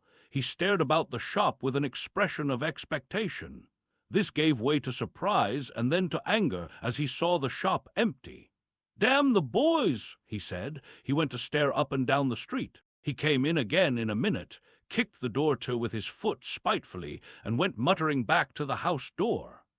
I came forward to follow him, and at the noise of my movement he stopped dead. I did so too, startled by his quickness of ear. He slammed the house door in my face. I stood hesitating. Suddenly I heard his quick footsteps returning, and the door reopened. He stood looking about the shop like one who was still not satisfied. Then, murmuring to himself, he examined the back of the counter and peered behind some fixtures. Then he stood doubtful. He had left the house door open, and I slipped into the inner room. It was a queer little room, poorly furnished and with a number of big masks in the corner. On the table was his belated breakfast, and it was a confoundedly exasperating thing for me, Kemp, to have to sniff his coffee and stand watching while he came in and resumed his meal. And his table manners were irritating. 3 doors opened into the little room, one going upstairs and one down, but they were all shut. I could not get out of the room while he was there. I could scarcely move because of his alertness, and there was a draught down my back. Twice I strangled a sneeze just in time. The spectacular quality of my sensations was curious and novel, but for all that I was heartily tired and angry long before he had done his eating. But at last he made an end, and putting his beggarly crockery on the black tin tray upon which he had had his teapot, and gathering all the crumbs up on the mustard-stained cloth, he took the whole lot of things after him. His burden prevented his shutting the door behind him, as he would have done. I never saw such a man for shutting doors, and I followed him into a very dirty underground kitchen and scullery. I had the pleasure of seeing him begin to wash up, and then, finding no good in keeping down there, and the brick floor being cold on my feet, I returned upstairs and sat in his chair by the fire. It was burning low, and scarcely thinking, I put on a little coal. The noise of this brought him up at once, and he stood aglare. He peered about the room and was within an ace of touching me. Even after that examination, he scarcely seemed satisfied. He stopped in the doorway and took a final inspection before he went down. I waited in the little parlor for an age, and at last he came up and opened the upstairs door. I just managed to get by him. On the staircase he stopped suddenly so that I very nearly blundered into him. He stood looking back right into my face and listening. "I could have sworn," he said. His long hairy hand pulled at his lower lip. His eye went up and down the staircase. Then he grunted and went on up again. His hand was on the handle of a door, and then he stopped again with the same puzzled anger on his face. He was becoming aware of the faint sounds of my movements about him. The man must have had diabolically acute hearing. He suddenly flashed into rage. "If there's anyone in this house," he cried with an oath, and left the threat unfinished. He put his hand in his pocket, failed to find what he wanted, and rushing past me went blundering noisily and pugnaciously downstairs. But I did not follow him. I sat on the head of the staircase until his return. Presently he came up again, still muttering. He opened the door of the room, and before I could enter, slammed it in my face. I resolved to explore the house, and spent some time in doing so as noiselessly as possible. The house was very old and tumble-down, damp so that the paper in the attics was peeling from the walls, and rat-infested. Some of the door handles were stiff, and I was afraid to turn them. Several rooms I did inspect were unfurnished, and others were littered with theatrical lumber, bought second-hand, I judged from its appearance. In one room next to his, I found a lot of old clothes. I began routing among these, and in my eagerness forgot again the evident sharpness of his ears. I heard a stealthy footstep, and looking up just in time, saw him peering in at the tumbled heap and holding an old-fashioned revolver in his hand. I stood perfectly still while he stared about open-mouthed and suspicious. "It must have been her," he said slowly. "Damn her." He shut the door quietly, and immediately I heard the key turn in the lock. Then his footsteps retreated. I realized abruptly that I was locked in. For a minute I did not know what to do. I walked from door to window and back and stood perplexed. A gust of anger came upon me, but I decided to inspect the clothes before I did anything further, and my first attempt brought down a pile from an upper shelf. This brought him back, more sinister than ever. That time he actually touched me, jumped back with amazement, and stood astonished in the middle of the room. Presently he calmed a little. "Rats," he said in an undertone, fingers on lips. He was evidently a little scared. I edged quietly out of the room, but a plank creaked. Then the infernal little brute started going all over the house, revolver in hand, and locking door after door and pocketing the keys. When I realized what he was up to, I had a fit of rage.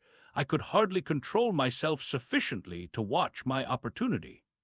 By this time I knew he was alone in the house, and so I made no more ado, but knocked him on the head. "Knocked him on the head!" exclaimed Kemp. "Yes, stunned him as he was going downstairs. Hit him from behind with a stool that stood on the landing. He went downstairs like a bag of old boots. But I say, the common conventions of humanity are all very well for common people. But the point was, Kemp, that I had to get out of that house in a disguise without his seeing me. I couldn't think of any other way of doing it. And then I gagged him with a Louis XIV's vest and tied him up in a sheet. Tied him up in a sheet? Made a sort of bag of it. It was rather a good idea to keep the idiot scared and quiet, and a devilish hard thing to get out of head away from the string. My dear Kemp, it's no good your sitting glaring as though I was a murderer. It had to be done. He had his revolver. If once he saw me, he would be able to describe me. But still, said Kemp, in England today. And the man was in his own house, and you were, well, robbing. Robbing? Confound it! You'll call me a thief next? Surely, Kemp, you're not fool enough to dance on the old strings. Can't you see my position? And his too, said Kemp. The invisible man stood up sharply. What do you mean to say? Kemp's face grew a trifle hard. He was about to speak and checked himself. "I suppose, after all," he said with a sudden change of manner, "the thing had to be done. You were in a fix, but still, of course I was in a fix, an infernal fix, and he made me wild too, hunting me about the house, fooling about with his revolver, locking and unlocking doors. He was simply exasperating. You don't blame me, do you?" "You don't blame me?" "I never blame anyone," said Kemp. "It's quite out of fashion. What did you do next?" "I was hungry. Downstairs I found a loaf and some rank cheese, more than sufficient to satisfy my hunger. I took some brandy and water, and then went up past my impromptu bag. He was lying quite still, to the room containing the old clothes. This looked out upon the street, 2 lace curtains brown with dirt guarding the window. I went and peered out through their interstices. Outside the day was bright, by contrast with the brown shadows of the dismal house in which I found myself, dazzlingly bright. A brisk traffic was going by, fruit carts, a hansom, a four-wheeler with a pile of boxes, a fishmonger's cart. I turned with spots of color swimming before my eyes to the shadowy fixtures behind me. My excitement was giving place to a clear apprehension of my position again. The room was full of a faint scent of benzoline, used, I suppose, in cleaning the garments. I began a systematic search of the place. I should judge the hunchback had been alone in the house for some time. He was a curious person. Everything that could possibly be of service to me I collected in the clothes storeroom, and then I made a deliberate selection. I found a handbag I thought a suitable possession, and some powder, rouge, and sticking plaster.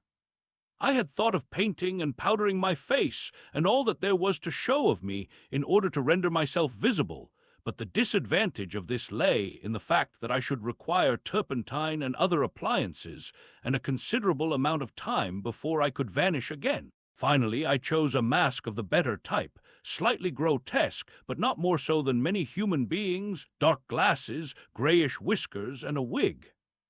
I could find no underclothing, but that I could buy subsequently, and for the time I swathed myself in calico dominoes and some white cashmere scarfs. I could find no socks, but the hunchback's boots were rather a loose fit and sufficed. In a desk in the shop were 3 sovereigns and about 30 shillings worth of silver, and in a locked cupboard I burst in the inner room were 8 pounds in gold. I could go forth into the world again equipped. Then came a curious hesitation. Was my appearance really credible? I tried myself with a little bedroom looking-glass, inspecting myself from every point of view to discover any forgotten chink, but it all seemed sound. I was grotesque to the theatrical pitch, a stage miser, but I was certainly not a physical impossibility. Gathering confidence, I took my looking-glass down into the shop, pulled down the shop blinds, and surveyed myself from every point of view with the help of the cheval glass in the corner. I spent some minutes screwing up my courage, and then unlocked the shop door and marched out into the street, leaving the little man to get out of his sheet again when he liked. In 5 minutes, a dozen turnings intervened between me and the costumer's shop. No one appeared to notice me very pointedly. My last difficulty seemed overcome. "He stopped again." "And you troubled no more about the hunchback?" said Kemp. "No," said the invisible man, "nor have I heard what became of him. I suppose he untied himself or kicked himself out. The knots were pretty tight." He became silent and went to the window and stared out. "What happened when you went out into the Strand?" "Oh, disillusionment again. I thought my troubles were over. Practically, I thought I had impunity to do whatever I chose, everything, save to give away my secret. So I thought. Whatever I did, whatever the consequences might be, was nothing to me. I had merely to fling aside my garments and vanish. No person could hold me. I could take my money where I found it. I decided to treat myself to a sumptuous feast, and then put up at a good hotel and accumulate a new outfit of property. I felt amazingly confident. It's not particularly pleasant recalling that I was an ass. I went into a place and was already ordering lunch when it occurred to me that I could not eat unless I exposed my invisible face. I finished ordering the lunch, told the man I should be back in 10 minutes, and went out exasperated. I don't know if you have ever been disappointed in your appetite. "Not quite so badly," said Kemp, "but I can imagine it. I could have smashed the silly devils." At last, faint with the desire for tasteful food, I went into another place and demanded a private room. "I am disfigured," I said, "badly." They looked at me curiously, but of course it was not their affair, and so at last I got my lunch. It was not particularly well served, but it sufficed. And when I had had it, I sat over a cigar, trying to plan my line of action. And outside a snowstorm was beginning. The more I thought it over, Kemp, the more I realized what a helpless absurdity an invisible man was in a cold and dirty climate and a crowded civilized city. Before I made this mad experiment, I had dreamt of 1,000 advantages. That afternoon it seemed all disappointment. I went over the heads of the things a man reckons desirable. No doubt invisibility made it possible to get them, but it made it impossible to enjoy them when they are got. Ambition, what is the good of pride of place when you cannot appear there? What is the good of the love of woman when her name must needs be Delilah? I have no taste for politics, for the blackguardisms of fame, for philanthropy, for sport. What was I to do? And for this I had become a wrapped-up mystery, a swathed and bandaged caricature of a man. He paused, and his attitude suggested a roving glance at the window. "But how did you get to Iping?" said Kemp, anxious to keep his guest busy talking. "I went there to work. I had one hope. It was a half idea. I have it still. It is a full-blown idea now, a way of getting back, of restoring what I have done. When I choose, when I have done all I mean to do invisibly. And that is what I chiefly want to talk to you about now." "You went straight to Iping?" "Yes, I had simply to get my 3 volumes of memoranda and my checkbook, my luggage and underclothing, order a quantity of chemicals to work out this idea of mine. I will show you the calculations as soon as I get my books." And then I started. Jove, I remember the snowstorm now, and the accursed bother it was to keep the snow from damping my pasteboard nose. "At the end," said Kemp, "the day before yesterday when they found you out, you rather, to judge by the papers—" "I did." "Rather. Did I kill that fool of a constable?" "No," said Kemp. "He's expected to recover. That's his luck, then. I clean lost my temper, the fools. Why couldn't they leave me alone? And that grocer lout." "There are no deaths expected," said Kemp. "I don't know about that tramp of mine," said the invisible man with an unpleasant laugh. "By heaven, Kemp, you don't know what rage is. To have worked for years, to have planned and plotted, and then to get some fumbling, purblind idiot messing across your course. Every conceivable sort of silly creature that has ever been created has been sent to cross me. If I have much more of it, I shall go wild. I shall start mowing 'em. As it is, they've made things 1,000 times more difficult. No doubt it's exasperating," said Kemp dryly. "The plan, that failed. But now," said Kemp, with a side glance out of the window, "what are we to do?" He moved nearer his guest as he spoke in such a manner as to prevent the possibility of a sudden glimpse of the 3 men who were advancing up the hill road, with an intolerable slowness, as it seemed to Kemp. "What were you planning to do when you were heading for Port Burdock? Had you any plan?" "I was going to clear out of the country, but I have altered that plan rather since seeing you. I thought it would be wise, now the weather is hot and invisibility possible, to make for the south, especially as my secret was known and everyone would be on the lookout for a masked and muffled man. You have a line of steamers from here to France. My idea was to get aboard one and run the risks of the passage. Thence I could go by train into Spain, or else get to Algiers. It would not be difficult. There a man might always be invisible and yet live and do things. I was using that tramp as a money box and luggage carrier, until I decided how to get my books and things sent over to meet me." "That's clear." "And then the filthy brute must needs try and rob me. He has hidden my books, Kemp, hidden my books. If I can lay my hands on him, best plan to get the books out of him first. But where is he? Do you know?" "He's in the town police station, locked up by his own request, in the strongest cell in the place." "Cur," said the invisible man. "But that hangs up your plans a little. We must get those books. Those books are vital." "Certainly," said Kemp, a little nervously, wondering if he heard footsteps outside. "Certainly we must get those books, but that won't be difficult, if he doesn't know they're for you." "No," said the invisible man, and thought. Kemp tried to think of something to keep the talk going, but the invisible man resumed of his own accord. "Blundering into your house, Kemp," he said, "changes all my plans, for you are a man that can understand. In spite of all that has happened, in spite of this publicity, of the loss of my books, of what I have suffered, there still remain great possibilities, huge possibilities." "You have told no one I am here?" he asked abruptly. Kemp hesitated. "That was implied," he said. "No one," insisted Griffin, "not a soul." "Ah, now." The invisible man stood up, and sticking his arms akimbo began to pace the study. "I made a mistake, Kemp, a huge mistake, in carrying this thing through alone. I have wasted strength, time, opportunities. Alone, it is wonderful how little a man can do alone.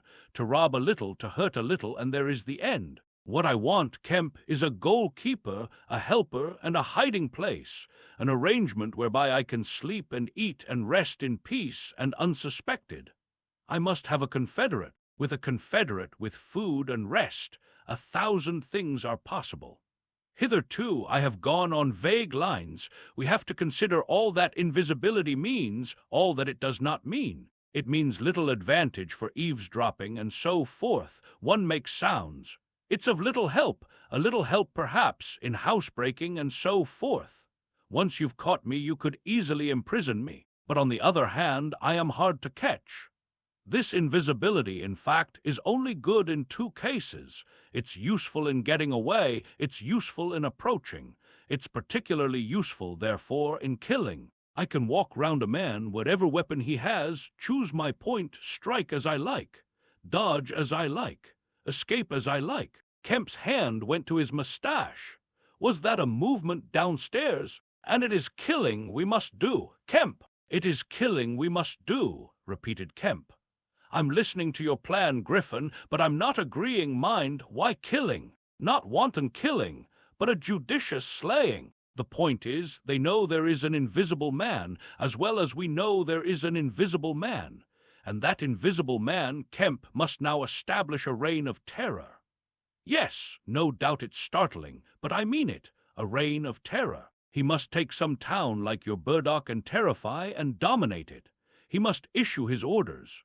He can do that in 1,000 ways. Scraps of paper thrust under doors would suffice. And all who disobey his orders he must kill, and kill all who would defend them." "Humph," said Kemp, no longer listening to Griffin, but to the sound of his front door opening and closing. "It seems to me, Griffin," he said, to cover his wandering attention, "that your confederate would be in a difficult position." "No one would know he was a confederate," said the invisible man eagerly. And then suddenly, "Hush! What's that downstairs?" "Nothing," said Kemp, and suddenly began to speak loud and fast. "I don't agree to this, Griffin," he said. "Understand me, I don't agree to this. Why dream of playing a game against the race? How can you hope to gain happiness? Don't be a lone wolf. Publish your results, take the world, take the nation at least, into your confidence. Think what you might do with 1,000,000 helpers." The invisible man interrupted, arm extended. "There are footsteps coming upstairs," he said in a low voice. "Nonsense," said Kemp.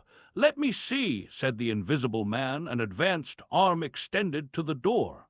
And then things happened very swiftly. Kemp hesitated for a second and then moved to intercept him. The invisible man started and stood still. "Traitor!" cried the voice, and suddenly the dressing-gown opened, and sitting down the unseen began to disrobe. Kemp made 3 swift steps to the door, and forthwith the invisible man, his legs had vanished, sprang to his feet with a shout. Kemp flung the door open. As it opened, there came a sound of hurrying feet downstairs and voices. With a quick movement, Kemp thrust the invisible man back, sprang aside, and slammed the door. The key was outside and ready. In another moment, Griffin would have been alone in the Belvedere study, a prisoner, save for one little thing. The key had been slipped in hastily that morning. As Kemp slammed the door, it fell noisily upon the carpet. Kemp's face became white. He tried to grip the door handle with both hands. For a moment he stood lugging. Then the door gave 6 inches, but he got it closed again. The second time it was jerked a foot wide, and the dressing gown came wedging itself into the opening. His throat was gripped by invisible fingers, and he left his hold on the handle to defend himself. He was forced back, tripped, and pitched heavily into the corner of the landing. The empty dressing gown was flung on the top of him. Halfway up the staircase was Colonel Adai, the recipient of Kemp's letter, the chief of the Burdock police. He was staring aghast at the sudden appearance of Kemp, followed by the extraordinary sight of clothing tossing empty in the air. He saw Kemp felled and struggling to his feet. He saw him rush forward and go down again, felled like an ox. Then suddenly he was struck violently. By nothing. A vast weight, it seemed, leapt upon him, and he was hurled headlong down the staircase, with a grip on his throat and a knee in his groin. An invisible foot trod on his back. A ghostly patter passed downstairs. He heard the 2 police officers in the hall shout and run, and the front door of the house slammed violently. He rolled over and sat up staring. He saw, staggering down the staircase, Kemp, dusty and disheveled, one side of his face white from a blow, his lip bleeding, and a pink dressing gown and some underclothing held in his arms. "My God!" cried Kemp, "the game's up. He's gone! The hunting of the invisible man!" For a space, Kemp was too inarticulate to make Adai understand the swift things that had just happened. They stood on the landing, Kemp speaking swiftly, the grotesque swathings of Griffin still on his arm. But presently Adai began to grasp something of the situation. "He is mad," said Kemp. "Inhuman. He is pure selfishness. He thinks of nothing but his own advantage, his own safety. I have listened to such a story this morning of brutal self-seeking. He has wounded men. He will kill them unless we can prevent him.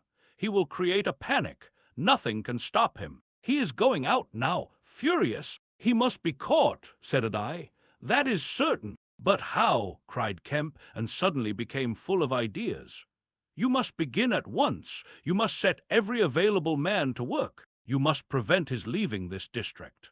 Once he gets away, he may go through the countryside as he wills, killing and maiming. He dreams of a reign of terror. A reign of terror, I tell you. You must set a watch on trains and roads and shipping. The garrison must help. You must wire for help. The only thing that may keep him here is the thought of recovering some books of notes he counts of value. I will tell you of that. There is a man in your police station. Marvel." "I know," said Adai. "I know. Those books, yes, but the tramp says he hasn't them, but he thinks the tramp has. And you must prevent him from eating or sleeping. Day and night the country must be astir for him. Food must be locked up and secured, all food, so that he will have to break his way to it. The houses everywhere must be barred against him. Heaven send us cold nights and rain. The whole countryside must begin hunting and keep hunting. I tell you, Adai, he is a danger, a disaster. Unless he is pinned and secured, it is frightful to think of the things that may happen." "What else can we do?" said Adai. "I must go down at once and begin organizing. But why not come?" "Yes, you come too. Come, and we must hold a sort of council of war, get Hops to help, and the railway managers. By Jove, it's urgent. Come along, tell me as we go. What else is there we can do? Put that stuff down." In another moment, Adai was leading the way downstairs. They found the front door open, and the policemen standing outside staring at empty air. "He's got away, sir," said one. "We must go to the central station at once," said Adai. "One of you go on down and get a cab to come up and meet us quickly. And now, Kemp, what else?" "Dogs," said Kemp. "Get dogs. They don't see him, but they wind him. Get dogs." "Good," said Adai. "It's not generally known, but the prison officials over at Halstead know a man with bloodhounds. Dogs, what else?" "Bear in mind," said Kemp, "his food shows. After eating, his food shows until it is assimilated, so that he has to hide after eating. You must keep on beating. every thicket, every quiet corner, and put all weapons, all implements that might be weapons, away. He can't carry such things for long, and what he can snatch up and strike men with must be hidden away." "Good again," said Adai. "We shall have him yet." "And on the roads," said Kemp, and hesitated. "Yes," said Adai. "Powdered glass," said Kemp. "It's cruel, I know, but think of what he may do." Adai drew the air in sharply between his teeth. "It's unsportsmanlike, I don't know, but I'll have powdered glass got ready. If he goes too far—" "The man's become inhuman, I tell you," said Kemp.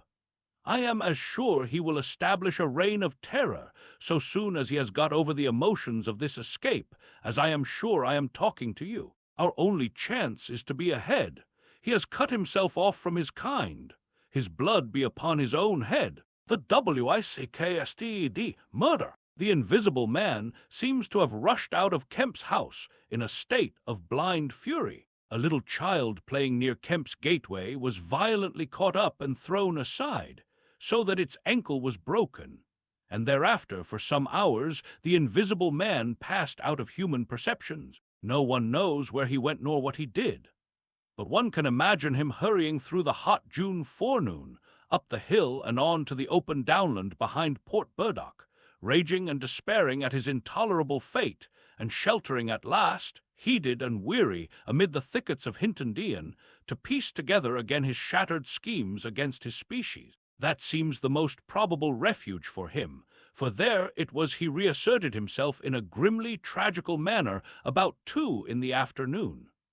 One wonders what his state of mind may have been during that time, and what plans he devised. No doubt he was almost ecstatically exasperated by Kemp's treachery, and though we may be able to understand the motives that led to that deceit, we may still imagine and even sympathize a little with the fury the attempted surprise must have occasioned. Perhaps something of the stunned astonishment of his Oxford Street experiences may have returned to him, for he had evidently counted on Kemp's cooperation in his brutal dream of a terrorized world. At any rate, he vanished from human ken about midday, and no living witness can tell what he did until about 2:30.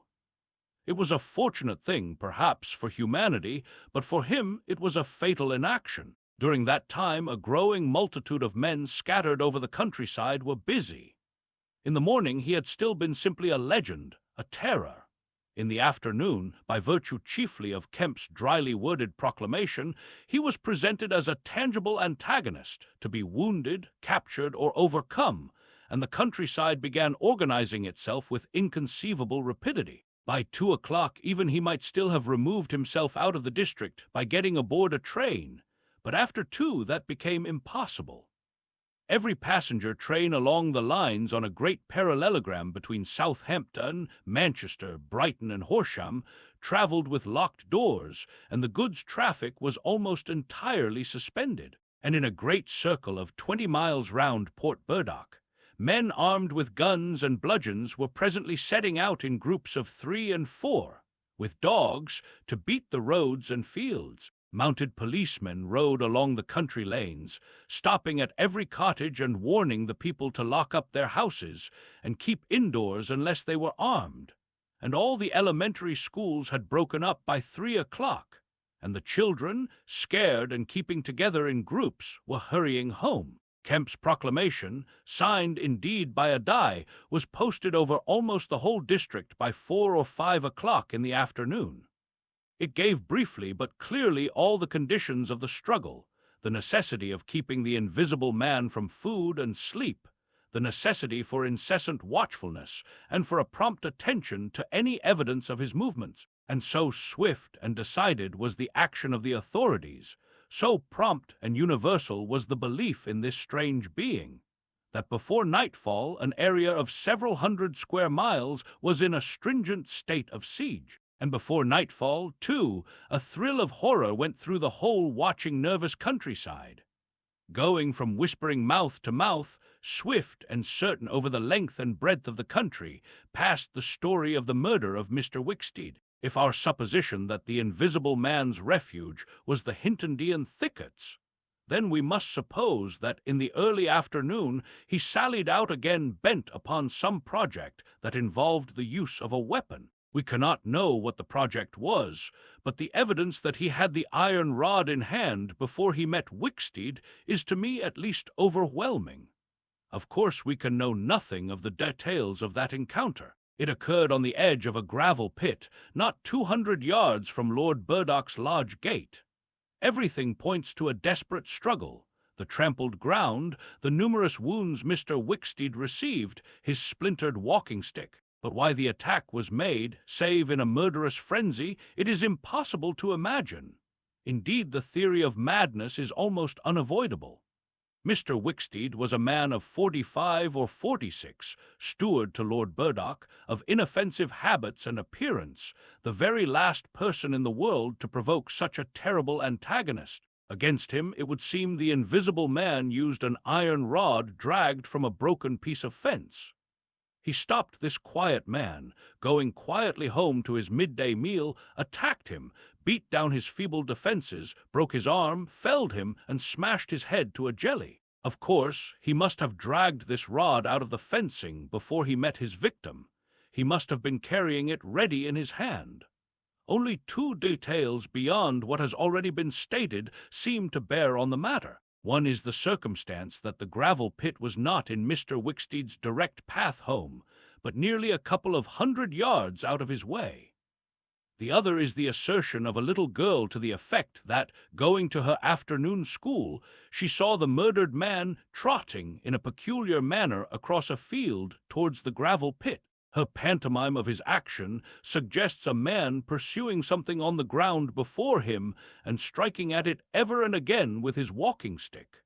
She was the last person to see him alive. He passed out of her sight to his death, the struggle being hidden from her only by a clump of beech trees and a slight depression in the ground. Now this, to the present writer's mind at least, lifts the murder out of the realm of the absolutely wanton. We may imagine that Griffin had taken the rod as a weapon indeed, but without any deliberate intention of using it in murder. Wicksteed may then have come by and noticed this rod inexplicably moving through the air, without any thought of the invisible man, for Port Burdock is 10 miles away. He may have pursued it. It is quite conceivable that he may not even have heard of the invisible man. One can then imagine the invisible man making off quietly in order to avoid discovering his presence in the neighborhood, and Wicksteed, excited and curious, pursuing this unaccountably locomotive object, finally striking at it. No doubt the invisible man could easily have distanced his middle-aged pursuer under ordinary circumstances, but the position in which Wicksteed's body was found suggests that he had the ill luck to drive his quarry into a corner between a drift of stinging nettles and the gravel pit. To those who appreciate the extraordinary irascibility of the invisible man, the rest of the encounter will be easy to imagine. But this is pure hypothesis. The only undeniable facts, for stories of children are often unreliable, are the discovery of Wicksteed's body, done to death, and of the blood-stained iron rod flung among the nettles. The abandonment of the rod by Griffin suggests that in the emotional excitement of the affair, the purpose for which he took it, if he had a purpose, was abandoned.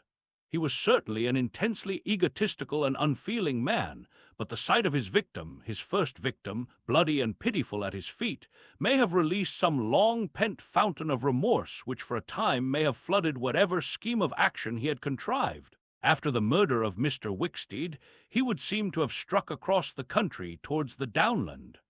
There is a story of a voice heard about sunset by a couple of men in a field near Fern Bottom. It was wailing and laughing, sobbing and groaning, and ever and again it shouted. It must have been queer hearing. It drove up across the middle of a clover field and died away towards the hills. That afternoon, the invisible man must have learnt something of the rapid use Kemp had made of his confidences. He must have found houses locked and secured. He may have loitered about railway stations and prowled about inns, and no doubt he read the proclamations and realized something of the nature of the campaign against him. And as the evening advanced, The fields became dotted here and there with groups of 3 or 4 men, and noisy with the yelping of dogs. These men hunters had particular instructions in the case of an encounter as to the way they should support one another, but he avoided them all. We may understand something of his exasperation, and it could have been none the less because he himself had supplied the information that was being used so remorselessly against him. For that day at least he lost heart. For nearly 24 hours, save when he turned on Wicksteed, he was a hunted man. In the night he must have eaten and slept, for in the morning he was himself again, active, powerful, angry, and malignant, prepared for his last great struggle against the world. The siege of Kemp's house. Kemp read a strange missive, written in pencil on a greasy sheet of paper. "You have been amazingly energetic and clever," this letter ran, "though what you stand to gain by it I cannot imagine. You are against me. For a whole day you have chased me. You have tried to rob me of a night's rest. But I have had food in spite of you, I have slept in spite of you, and the game is only beginning. The game is only beginning. There is nothing for it but to start the terror. This announces the first day of the terror. Port Burdock is no longer under the Queen, tell your colonel of police and the rest of them. It is under me, the terror. This is day 1 of year 1 of the new epoch, the epoch of the Invisible Man. I am Invisible Man the first. To begin with the rule will be easy. The first day there will be 1 execution for the sake of example, a man named Kemp. Death starts for him today. He may lock himself away, hide himself away, get guards about him, put on armor if he likes. Death, the unseen death, is coming. Let him take precautions. It will impress my people. Death starts from the pillar box by midday. The letter will fall in as the postman comes along, then off. The game begins. Death starts. Help him not, my people, lest death fall upon you also. Today Kemp is to die. Kemp read this letter twice. It's no hoax, he said. That's his voice, and he means it. He turned the folded sheet over and saw on the addressed side of it the postmark Hintondian, and the prosaic detail 2D. To pay! He got up slowly, leaving his lunch unfinished. The letter had come by the 1 o'clock post, and went into his study. He rang for his housekeeper and told her to go round the house at once, examine all the fastenings of the windows, and close all the shutters. He closed the shutters of his study himself. From a locked drawer in his bedroom he took a little revolver, examined it carefully, and put it into the pocket of his lounge jacket. He wrote a number of brief notes, one to Colonel Adai, gave them to his servant to take, with explicit instructions as to her way of leaving the house. "There is no danger," he said, and added a mental reservation, "to you." He remained meditative for a space after doing this, and then returned to his cooling lunch. He ate with gaps of thought. Finally, he struck the table sharply. "We will have him," he said, "and I am the bait. He will come too far." He went up to the belvedere, carefully shutting every door after him. "It's a game," he said, "an odd game, but the chances are all for me, Mr. Griffin, in spite of your invisibility." Griffin contra mundum, with a vengeance. He stood at the window, staring at the hot hillside. He must get food every day, and I don't envy him. Did he really sleep last night? Out in the open somewhere, secure from collisions. I wish we could get some good cold, wet weather instead of the heat. He may be watching me now. He went close to the window. Something rapped smartly against the brickwork over the frame and made him start violently back. "I'm getting nervous," said Kemp, but it was 5 minutes before he went to the window again. "It must have been a sparrow," he said. Presently he heard the front door bell ringing and hurried downstairs. He unbolted and unlocked the door, examined the chain, put it up, and opened cautiously without showing himself. A familiar voice hailed him. It was Adai. "Your servant's been assaulted, Kemp," he said round the door. "What?" exclaimed Kemp. "Had that note of yours taken away from her. He's close about here." "Let me in." Kemp released the chain, and Adai entered through as narrow an opening as possible. He stood in the hall, looking with infinite relief at Kemp refastening the door. Note was snatched out of her hand, scared her horribly. "She's down at the station. Hysterics. He's close here. What was it about?" Kemp swore. "What a fool I was," said Kemp. "I might have known. It's not an hour's walk from Hintondean already." "What's up?" said Adai. "Look here," said Kemp, and led the way into his study. He handed Adai the invisible man's letter. Adai read it and whistled softly. "And you," said Adai, "proposed a trap like a fool," said Kemp, "and sent my proposal out by a maid-servant." "To him!" Adai followed Kemp's profanity. "He'll clear out," said Adai. "Not he," said Kemp. A resounding smash of glass came from upstairs. Adai had a silvery glimpse of a little revolver half out of Kemp's pocket. "It's a window upstairs," said Kemp, and led the way up. There came a second smash while they were still on the staircase. When they reached the study, they found 2 of the 3 windows smashed, half the room littered with splintered glass, and one big flint lying on the writing table. The 2 men stopped in the doorway, contemplating the wreckage. Kemp swore again, and as he did so, the 3rd window went with a snap like a pistol, hung starred for a moment, and collapsed in jagged, shivering triangles into the room. "What's this for?" said Adai. "It's a beginning," said Kemp. "There's no way of climbing up here." "Not for a cat," said Kemp. "No shutters." "Not here. All the downstairs rooms, hollow." Smash, and then whack of boards hit hard, came from downstairs. "Confound him," said Kemp. "That must be, yes, it's one of the bedrooms. He's going to do all the house, but he's a fool. The shutters are up and the glass will fall outside. He'll cut his feet." "Another window!" proclaimed its destruction. The 2 men stood on the landing perplexed. "I have it," said Adai. "Let me have a stick or something, and I'll go down to the station and get the bloodhounds put on. That ought to settle him. They're hard by. Not 10 minutes. Another window went the way of its fellows. "You haven't a revolver?" asked Adai. Kemp's hand went to his pocket, then he hesitated. "I haven't one, at least, to spare." "I'll bring it back," said Adai. "You'll be safe here." Kemp, ashamed of his momentary lapse from truthfulness, handed him the weapon. "Now for the door," said Adai. As they stood hesitating in the hall, they heard one of the first-floor bedroom windows crack and clash. Kemp went to the door and began to slip the bolts as silently as possible. His face was a little paler than usual. "You must step straight out," said Kemp. In another moment Adai was on the doorstep, and the bolts were dropping back into the staples. He hesitated for a moment, feeling more comfortable with his back against the door. Then he marched, upright and square, down the steps. He crossed the lawn and approached the gate. A little breeze seemed to ripple over the grass. Something moved near him. "Stop a bit," said a voice, and Adai stopped dead, and his hand tightened on the revolver. "Well," said Adai, white and grim, and every nerve tense. "Oblige me by going back to the house," said the voice, as tense and grim as Adai's. "Sorry," said Adai a little hoarsely, and moistened his lips with his tongue.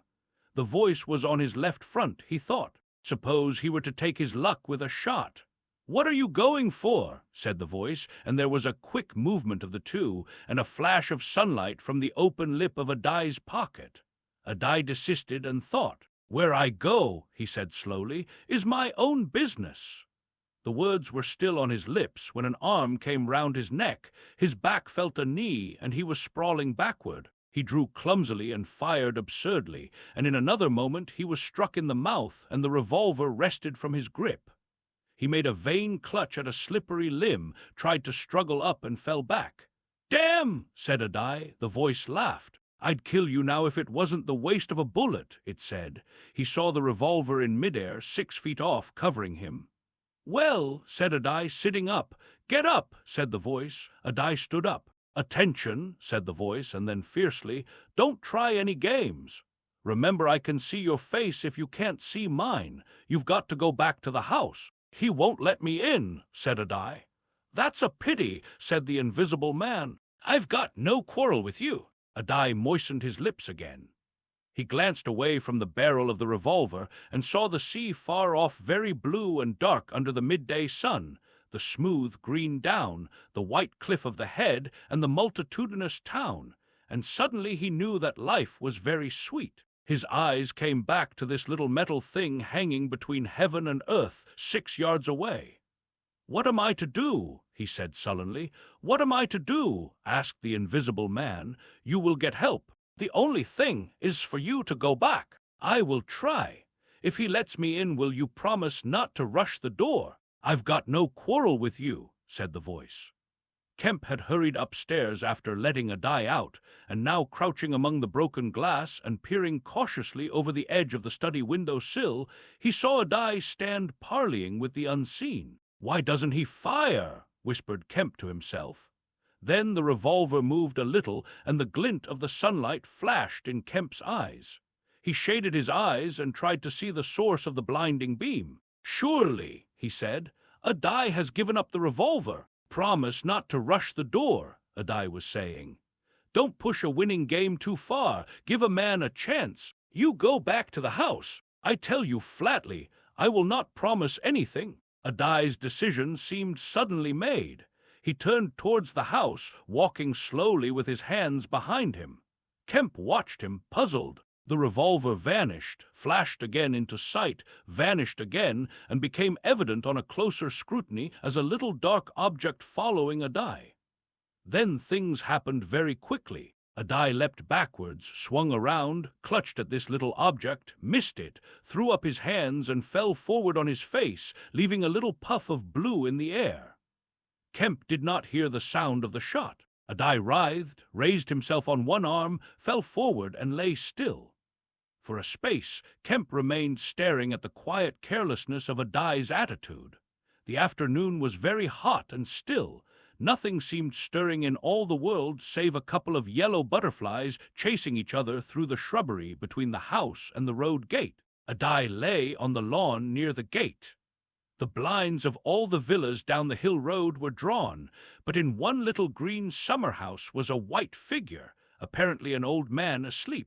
Kemp scrutinized the surroundings of the house for a glimpse of the revolver, but it had vanished. His eyes came back to Adai. The game was opening well.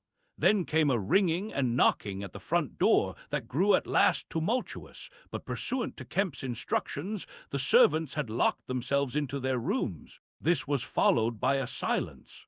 Kemp sat listening and then began peering cautiously out of the 3 windows, one after another. He went to the staircase head and stood listening uneasily. He armed himself with his bedroom poker and went to examine the interior fastenings of the ground-floor windows again. Everything was safe and quiet. He returned to the belvedere. Adai lay motionless over the edge of the gravel just as he had fallen. Coming along the road by the villas were the housemaid and 2 policemen. Everything was deadly still. The 3 people seemed very slow in approaching. He wondered what his antagonist was doing. He started. There was a smash from below. He hesitated and went downstairs again. Suddenly the house resounded with heavy blows and the splintering of wood. He heard a smash and the destructive clang of the iron fastenings of the shutters. He turned the key and opened the kitchen door. As he did so, the shutters, split and splintering, came flying inward. He stood aghast. The window frame, save for one crossbar, was still intact, but only little teeth of glass remained in the frame. The shutters had been driven in with an axe, and now the axe was descending in sweeping blows upon the window frame and the iron bars defending it. Then suddenly it leapt aside and vanished. He saw the revolver lying on the path outside, and then the little weapon sprang into the air. He dodged back. The revolver cracked just too late, and a splinter from the edge of the closing door flashed over his head. He slammed and locked the door, and as he stood outside, he heard Griffin shouting and laughing. Then the blows of the axe with its splitting and smashing consequences were resumed. Kemp stood in the passage trying to think. In a moment, the invisible man would be in the kitchen. This door would not keep him a moment, and then a ringing came at the front door again. It would be the policemen. He ran into the hall, put up the chain, and drew the bolts. He made the girl speak before he dropped the chain, and the 3 people blundered into the house in a heap, and Kemp slammed the door again. "The invisible man," said Kemp. "He has a revolver with 2 shots left. He's killed Adai. Shot him anyhow. Didn't you see him on the lawn? He's lying there." "Who?" said one of the policemen. "Adai," said Kemp. "We came in the back way," said the girl. "What's that smashing?" asked one of the policemen. "He's in the kitchen, or will be. He has found an axe." Suddenly, the house was full of the invisible man's resounding blows on the kitchen door. The girl stared towards the kitchen, shuddered, and retreated into the dining room. Kemp tried to explain in broken sentences. They heard the kitchen door give. "This way," said Kemp, starting into activity, and bundled the policeman into the dining room doorway. "Poker," said Kemp, and rushed to the fender. He handed the poker he had carried to the policeman and the dining room one to the other. He suddenly flung himself backward. "Whoop!" said one policeman, ducked, and caught the axe on his poker. The pistol snapped its penultimate shot and ripped a valuable Sidney Cooper. The second policeman brought his poker down on the little weapon, as one might knock down a wasp, and sent it rattling to the floor. At the first clash, the girl screamed, stood screaming for a moment by the fireplace, and then ran to open the shutters, possibly with an idea of escaping by the shattered window. The axe receded into the passage and fell to a position about 2 feet from the ground. They could hear the invisible man breathing. "Stand away, you two," he said. "I want that man Kemp." "We want you," said the first policeman, making a quick step forward and wiping with his poker at the voice. The invisible man must have started back, and he blundered into the umbrella stand. Then, as the policeman staggered with the swing of the blow he had aimed, the invisible man countered with the axe. The helmet crumpled like paper, and the blow sent the man spinning to the floor at the head of the kitchen stairs. But the second policeman, aiming behind the axe with his poker, hit something soft that snapped. There was a sharp exclamation of pain, and then the axe fell to the ground. The policeman wiped again at vacancy and hit nothing. He put his foot on the axe and struck again. Then he stood, poker clubbed, listening intent for the slightest movement. He heard the dining room window open and a quick rush of feet within. His companion rolled over and sat up with the blood running down between his eye and ear. "Where is he?" asked the man on the floor. "Don't know. I've hit him. He's standing somewhere in the hall, unless he's slipped past you. Dr. Kemp, sir." "Pause!" "Dr. Kemp!" cried the policeman again. The second policeman began struggling to his feet. He stood up. Suddenly, the faint pad of bare feet on the kitchen stairs could be heard. "Yap!" cried the first policeman, and incontinently flung his poker. It smashed a little gas bracket. He made as if he would pursue the invisible man downstairs. Then he thought better of it and stepped into the dining room. "Dr. Kemp," he began, and stopped short. "Dr. Kemp's a hero," he said, as his companion looked over his shoulder. The dining room window was wide open, and neither housemaid nor Kemp was to be seen. The second policeman's opinion of Kemp was terse and vivid. The hunter hunted. Mr. Heelas, Mr. Kemp's nearest neighbor among the villa holders, was asleep in his summer house when the siege of Kemp's house began. Mr. Heelas was one of the sturdy minority who refused to believe in all this nonsense about an invisible man. His wife, however, as he was subsequently to be reminded, did. He insisted upon walking about his garden just as if nothing was the matter, and he went to sleep in the afternoon in accordance with the custom of years. He slept through the smashing of the windows, and then woke up suddenly with a curious persuasion of something wrong. He looked across at Kemp's house, rubbed his eyes, and looked again. Then he put his feet to the ground and sat listening. He said he was damned, but still the strange thing was visible. The house looked as though it had been deserted for weeks after a violent riot. Every window was broken, and every window, save those of the Belvedere study, was blinded by the internal shutters. I could have sworn it was all right. He looked at his watch. 20 minutes ago. He became aware of a measured concussion and the clash of glass far away in the distance. And then, as he sat open-mouthed, came a still more wonderful thing. The shutters of the drawing-room window were flung open violently, and the housemaid in her outdoor hat and garments appeared struggling in a frantic manner to throw up the sash. Suddenly a man appeared beside her, helping her, Dr. Kemp. In another moment the window was open, and the housemaid was struggling out. she pitched forward and vanished among the shrubs. Mr. Heelas stood up, exclaiming vaguely and vehemently at all these wonderful things. He saw Kemp stand on the sill, spring from the window, and reappear almost instantaneously, running along a path in the shrubbery and stooping as he ran. Like a man who evades observation, he vanished behind a laburnum and appeared again clambering over a fence that abutted on the open down. In a second, he had tumbled over and was running at a tremendous pace down the slope towards Mr. Heelas. "Lord," cried Mr. Heelas, struck with an idea. "It's that invisible man Brute. It's right, after all." With Mr. Heelas, to think things like that was to act. And his cook, watching him from the top window, was amazed to see him come pelting towards the house at a good 9 miles an hour. There was a slamming of doors, a ringing of bells, and the voice of Mr. Heelas bellowing like a bull. "Shut the doors, shut the windows, shut everything! The invisible man is coming!" Instantly the house was full of screams and directions and scurrying feet. He ran himself to shut the French windows that opened on the veranda. As he did so, Kemp's head and shoulders and knee appeared over the edge of the garden fence. In another moment, Kemp had plowed through the asparagus and was running across the tennis lawn to the house. "You can't come in," said Mr. Heelas, shutting the bolts. "I'm very sorry if he's after you, but you can't come in." Kemp appeared with a face of terror close to the glass, rapping and then shaking frantically at the French window. Then, seeing his efforts were useless, he ran along the veranda, vaulted the end, and went to hammer at the side door. Then he ran round by the side gate to the front of the house, and so into the hill road. And Mr. Heelas, staring from his window, a face of horror, had scarcely witnessed Kemp vanish, ere the asparagus was being trampled this way and that by feet unseen.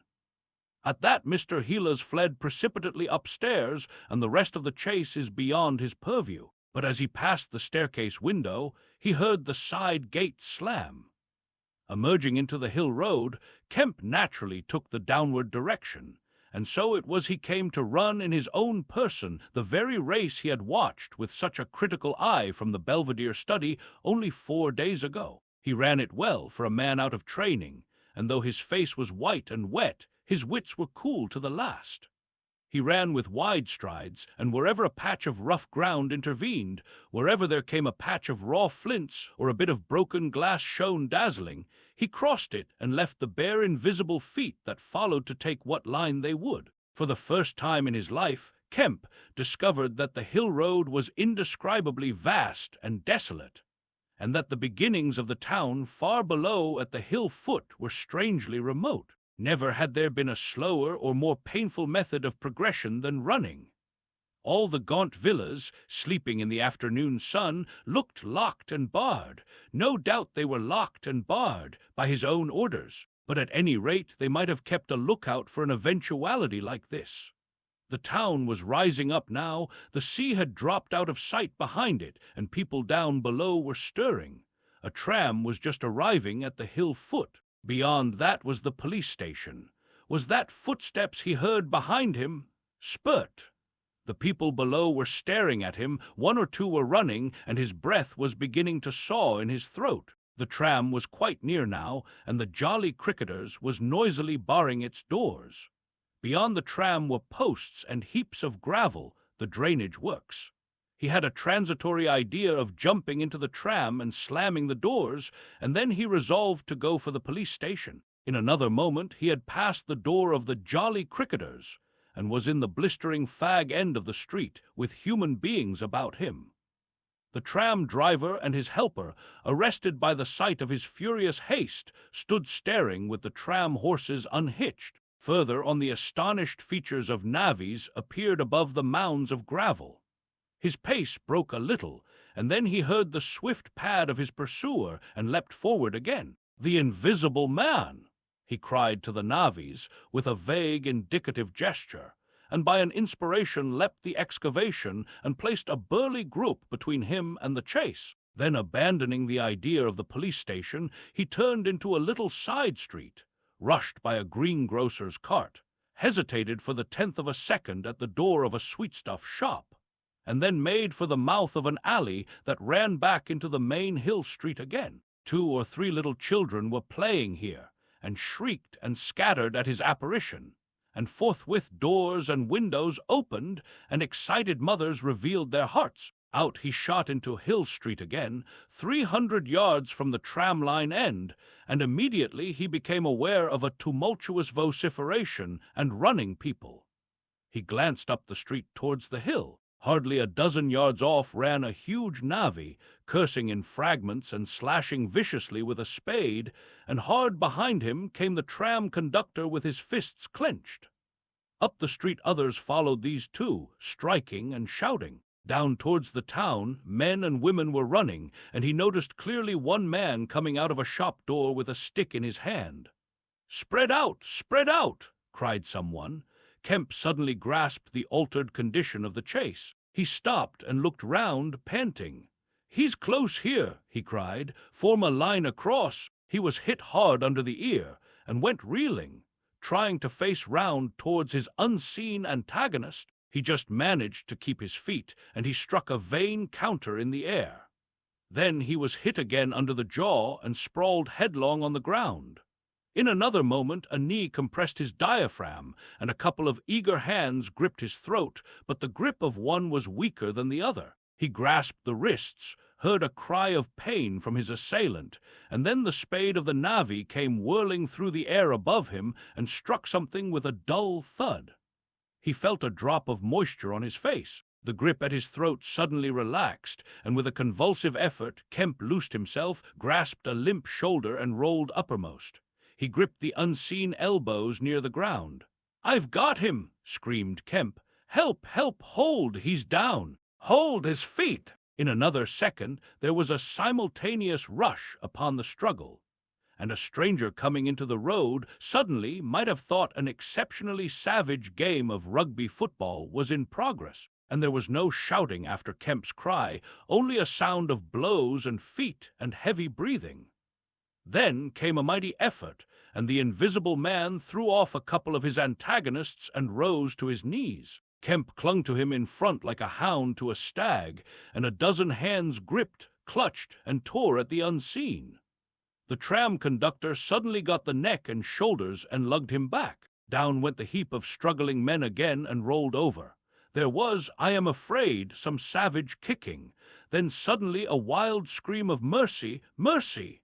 that died down swiftly to a sound like choking. "Get back, you fools!" cried the muffled voice of Kemp, and there was a vigorous shoving back of stalwart forms. "He's hurt, I tell you! Stand back!" There was a brief struggle to clear a space, and then the circle of eager faces saw the doctor kneeling, as it seemed, 15 inches in the air and holding invisible arms to the ground. Behind him a constable gripped invisible ankles.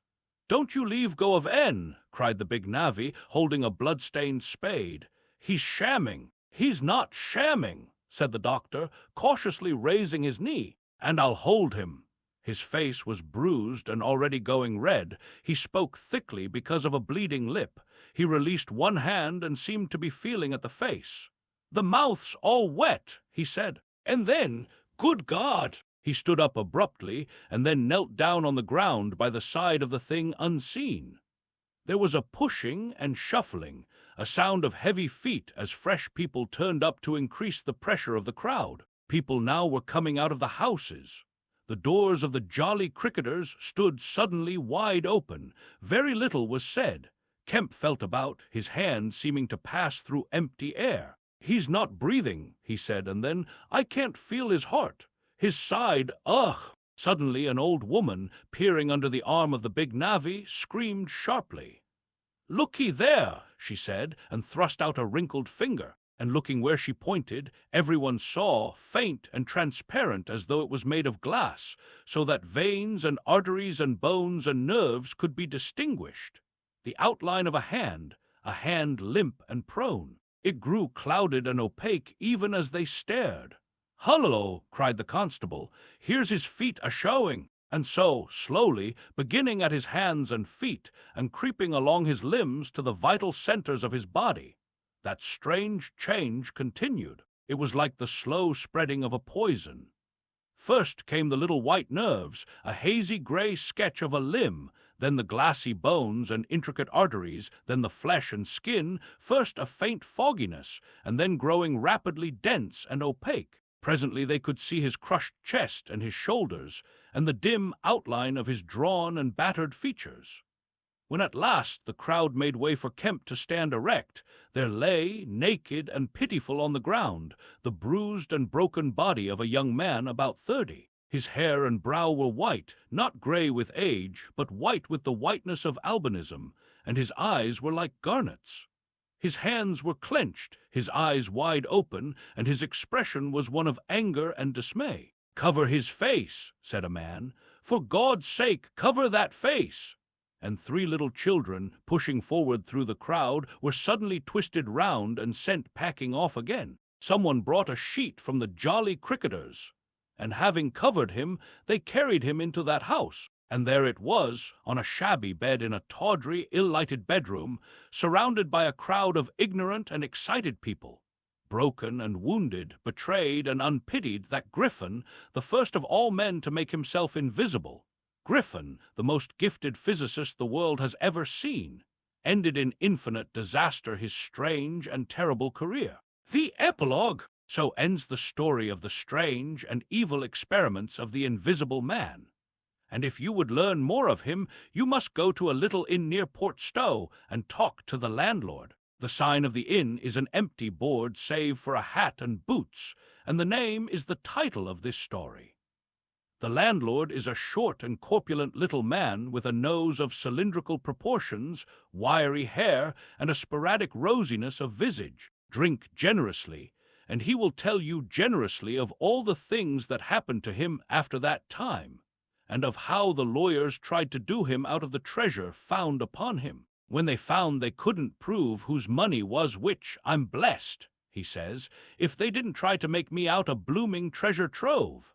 Do I look like a treasure trove? And then a gentleman gave me a guinea a night to tell the story at the Empire Music Hall, just to tell 'em in my own words, barring one. And if you want to cut off the flow of his reminiscences abruptly, you can always do so by asking if there weren't 3 manuscript books in the story. He admits there were and proceeds to explain with asseverations that everybody thinks he has 'em.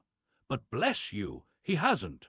The Invisible Man it was took 'em off to hide 'em when I cut and ran for Port Stowe. It's that Mr. Kemp put people on with the idea of my having 'em, and then he subsides into a pensive state, watches you furtively, bustles nervously with glasses, and presently leaves the bar. He is a bachelor man, his tastes were ever bachelor, and there are no women folk in the house.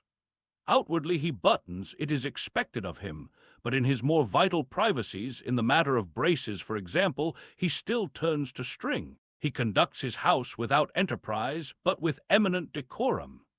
His movements are slow, and he is a great thinker, but he has a reputation for wisdom and for a respectable parsimony in the village, and his knowledge of the roads of the south of England would beat Cobbett. And on Sunday mornings, every Sunday morning, all the year round, while he is closed to the outer world, and every night after 10, he goes into his bar parlour, bearing a glass of gin faintly tinged with water, and having placed this down, he locks the door and examines the blinds, and even looks under the table. And then, being satisfied of his solitude, he unlocks the cupboard and a box in the cupboard and a drawer in that box, and produces 3 volumes bound in brown leather, and places them solemnly in the middle of the table. The covers are weather-worn and tinged with an algal green, for once they sojourned in a ditch, and some of the pages have been washed blank by dirty water.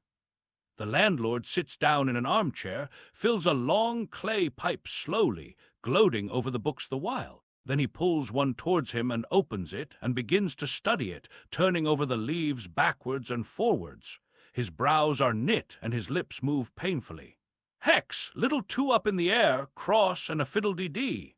Lord, what a one he was for intellect!" Presently he relaxes and leans back, and blinks through his smoke across the room at things invisible to other eyes.